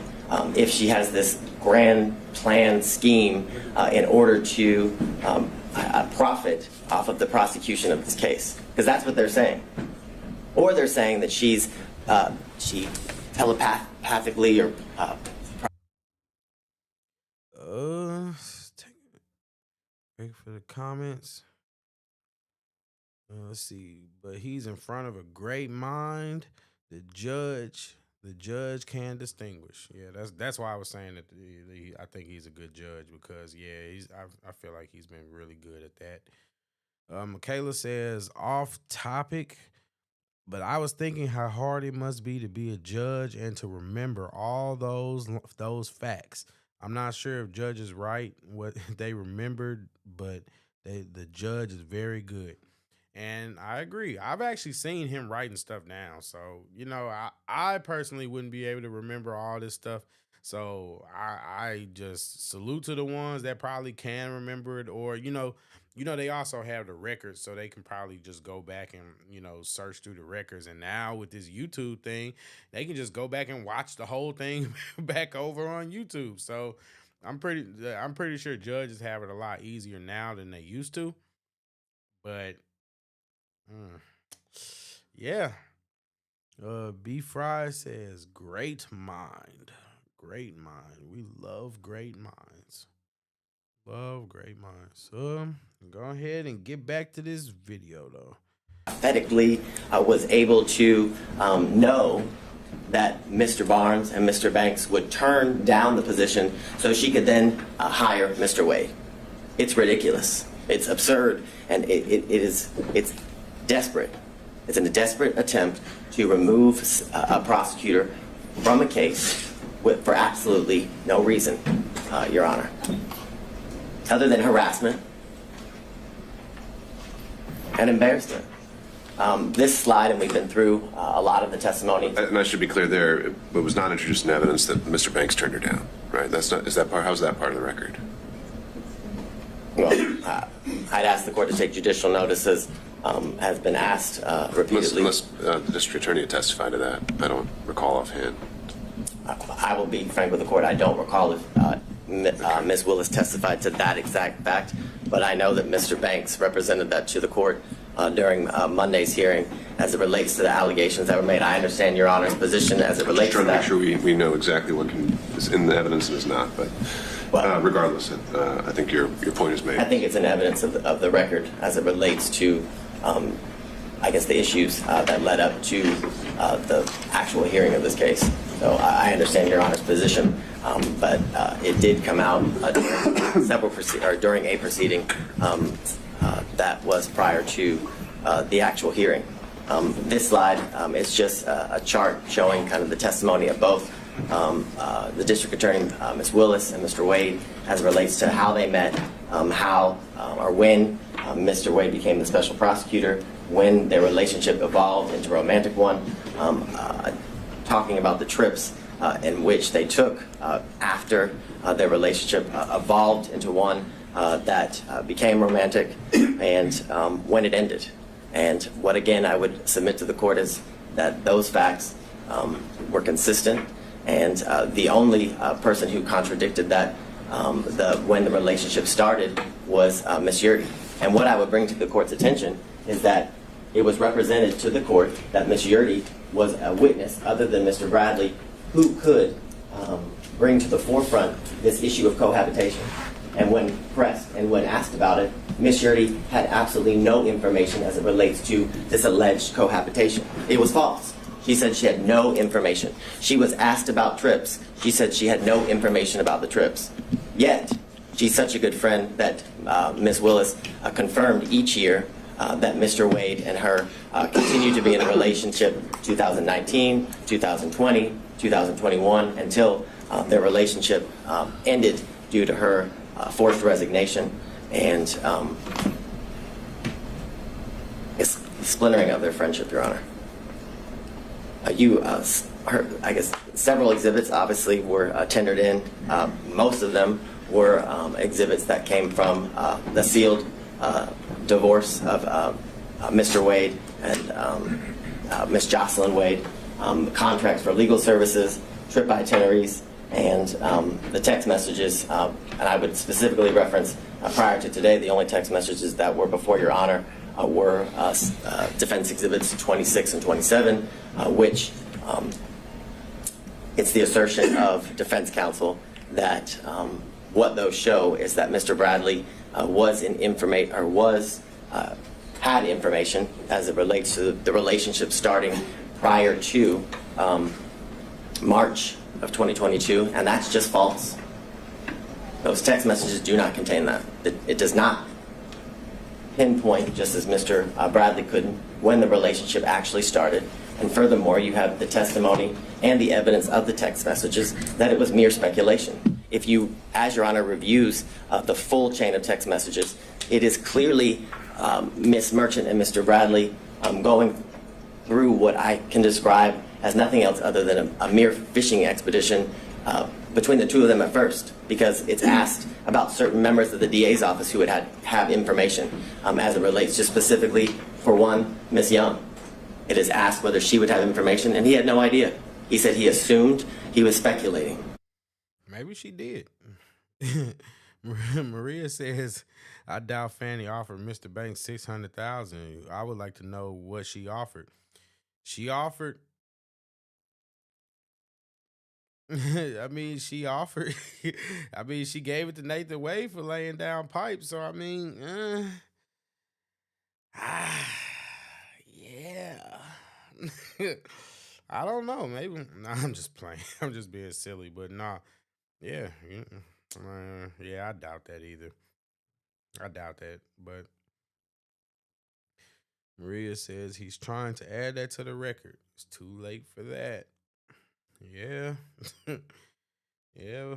A little late in the game, buddy.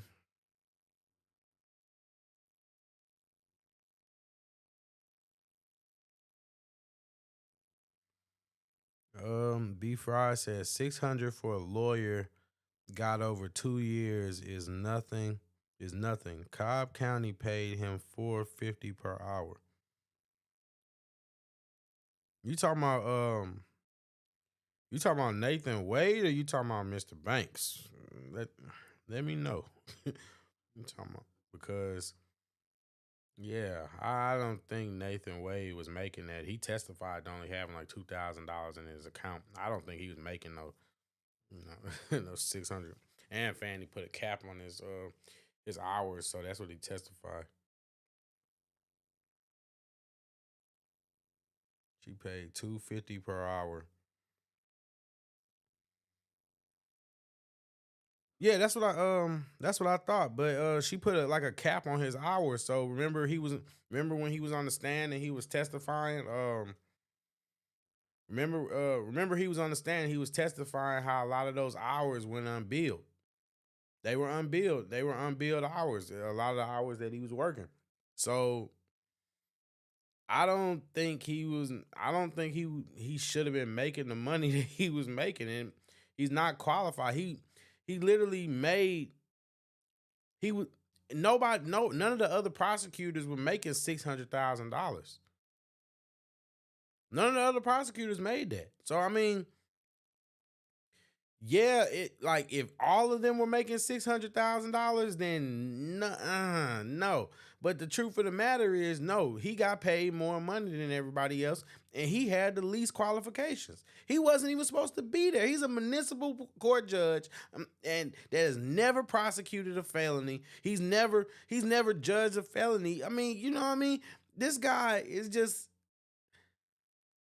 he wasn't qualified. I hate to say it, but it's the truth. And look, I'm not, it's not so much that I'm against nepotism or just people getting opportunities and stuff like that, but it's the fact that when you get there, you have a duty to perform. And sometimes you have to perform more than the people that probably wouldn't have had to show out as much if they had got the job, because you're not supposed to be there. You're not supposed to be there, so you have to earn it. You're there on opportunity.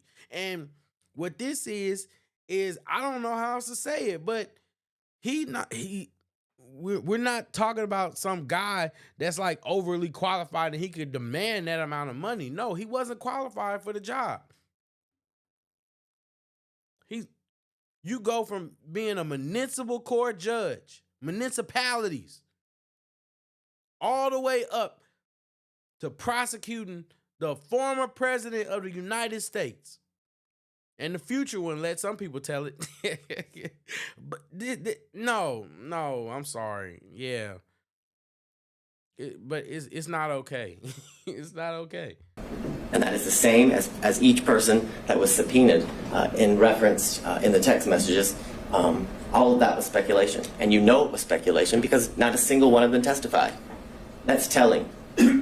Because if it wasn't mere speculation, if it wasn't mere gossip, and if it wasn't mere conjecture, each one of those people who were subpoenaed would have been called to testify, like District Attorney Willis was, like Mr. Wade was, in order to be confronted and then impeached by Mr. Bradley. You've heard, obviously, about the phone records, and I have a maybe, because whether it comes into the purview of Your Honor as it relates to the determination that Your Honor is to make as it relates to the disqualification of the district attorney. You also have the affidavit from the employee who worked at the winery who confirmed that Ms. Willis did, in fact, pay in cash up to more than $400. And I understand that this is part of the proffer of the state, but it's important because that is a witness who the state didn't go find. That is a witness who went to CNN in order to confirm what Ms. Willis testified to, further giving her statement's credibility and credence before the court. B. Fry says, yes, he was. It was part of the initial response by Fani. Hours were capped. $250 per hour for 40 hours is $10K. Are you including taxes in that too? But he's qualified because they have flipped 4 lawyers and 12 fake elector officials. I don't understand. Maybe I'm having a slow moment, but I don't understand how that qualifies him. How he's never prosecuted a felony before. He's out of his element. And the thing is, usually in municipal court, we're talking about like traffic tickets and unpaid fines and that kind of stuff. So I mean, I'm curious what actually qualifies him. Not in a whataboutism way where it's like, oh well, we have other messed up people. No, what qualifies him? What qualifies him? B. Fry says, if you being prosecuted, would you complain about having a weak prosecutor?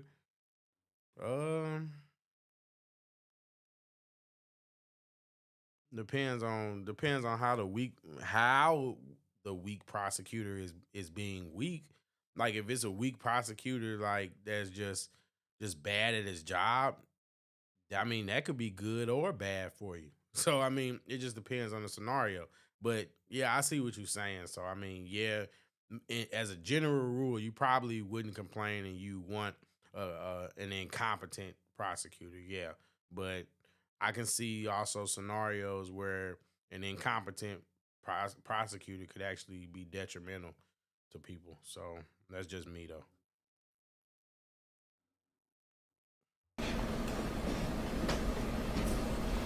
You heard about... well, before we move on from that one, other than the foundational concerns, would you have a response to the proffer of the cell phone records? I have, I'll get to that now, I was going to get to it later, but I have several foundational concerns as it relates to the cell phone records. I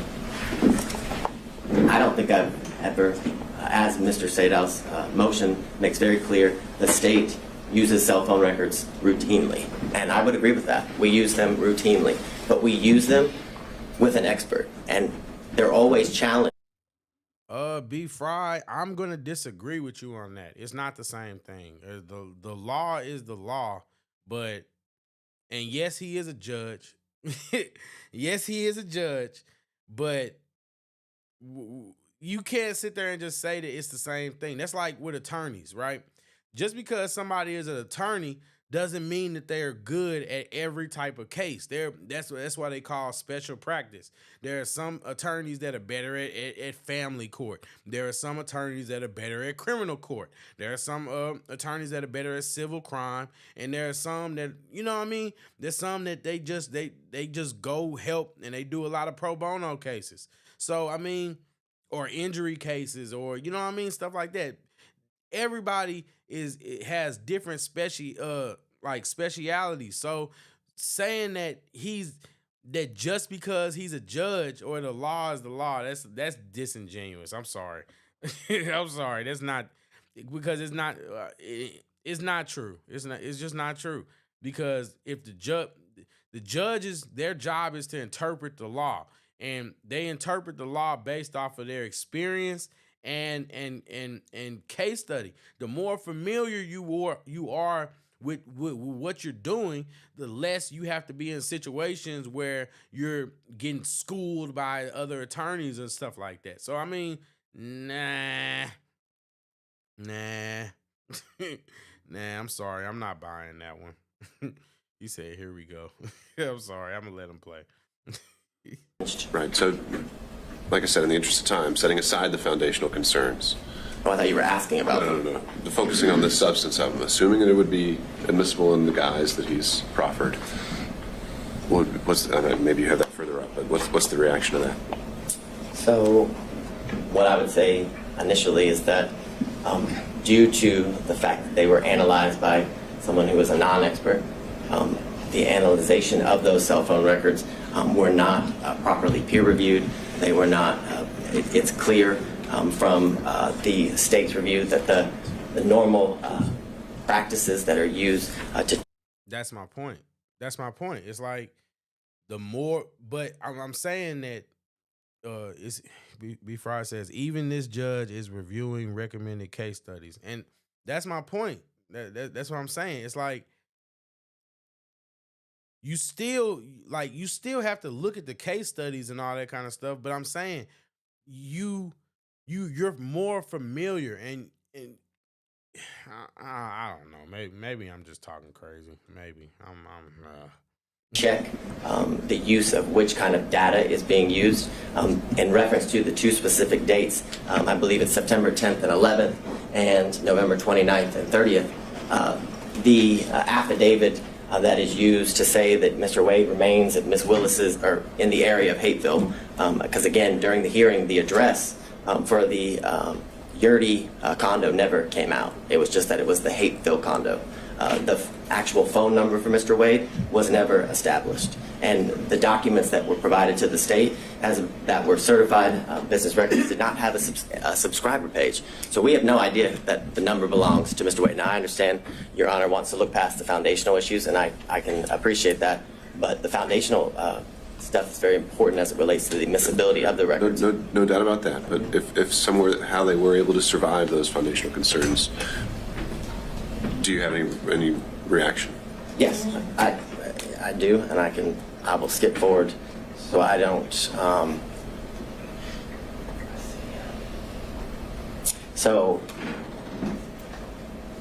what's interesting is that the records that were provided they start in January of 2021, and they go, I believe it's to November 30th, I think is what of 2021, the span of the records. And you heard from all of the witnesses, including Ms. Yurdi, that Ms. Willis did not move into the Hateville address until April of 2021. That was the testimony from all of the witnesses, April of 2021, and that she lived in her South Fulton home from when she met Mr. Wade in October of 2019 up until when she had to move.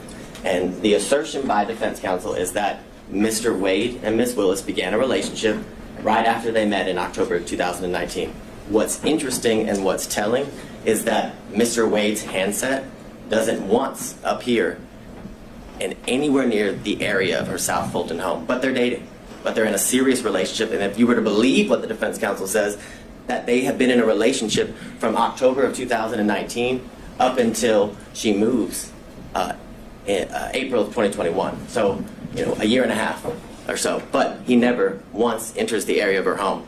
But they want you to believe that that's a lie, which is why counsel for defense continued to press District Attorney Willis and Mr. Wade as to whether he had ever been to that South Fulton home. Well, this corroborates that that was not a lie, that he had never been to that home, and it's more than suspect if you've been in a relationship, as they claim, for all this time, but never once went to the house.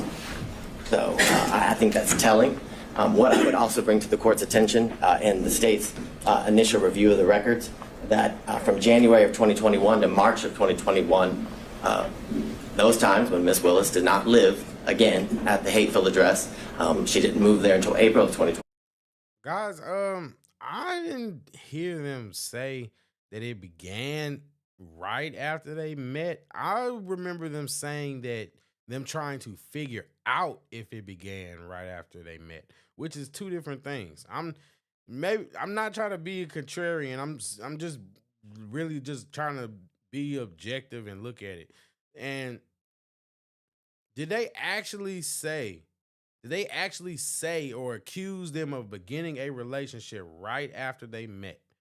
Or did that partly have to do with information that they received from other people? So I'm not gonna say that they didn't say that, because I listened and I didn't necessarily hear that. But I think that if they didn't say that, then I mean it's just the defense or the prosecution just straw manning. But if they did say that, I mean, I have heard them saying that they are trying to figure out when the relationship started, and that's what I've been hearing them say. So, I guess it's boom worthy. I guess.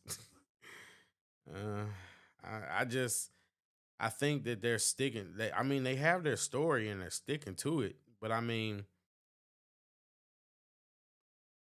regardless of whether the relationship started in 2019, like people have testified that it did, or whether it started in 2021 when the records showed that they were hooking up all the time. I think that even still, it's still a bad look. But, it's still a bad look. But at the end of the day,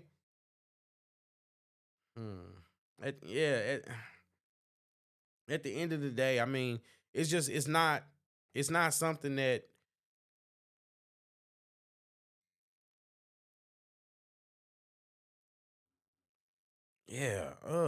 I don't know. I don't know. B Fry says, yes, they said they had sex right away. Merchant wrote that. Fanny was poised and she commented on it. Nervous boy is rolling. I remember that is that because that's when Fanny was like, you lied and all that kind of stuff, right? But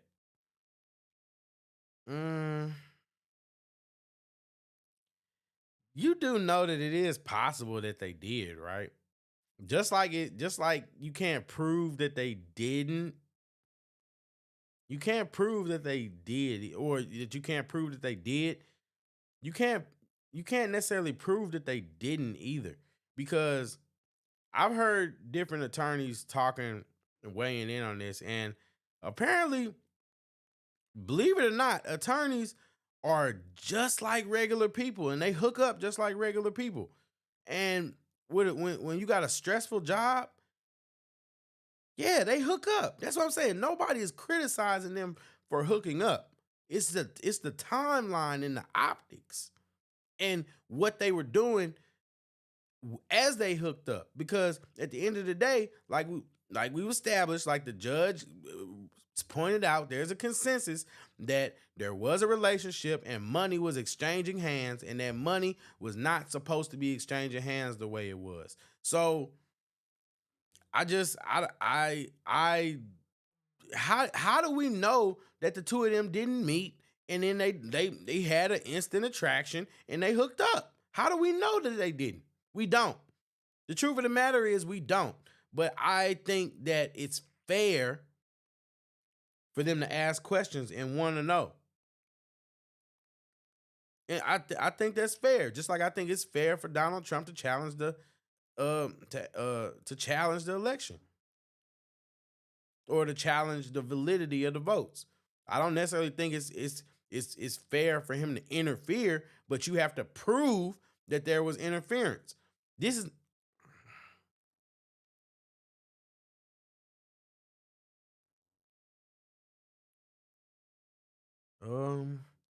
B. Fry says you have to have a proven conflict, and you are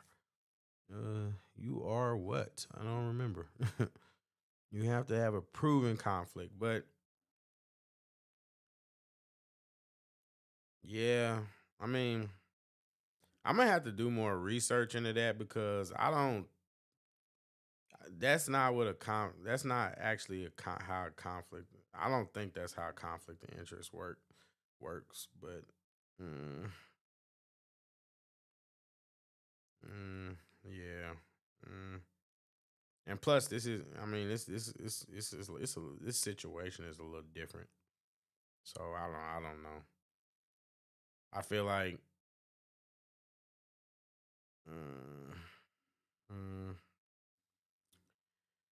Yeah, I mean, I hear you, B. Fry. I hear you.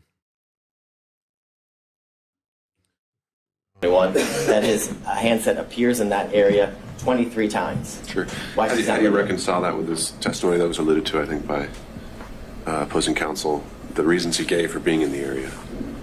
Well, would those line up to 23 times? I think, he didn't give too many reasons for being there, right? Well, I think that's the point. I would say yes, that is the point. He referenced that that's an area that it was not uncommon for him to be in, and clearly that is the case because Miss Willis didn't live in that area. So again, it's further corroboration as to what Mr. Wade indicated to the court. And after Miss Willis moved into the condo in April of 2021, they appeared 35 times. Now, I want to make clear to the court, both Miss Willis and Mr. Wade never denied that he had been to that condo before. The specific testimony that was elicited by Miss Willis and Mr. Wade was that he had never laid his head, was the direct quote, at that condo, which these records don't prove that he laid his head anywhere. If you were to believe the analysis, or if you were to give credence to what the non-expert says as it relates to Mr. Wade's handset in September and November for the 3 to 4 hours that the phone is alleged to have remained, that doesn't disprove anything that was testified by both Mr. Wade and District Attorney Willis. It was that he visited there. The specific hours of their. Look at him, guys. Look at him. Look at him. Should make that the thumbnail. Look at him, guys. Look at money shot. Look at him. Look at him.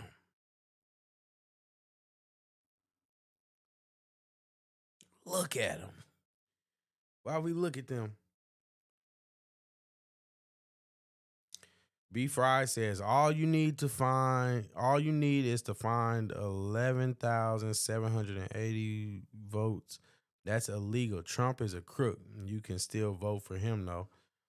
No. I think that's taken out of context. When you say finding votes, that's not what that means. That means I need to that means I need these votes. You can't judge people based off of what you think that they're saying. And that's what nobody's judging Nathan and Fani what they think what they're saying. They're judging them based off of the fact that they're dishonest. With Trump, he was just, people just are going to take everything that he says and just basically misconstrue it anyway.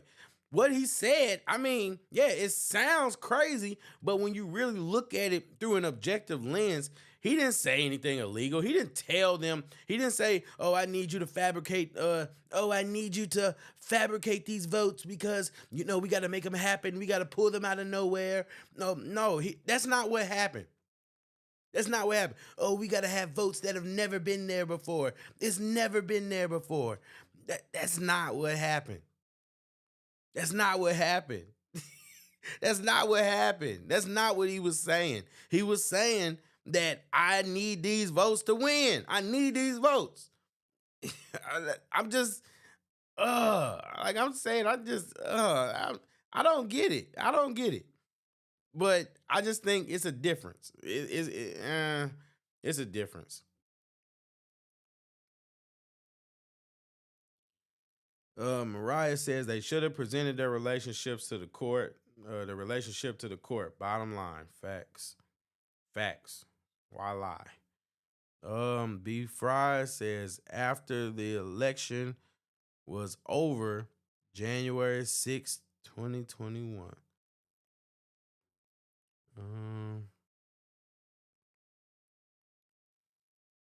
I mean,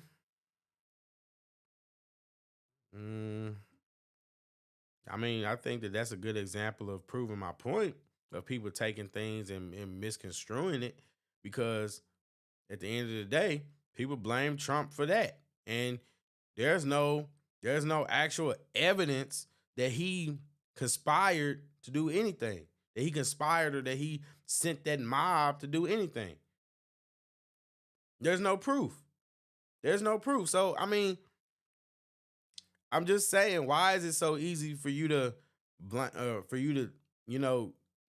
basically convict him without any actual proof, but you so willing to believe Fannie and Wade?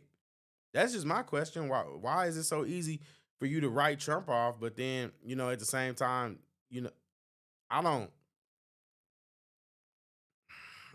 know. I get it though. I mean, I get it. I mean, yeah, the election was over, but words matter. Words matter, and you can't judge people based off of what you think that they said or how you felt about what they said. You have to judge people based off of what they actually say. Time says Mr. Wade didn't spend a night, but he was spending a lot of time at Fannie's house laying pipe. Respectfully, Mr. Wade had to take care of the plumbing 3 and 4 in the morning. Yeah, no, seriously, that's what it was. And she wouldn't even let him spend the night. Can you believe that? He was sitting over there, coming over there almost every week, once or twice a week. Once or twice a week for a whole year before they reported that their relationship started. And she wouldn't even let him spend the night. He couldn't even spend the night.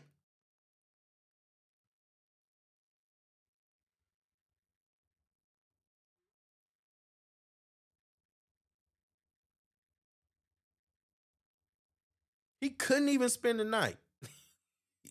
He would sit there, come over 10, 11 o'clock at night, leave at 3, 4 o'clock in the morning, sometimes 5.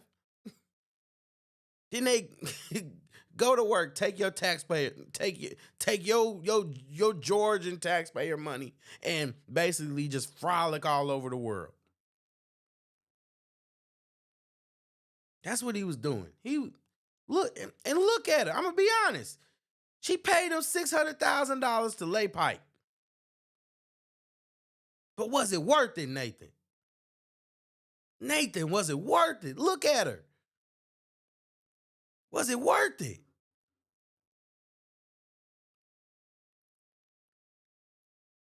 Was it worth it, Nathan? All this over ass. Ass.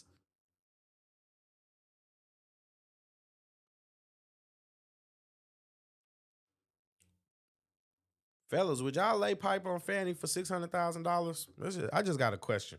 Would you hit Fannie for $600,000? I'm sorry if that's coarse, but I just want to know, for $600,000 you laying pipe on Fannie?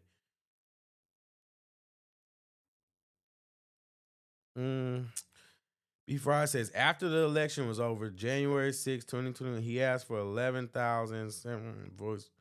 Did he ask for the votes or did he say he needed those votes? That's what I mean when I say words matter. Did he ask for the votes? Did he say, I need you to give me 11,000 votes? I need you to create 11,000 votes? Or did he say, I need 11,000 votes? As in, that's how short I am. I need that to win. I mean, I just think that words matter. Words matter. Time asked, was Mr. Wade a trick?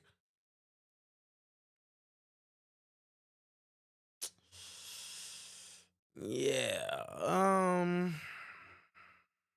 Was Mr. Wade a trick? I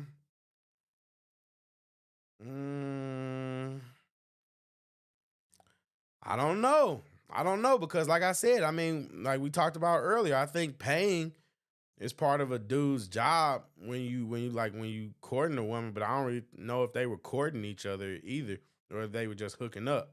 And I think the difference between, or the defining feature that makes you a trick, is the motivation. If you're doing something solely, or you're paying for a woman solely to get her love or affection or to get her time and all that kind of stuff, you're paying for it, then yeah, I think that that's tricking. I think that if you're enjoying a woman's company and you're spending money on her, then that's not tricking.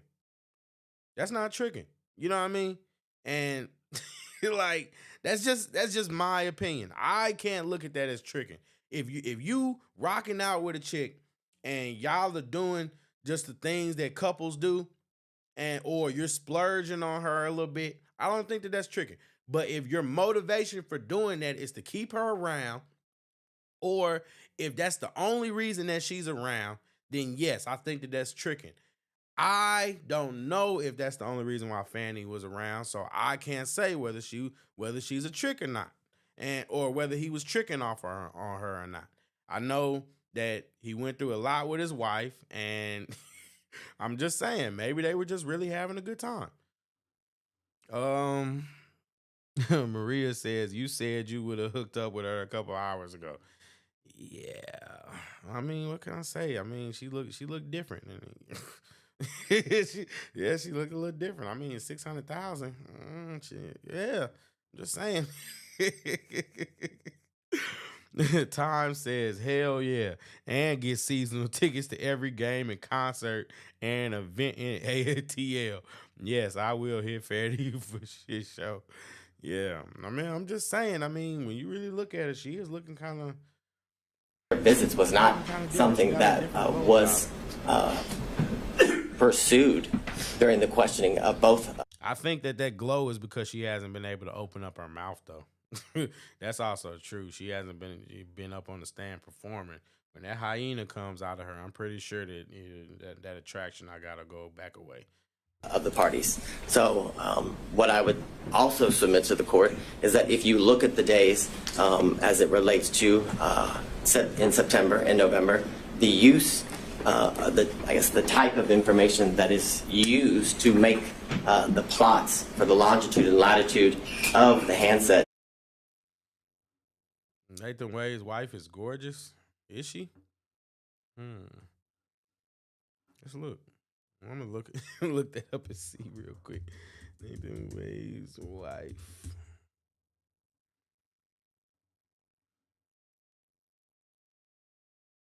Damn.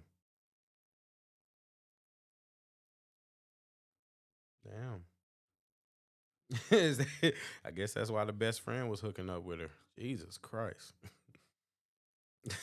Jesus Christ. Yeah, she is pretty.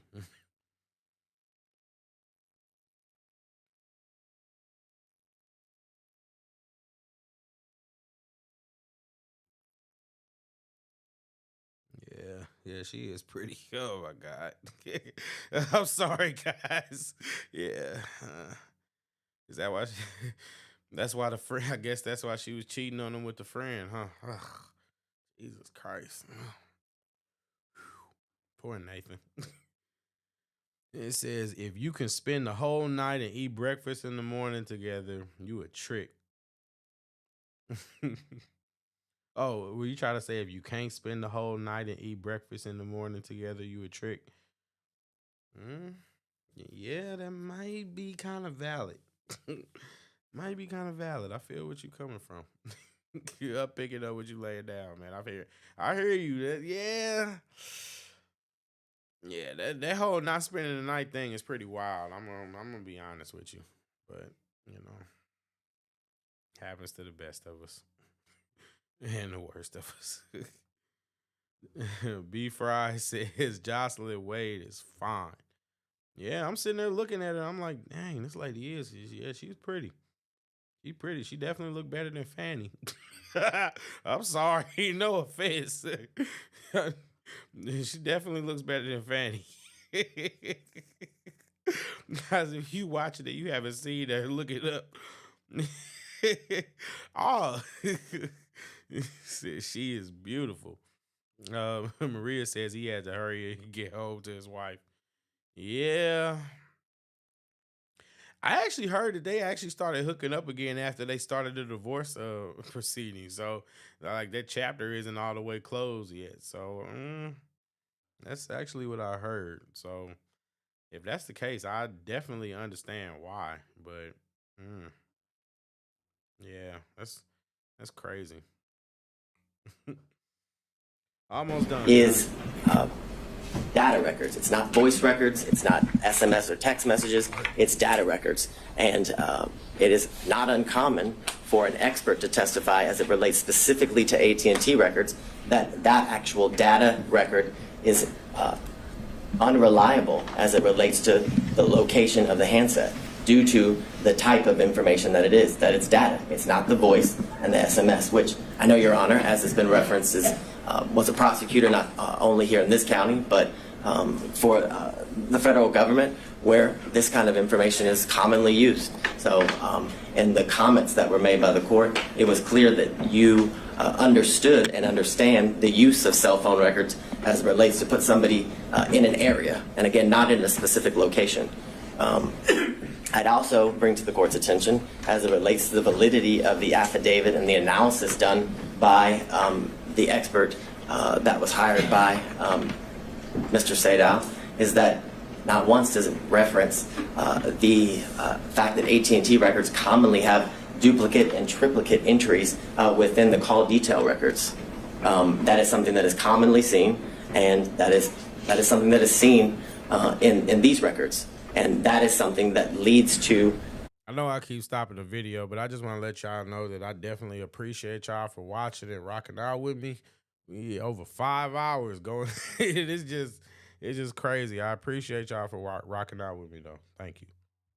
The incorrect number of times that has been alleged that Ms. Willis and Mr. Wade were in communication through text and voicemail. And I'd also submit to the court that number doesn't prove anything again. Doesn't prove that anybody's in a relationship. It proves that they were in communication with each other. And I think Your Honor can use your own life. Boy, that's some bullshit. Man, that's BS, man. He's full of it. Man, let me know in the comment section if y'all think he's full of it. But are you communicating with over 2,000 phone calls and 12,000 text messages with somebody in less than 6 months? Are you communicating with somebody that much and it's not something that's different? Like,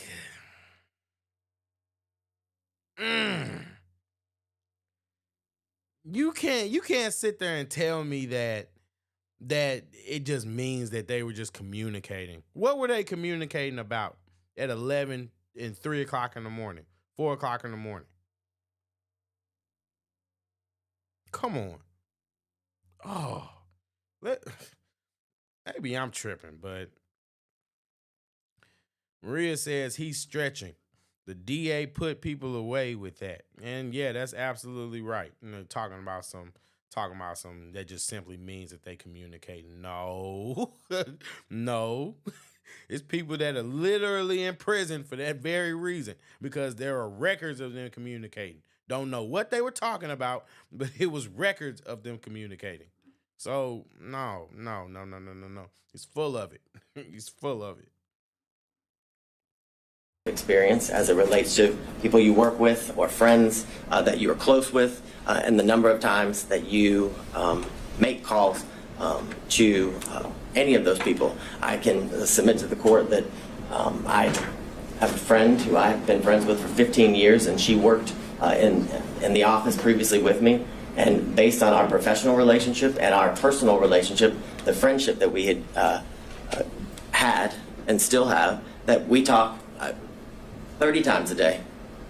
So that doesn't mean we're in a relationship. So the assertion that the number of times that Miss Willis and Mr. Wade have spoken to each other, whether it's through text message or phone, it has no validity as it relates to them being in a relationship.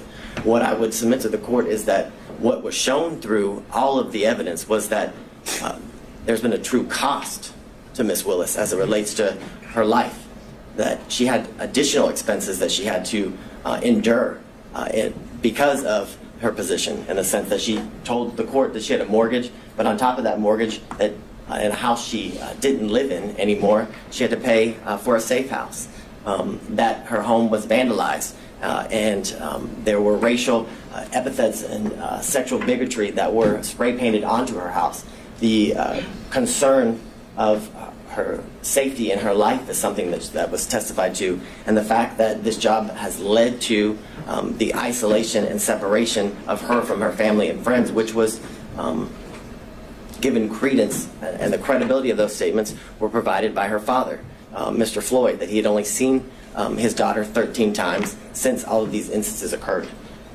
The stateful nature of the statements and the falsehoods that, for example, in these text messages that were purposefully leaked to the media as it relates to Miss Willis's daughter, subjecting her position in school, that she flunked out of college, which isn't true, which in fact she has graduated from an HBCU. But what's been leaked to the media is the fact that she flunked out of school and someone other than her father moved her, which again, the validity of which was never shown. And all the while,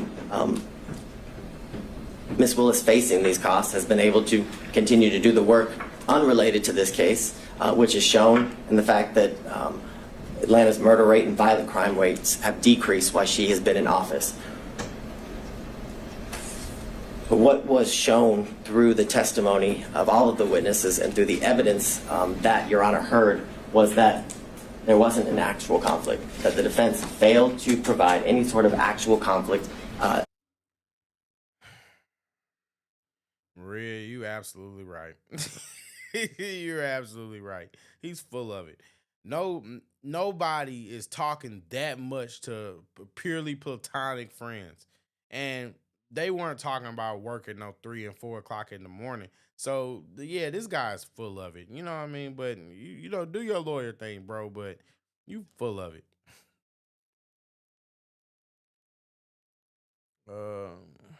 He's full of it. Be Free says he said you can get multiple hits on the identical call. Also, Fani was running for office. He was her mentor. When you use it in court, it's accompanied with an expert to authenticate communication.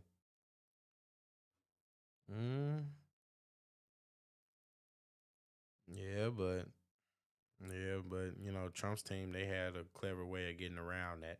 Yeah, so they had a clever way of getting around that. They got the software expert, so, or that wasn't actually an expert. So I mean,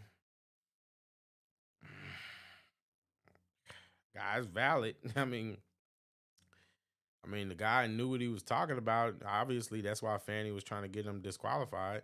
You know, and or not disqualified, but while she was trying to keep his input from being, you know, accepted in the court record. But yeah, I don't. I don't know. I don't see it, B Fry. This guy is struggling. He's struggling, and like I said, delivery is everything. So a lot of people not even gonna listen to you if your delivery is trash. But I hear you though. I hear you. In relation to Miss Wade's, I guess the relationship that transpired Look at her. from. She sent another note. Oh my God. They put another sticky note. Golly. Another one. That's the third time. And Fani herself came up and gave him a sticky note. Fani herself. The relationship between her. Fani, the woman of the hour, came up and gave him a sticky note. Can you imagine a client and giving the lawyer a sticky note during his closing arguments? Can you imagine that? That's the situation that they're in. This is insane. In Mr. Wade, and that there was absolutely no evidence of a financial benefit that she gained as it relates to the prosecution of this case and the ultimate outcome of the case.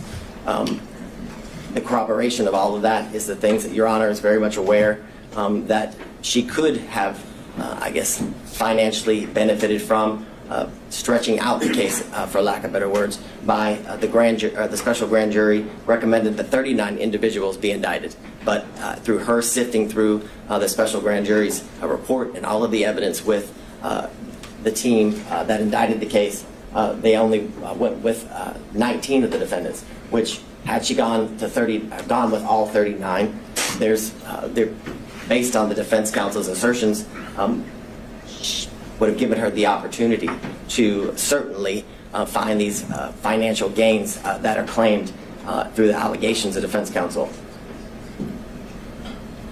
More importantly, why would Ms. Willis repeatedly ask this court to set a trial date as soon as possible if her motive in prosecuting this case was to continue to financially gain?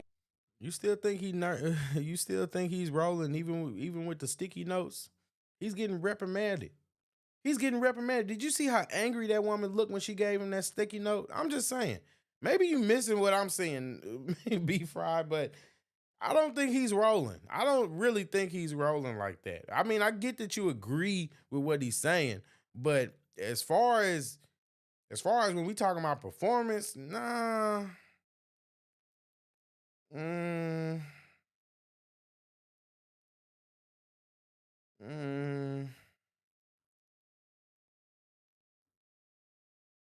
Maybe I didn't see it.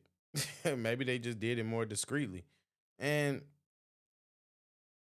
maybe it's just not so bad because they had, they were just sharing time. So it's like, you got the merchant guy, then Trump's lawyer, then you got the other old guy, then then what I mean? It's like maybe that's the reason why, but this guy, I mean, I'm just saying, when we're talking about just on a performance metric, he's not doing a good job.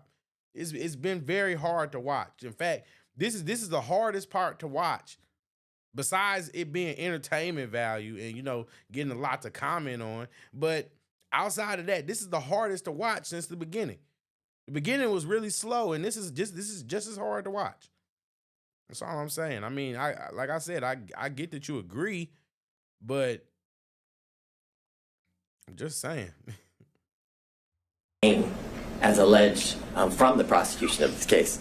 It doesn't line up. It doesn't make sense. And it doesn't make sense for a reason, because it doesn't exist. More importantly, Merchant. Oh, well, that explained it. He was struggling. Oh, right. Yeah. You're right. I remember that. Yeah. You're right. But he also was struggling kind of, you know what I mean? So this guy and Merchant aren't that much different. That's why I compared them earlier. So yeah, you're right. I do remember saying that. I'm not even gonna lie. I do remember saying that. I'm trying to think. Wasn't it Ashley that gave it to him? Shit. That's how you know this is. It's just this is a shit show. Mm.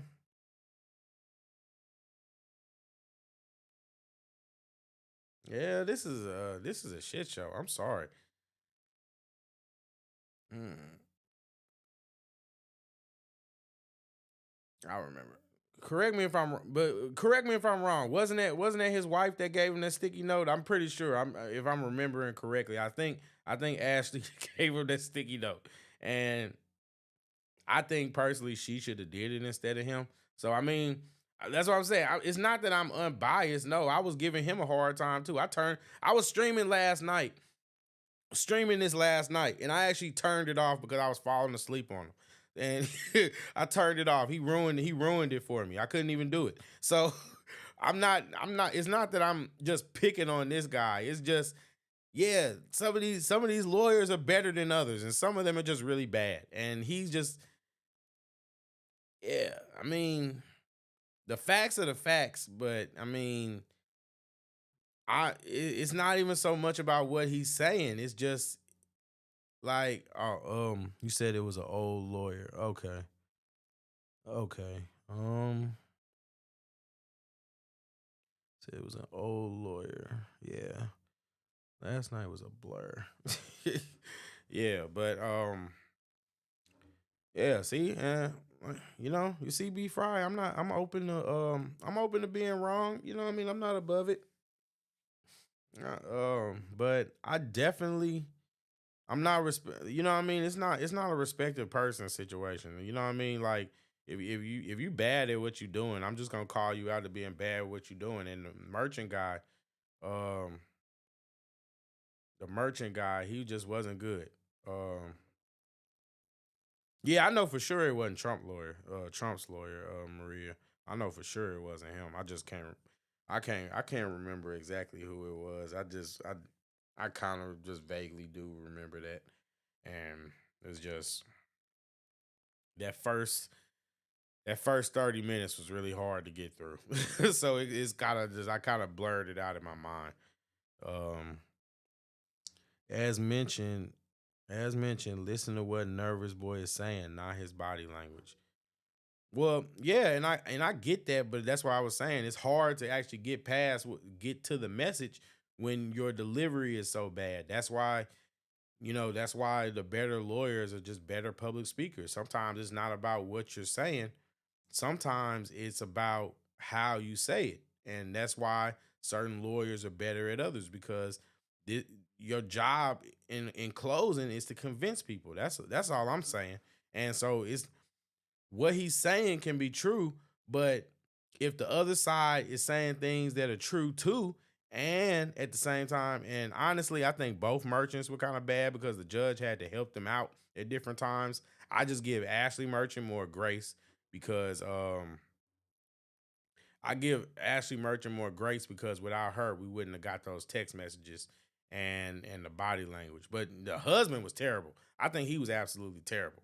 Yeah, yeah, they should have kept him. I feel like that was a blunder on the defense's or on the prosecute. Well, yeah, the defense. I think that was a blunder on the defense by having him do it, and it was just yeah, that was a mistake. That was a mistake. So was her hubby. Yeah. Yeah, I feel like Merchant was definitely the weakest attorney on the defense's side, but like I said, without her, and she needs her credit because without her, we wouldn't have gotten a lot of the bombshells that we got. And her basically tricking Terrence in the pillow talking basically confirmed a lot of things that we wouldn't know. And it's just, it's just interesting. This office has several multiple RICO and as well as large scale cases like this one and much larger. And they also there's a lot of high profile prosecutions. If Miss Willis's ultimate goal by hiring Mr. Wade was for her financial benefit, then she would put Mr. Wade on every single one of those cases. So she could certainly revel in the riches and lavish lifestyle that has been referred to by defense counsel. That's a common tactic that people usually try to, employ to try to dissuade you from thinking or coming to the conclusion that you're coming to. And it's excuse me, it's really not. It's really not valid, okay? Because what he's doing is he's using it as an extreme and saying that, well, if Willis was really doing that and she was really benefiting financially, then she would put him on every single case that he's on. When in truth, that doesn't necessarily mean that. It doesn't mean that. And you know, you're using an extreme example to try to substantiate your point. And I just don't think that's an effective way to communicate or debate. Which there's been absolutely no evidence of. The evidence was she stayed at a DoubleTree in Napa. A DoubleTree. I don't know that to be a lavish hotel. Most people, when they go to Napa, if they want to lavishly experience Napa, stay at the Ritz-Carlton, the Four Seasons, things of that nature, not a DoubleTree. So the allegations and assertions that Miss Willis was living the lifestyle of the rich and the famous is a joke, an absolute joke. As it relates to what you heard, and the secondary issue is the forensic misconduct. And for lack of better words, what has to be shown is that the statements that were made by Miss Willis related to the prosecution of the case and ultimately the guilt or innocence of the defendants. And we have none of those statements. There's been no evidence. Nothing has been provided to Your Honor as it relates to Ms. Willis' specific statements made about any of the defendants and in relation to the guilt or innocence of any of the defendants. I forget which defense counsel referenced the fact that she said she had a 95% conviction rate.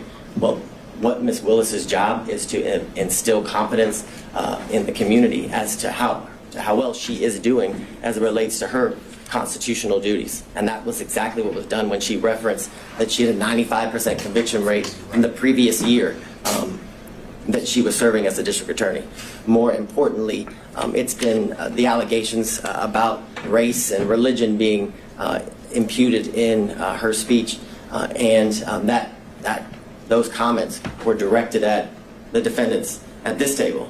And if you listen to the speech, those comments are directed at two elected or political officials. I believe it was Marjorie Taylor Greene and Ms. Bridget Thorne, who is a member of the Fulton County Board of Commissioners here. She specifically used their names. I don't know that they, and my knowledge is they're not supposed to be sitting at the table, and I haven't seen them in my work as it relates to this case, Your Honor. So those allegations that Ms. Willis committed forensic misconduct are, again, there's no validity to them. There's no evidence of them as it relates to any of those comments, which this is an issue that Judge McBurney has previously ruled on when these same allegations were alleged as it relates to extrajudicial statements made by Ms. Willis, and it involved a statement that the words fake electors were said by Ms. Willis, and he found there was absolutely no conduct that was impermissible as it relates to forensic misconduct.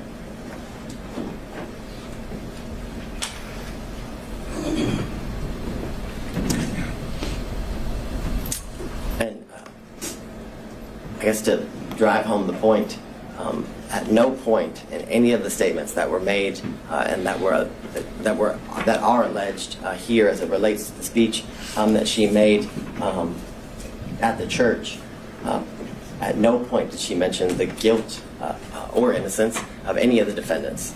She, again, was merely responding to comments made by Marjorie Taylor Greene and Bridget Thorne, two other political officials, therefore making her comments not even close in the realm of any sort of forensic misconduct. What I find interesting is that defense counsel wants to make these allegations that Ms. Willis committed this forensic misconduct by the statements that she made in her defense as two unrelated, in this case, public officials criticized the job that she was doing. And, I find the hypocrisy interesting in the sense that we've had video proffers released to the media by defense counsel, emails between counsel released to the media by defense counsel, statements have been made by defense counsel in relation to this case. We had the unredacted version of the cell phone records of Mr. Wade released to the media by defense counsel with his private and personal information, causing the threat of harm to both Ms. Willis and Mr. Wade to increase.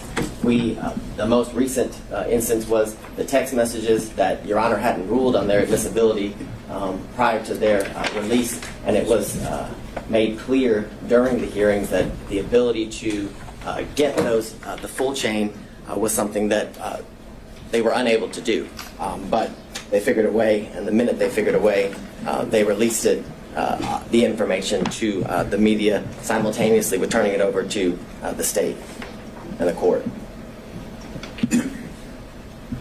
For all the reasons obviously stated before Your Honor, that this motion should be denied because the legal requirements that are required in order for the district attorney to be disqualified have not been satisfied.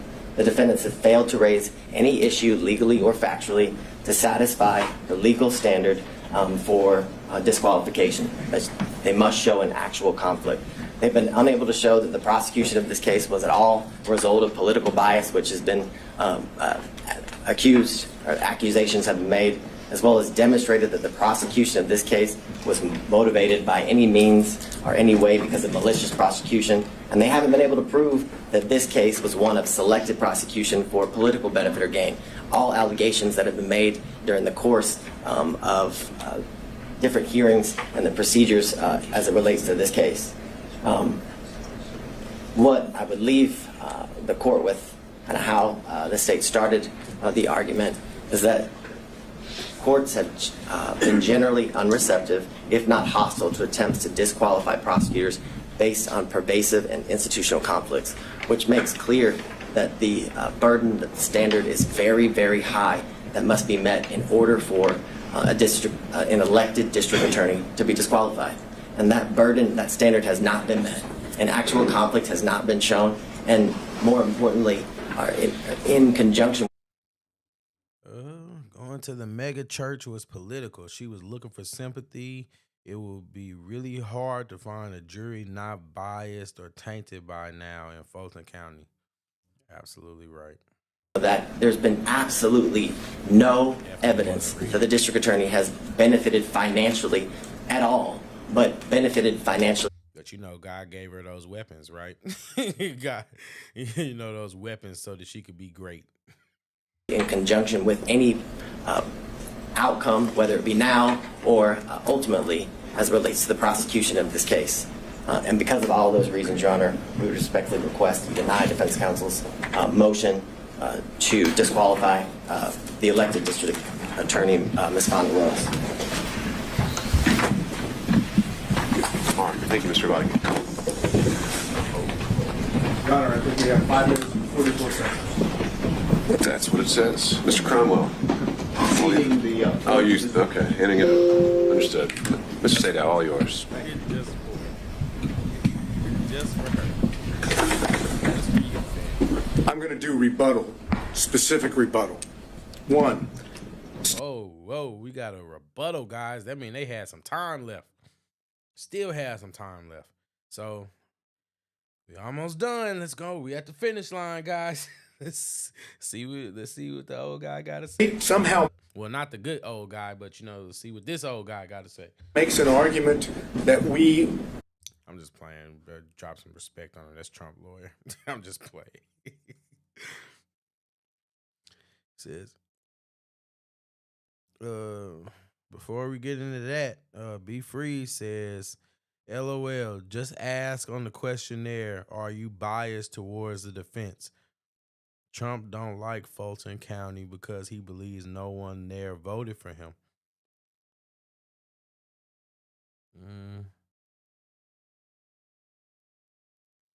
That's why both sides choose the jury. I mean, Fulton County is it's a Democratic area, right? So, I'm pretty sure they didn't vote for him. You know what I mean? I don't know.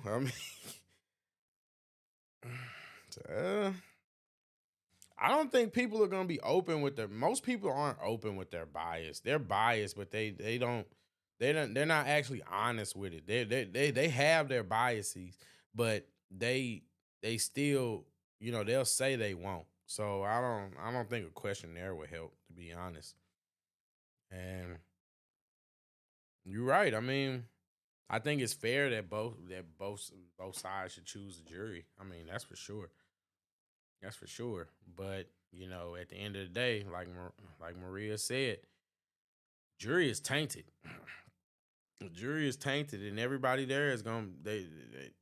Yeah, I mean, it's not. There's no way that there will ever be a fair jury in Fulton County with Fani Willis, because not just that. It's not just the fact that, you know, her position and her power and the fact that she's black, but because she's a black woman at that. She's a protected group, protected class. So at the end of the day, you know, it's a protected class. Maria says he got plenty of votes. Don't you remember the water leak and closing down and them pulling out ballots and luggage under the table once everyone? Yeah, I heard about that. I did hear about that. They said they basically said the woman and her like the one lady and her daughter basically stayed behind everybody else, and once they got everything cleared up, you know, then they ended up starting to count the ballots again or the votes again. And yeah, that and situations like that are why I don't subscribe to the idea that Trump is doing anything illegal by challenging the election. You know, like, I don't think it's wrong to challenge, especially when you got a lot of funny business. And speaking of that, did you guys see that Time magazine article they released where they actually talked about how they actually had like a real group of people that were working behind the scenes to ensure that Donald Trump did not get reelected again? And this group was basically like a cabal that was operating, and it was the media, politicians, and a bunch of people that were working together to make sure that Donald Trump did not become president again. And that's all you really need to satisfy my burden of proof. My burden of proof says, oh, wow, you have people working together to make sure you don't win the election. Yeah, maybe you better recount the ballots. And at the same time, what people don't understand, if you just recount the ballots and redo the election, then guess what? Guess what? You put it all to bed. But because you tried to deny Trump the ability to do that at every end, and you tried to basically make it hard, and you made it impossible for him to challenge the election without basically causing a ruckus. Now, guess what? Now that the ruckus is there, now you want to talk about, oh, he's destroying democracy. No, what it is the left is destroying democracy, and they're doing it under the guise of protecting democracy from Donald Trump. That's the facts. If you want the honest to God truth, there's only one group that's trying to prevent another group from doing anything, and that's the left. That's the left. Maria says, counting Ruby Freeman. And says, I was watching in real time and seen the vote dumps. I saw the shenanigans. I stayed up until 4 a.m. watching that mess. Yeah, there was a lot of shenanigans during the election. So that's why I say I'm never going to judge somebody for believing the election was stolen. I'm not going to judge somebody for believing that there might have been some election interference. I'm not going to judge you because guess what? There was a lot of funny business going on around that time. A lot of funny business. But let's go ahead and get it in, guys. We at the finish line here.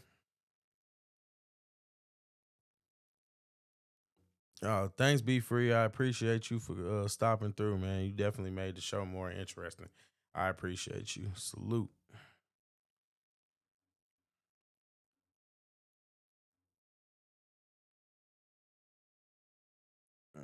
Be sure to come back too, for real. Let's get back into it, guys. Should have asked Mr. Wade questions about his relationship and his communications with Mr. Bradley when they objected over and over and over And Wade's counsel objected over and over and over, claiming that everything that Bradley was told by Wade was attorney-client privilege. Your Honor made determinations thereafter to Bradley. We didn't get the opportunity to call Mr. Wade back to the stand. So to claim that you can't impeach him because you didn't ask him when they objected to us asking him is obviously a false position to take, as disingenuous as it can be. Now, if the court wants to open it up, we'll be more than happy to call Mr. Wade back to the stand. But as the record stands, there could be no confrontation of Mr. Wade when both his counsel and the state are arguing that it shouldn't be done. Second, let's use a little common sense here. Forensic misconduct received about 2 minutes worth of discussion. The rest of it is all on conflict. Forensic misconduct dealing with the way the state wants you to have it is if you don't accuse someone or you don't say that someone's guilty. Yeah, assuming you can impugn someone's character to the degree that constitutes forensic misconduct, why is that? I'm sorry, say that? Assuming you can impugn someone's character to the degree that it constitutes forensic misconduct. I think that I guess the state's primary position was that they weren't talking about you at the church. Right. And if you go listen to it and watch it, it starts off by saying, why does Commissioner Bridget Thorne and so many others, and then it refers to they attack him for being black. They attack him, not anyone else, just they attack the black man. They're not talking about Miss Thorne or Marjorie Taylor Greene. They're talking about... Well, B. Fry says the Russians. About us. And you know how everybody knows that? Because not a single story from the media reported anything other than Fani Willis accused the defense and defendants of being racist. Now here's the common sense part of this. If you follow the state's position on forensic misconduct, Fani Willis could all day long talk about race. She could say the defendants, I'm not saying they're guilty or not guilty, but they're racist. They're racist. They're racist. And according to the state's position on forensic misconduct, that wouldn't be a problem. Obviously, that makes no sense whatsoever. The issue here that we've dealt with on forensic misconduct is not simply the church speech. It's why she did it, how she did it, calculated, and all the other things that we talked about with the testimony of Wade and Willis in this case. Let's go to the relationship issues and the cell phones briefly. No one knew that there was a relationship between Wade and Willis, according to Wade and Willis. Not a soul was ever told that they were dating or that there was an intimate relationship, ever. They concealed it from all parties, from Daddy. Daddy didn't even know they had a relationship. Suggest that somehow in the beginning of 2021, January to whatever it was into April, that they couldn't have met in Hapeville. They didn't meet anywhere that would allow the public to see them. That's the reason why they were meeting at Yertes, because no one else was ever there. Remember the testimony? Who else was there besides Mr. Wade and Miss Willis? Both of them agreed. No one ever went there except them. They didn't go to where Daddy was in Miss Willis's house because Daddy was there and Daddy would know. No other prosecutors knew. No one knows except who? The one person that knew was Bradley and Yerty. Yerty was best friend at that time with Miss Willis, and Bradley was the partner of Wade. Now, the only way that Bradley can walk away from at very little time, so I'll skip that. Let's go to something. Motive. That's an issue. Whose motive in this case is the strongest? Fani Willis, Nathan Wade. Because if they testify truthfully on every point, what happens if the relationship started before November 1st? they get disqualified. Who has the best motive of anyone to lie? They do. Who has the most at stake to lie? They do. Who wants to stay on this case for whatever the financial reason may be? They do. And more. Thank you, Mr. Sena. There it is. All right. Thank you, everybody. I think has been very much made clear by the argument and the made today is that there are several legal issues to sort through, several factual determinations that I have to make, and those aren't ones I can make at this moment. And so I will be taking the time to make sure that I give this case full consideration it's due. I hope to have an answer for everyone within the next 2 weeks. Until that point, if there are any other issues that come up, council can reach out, and we'll have an order posted on the docket. Thank you all. We're off the record.